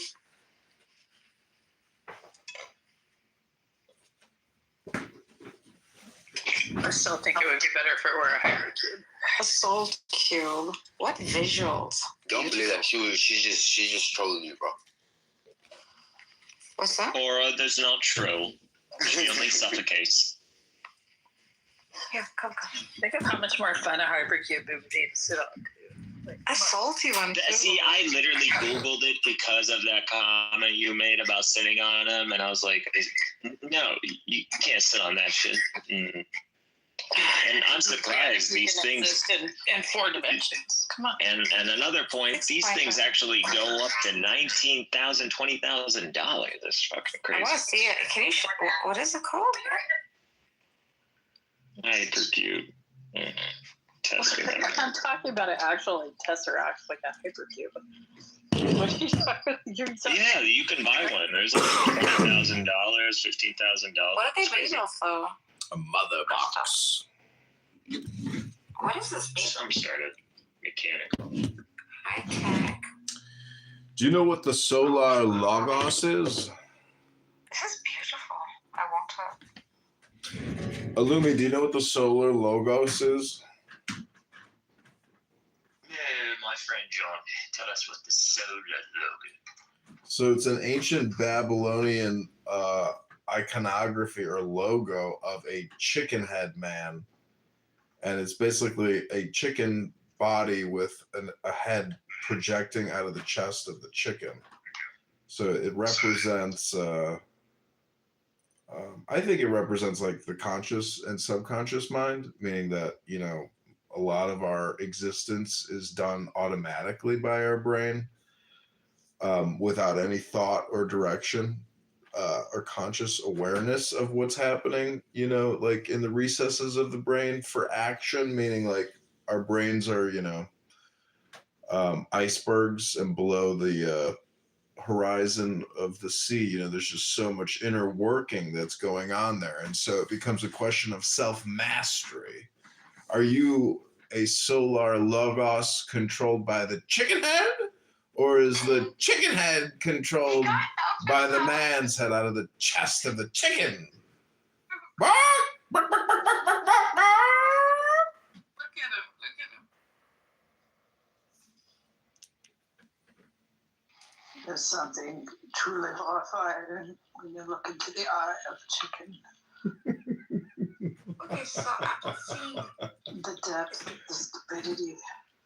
this is really beautiful. There are You're not a vegetarian, are you, Cora? Or a vegan? no, she's not. Oh, okay.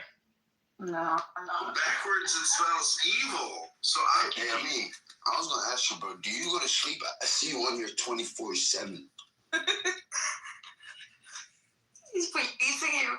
He's moral policing you. You know, I sleep and I wake up like this. Well, I keep on how much hours of sleep do you get? Like 3 hours, 2 hours? Depends, but these days wear shorts. Long. Are you working or something? Oh, he's in Canada. It must be cold. It must be short. Hey, Cora, what's up with Rufus?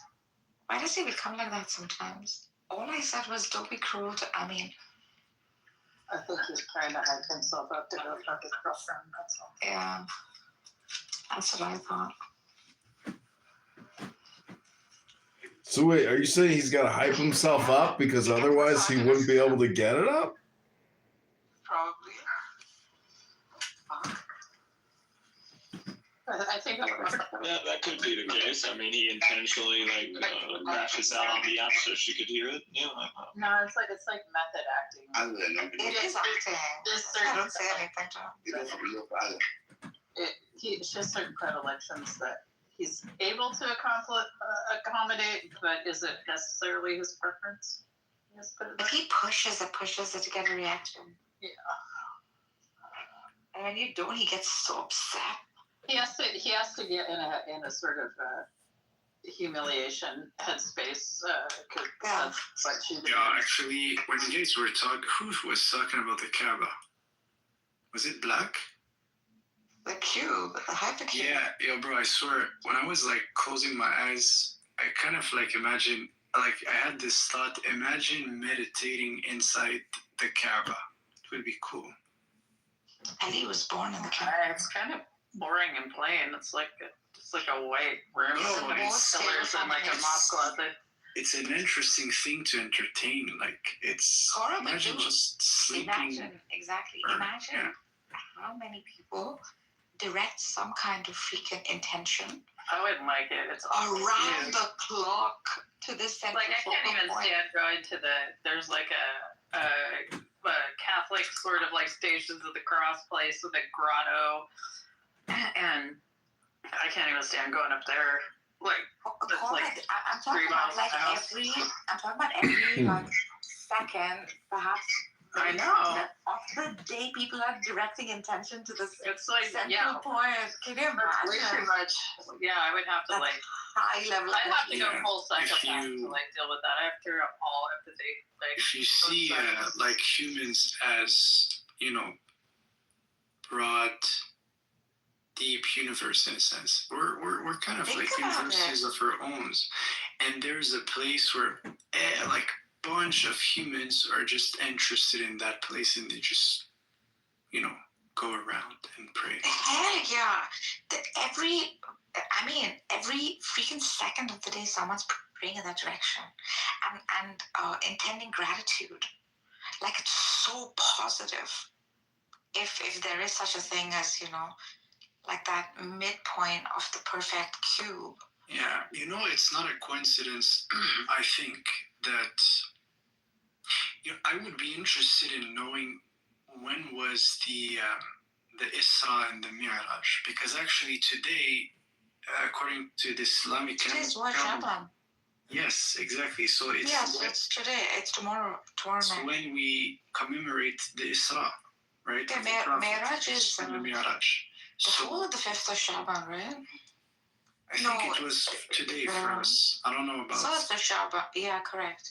3rd of Shaban is Hossein Ali's birthday. I'm very good with dates and history of it. Studied it quite a bit. So the point would be this, right? I don't think it's a coincidence that the Prophet, when he ascended to heaven, he went from Masjid al-Haram. What is the date? Haram to Masjid al-Aqsa, yeah. What was because the date? these are central points of direction.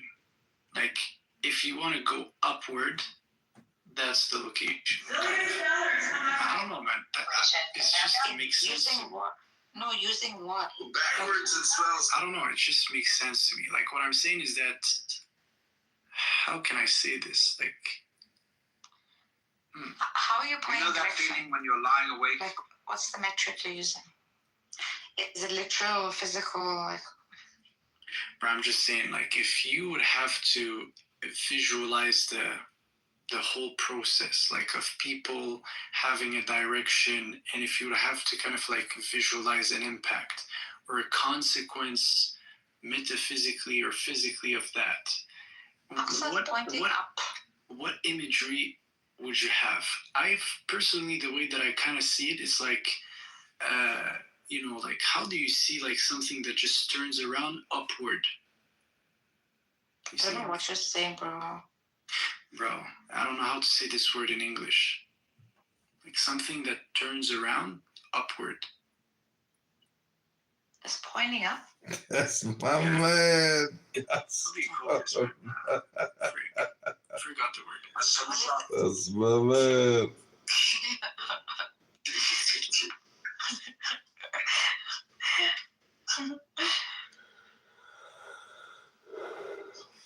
It's so funny. So, do you like the soggy food, House, from India? Do you like eating the soggy food? I never actually tried it. What? What do you mean? Yeah. What do you mean? Would you make it for me? I would love to, you know? Oh, I've never cooked. I would love to taste it. But you could cook for me. Bro, I don't cook for anyone. You know, can you cook? There you go. Upward spiral. That's upward spiral. Okay. I mean, that's what I was trying to get at. Yeah, poor thing. Just let me explain it. It makes sense. I see what I'm bro. I see what I'm saying now. Are you from Africa? What? Are you from Africa? Why'd you say that? Because I thought I heard African. Swahili. Yeah, of course. I'm African American in America. Oh, okay. No, I'm just kidding. I'm African. Yeah, that's what I can hear the undertones. Yeah. I was talking to this crazy girl. Mm-hmm. What was she saying? Go to sleep. Your girlfriend? She's actually she's like a ghost. Shut the heck up. What do you mean ghost? She's like a ghost figure. God, what are you eating? What are you eating?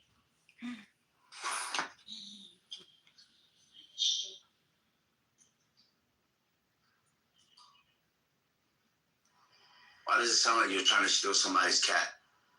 It's my dog. What are you eating?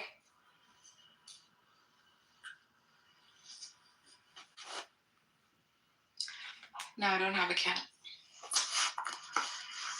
Have you ever cooked? No, it's been a long, long time.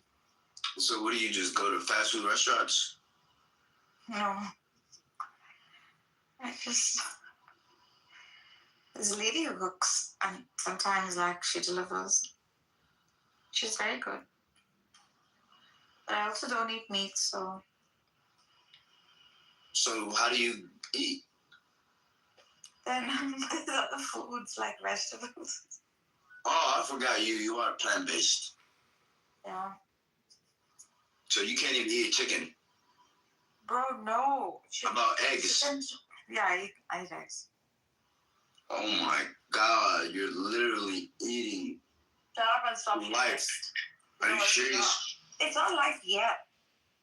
Literally, it's life that was just born. So you're basically eating an aborted It's not life that baby. is born. It is life that is not born yet. No, eggs are unfertilized, dude.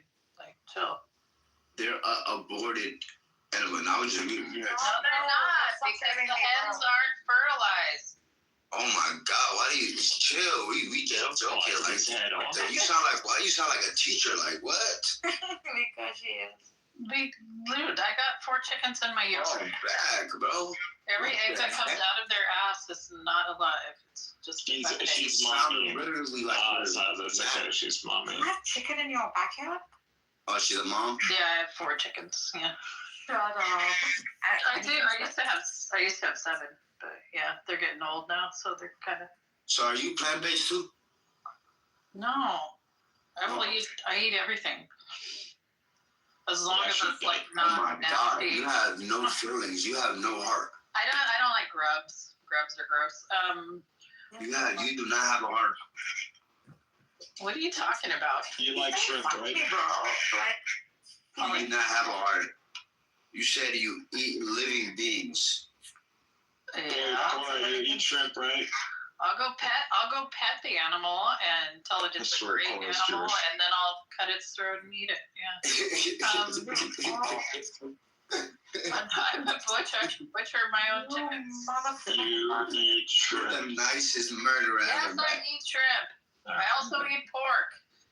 Okay, good. Oh my God, you eat pork. Oh yeah. I can't talk to you anymore. I love As long as you eat pork. I shrimp. love me some hazelnut finished heritage red wattle pork. Ooh, good stuff. I mean, it sounds good. Pork or shrimp, Cora? Preferably, I actually like seafood the best. Like, I grew up on the coast, so I eat a lot of fish. You like it's tuna fish is the expensive meat, right? Depends on where you buy it. What was the I forgot what's that fish that's like so expensive? I forgot the name.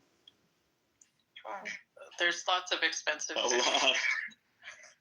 Are you talking about bluefin tuna? Like, Yeah, I think it was that. Like, what is it called? bluefin tuna? Are those the most expensive type of tuna? How much? Do you remember the price, or you just get? Or... Of the fish? Oh, I don't know. It's probably like it was like something like $800 for one fish. Shut the fuck up. That's not what tuna are huge. So like $800 for a tuna, and the tuna weighs like 75 pounds. That's a lot of weight. I mean, that's a really fast fish. Like my dad used to bring whole tuna home because he'd just go down to the docks and buy them straight off the boat. I never ate tuna from like a tin can until I was like 14 or 15 years old, and the first grocery store tuna I ever had, I thought I was gonna die. It was so gross. Well, so you used to feel your dad used to fish for 2 years? The fishing boats. We could walk over to the oyster beds and just go home with oysters when I was a kid. I think oysters the most nastiest thing. I mean, I'm not gonna lie. I had one of my friend, like he's like a chef though, so he made this food with oysters in it, and he just made it delicious. Like I mean like eating it out the oysters, like you know what I mean? What a life. I think the worst thing I've ever eaten. You mean raw? Yeah, raw. That's the best way. No, that's Dude, that's like it. Like if you go to a wedding for like my family What a from like life. the Never coast, go out right? of business. Like anybody I know from the coast, that's like one of the things at the wedding.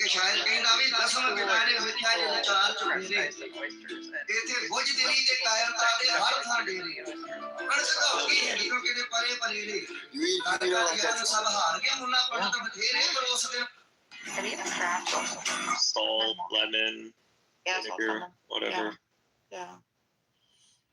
I don't know. It's just probably like the way that people eat it, like that slurping sound. It's gross, but it's delicious. Like if you just, it's an acquired taste. You said it was too expensive.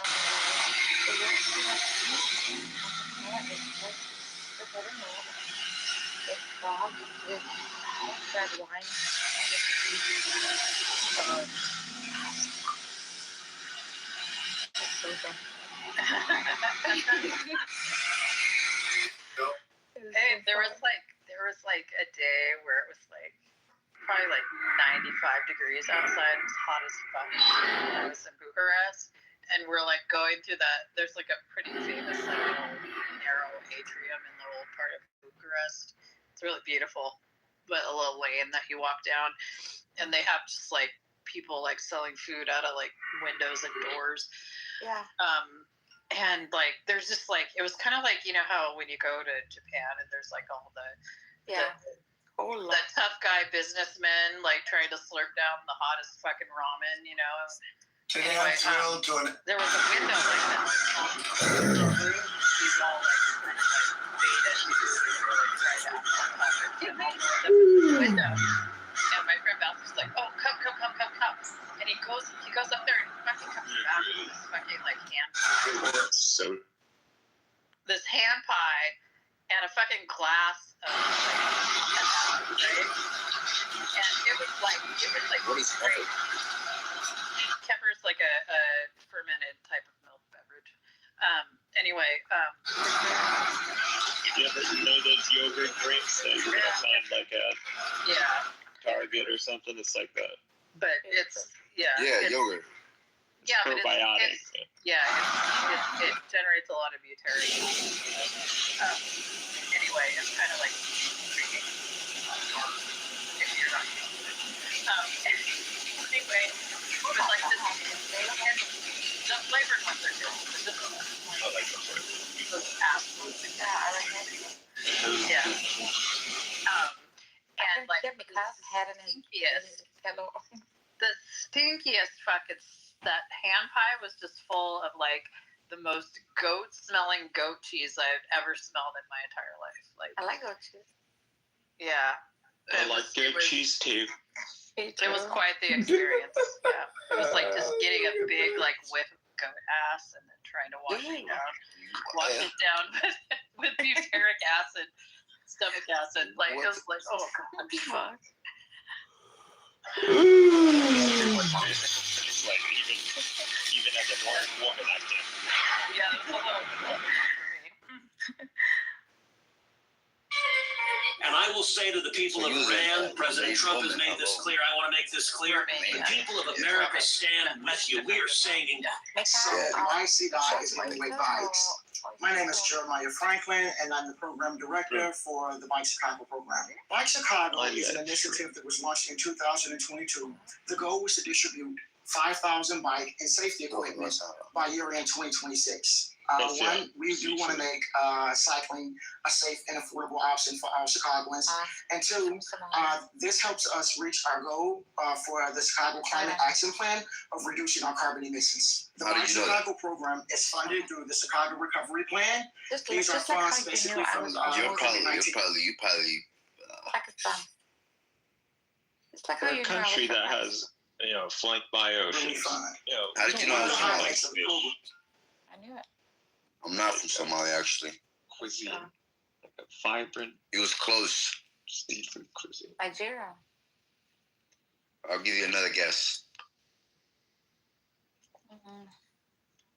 Sudan. Sudan, yeah. Close. Wow. It's sad. Actually, I'm Samoan. I knew you were Somalian. No, I said I'm Samoan. It's a difference. How's that close? Just Yeah, you know.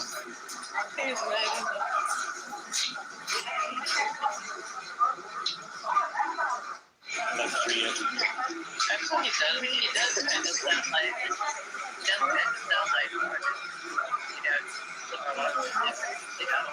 Some people say the American dream is dead. I think he likes sushi, I think. I love sushi. Hey, which one of you guys ever had cow ass? I was in the Bay. I'm so tired of sushi. This is the last chance to. 6 months after bombing the U.S. Embassy, terrorists struck again at the heart of the multinational peacekeeping force. 200 American servicemen were killed when a suicide bomber drove a truck loaded with explosives into their barracks. in Iran, right? For weapons. Moments later, a second coordinated attack killed 58 French soldiers from the same multinational force. The deaths of Americans at the U.S. Embassy and in the military barracks in Beirut was a generalized turning point in which the Americans realized that they were not only engaged in a Cold War with the Russians, but also in a war on terror in the Middle East. 6 months after bombing the U.S. Yes! The U.S. Embassy. Conversation with you guys, though. It's sleepable. Getting away, y'all. It was indeed a pleasure. It was a pleasure. Father's I'm about to leave you guys off with one more thing. What? I'm about to post a picture of what I was talking about. Ew! Better not be good ass. It's actually, I think, maybe 50%. If they were never there, they wouldn't have been attacked. Actually, if they had better intel, they would have prevented prevented it. Terrorists. The back that we get from the public. Hearing how this program. And I take that back. Dude, good shot, bro. This is so sick. Hearing how. I know Lamar for sure would date this. Go. God, what is this? Look at my PDR. Oh my god, that's it. You see it?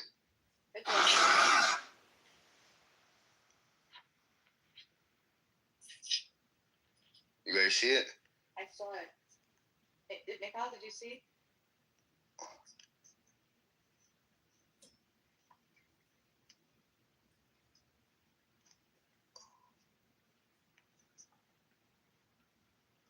Good night, my fellow brothers and sisters in humankind.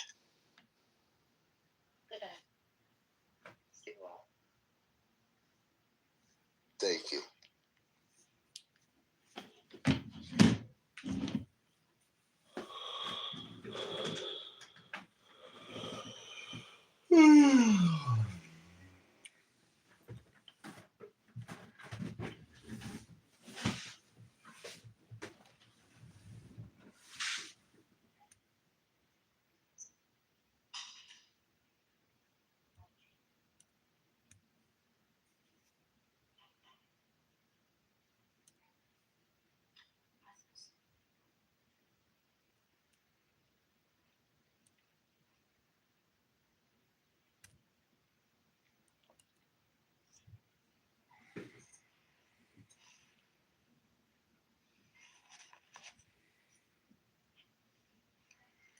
How kind of Illumi.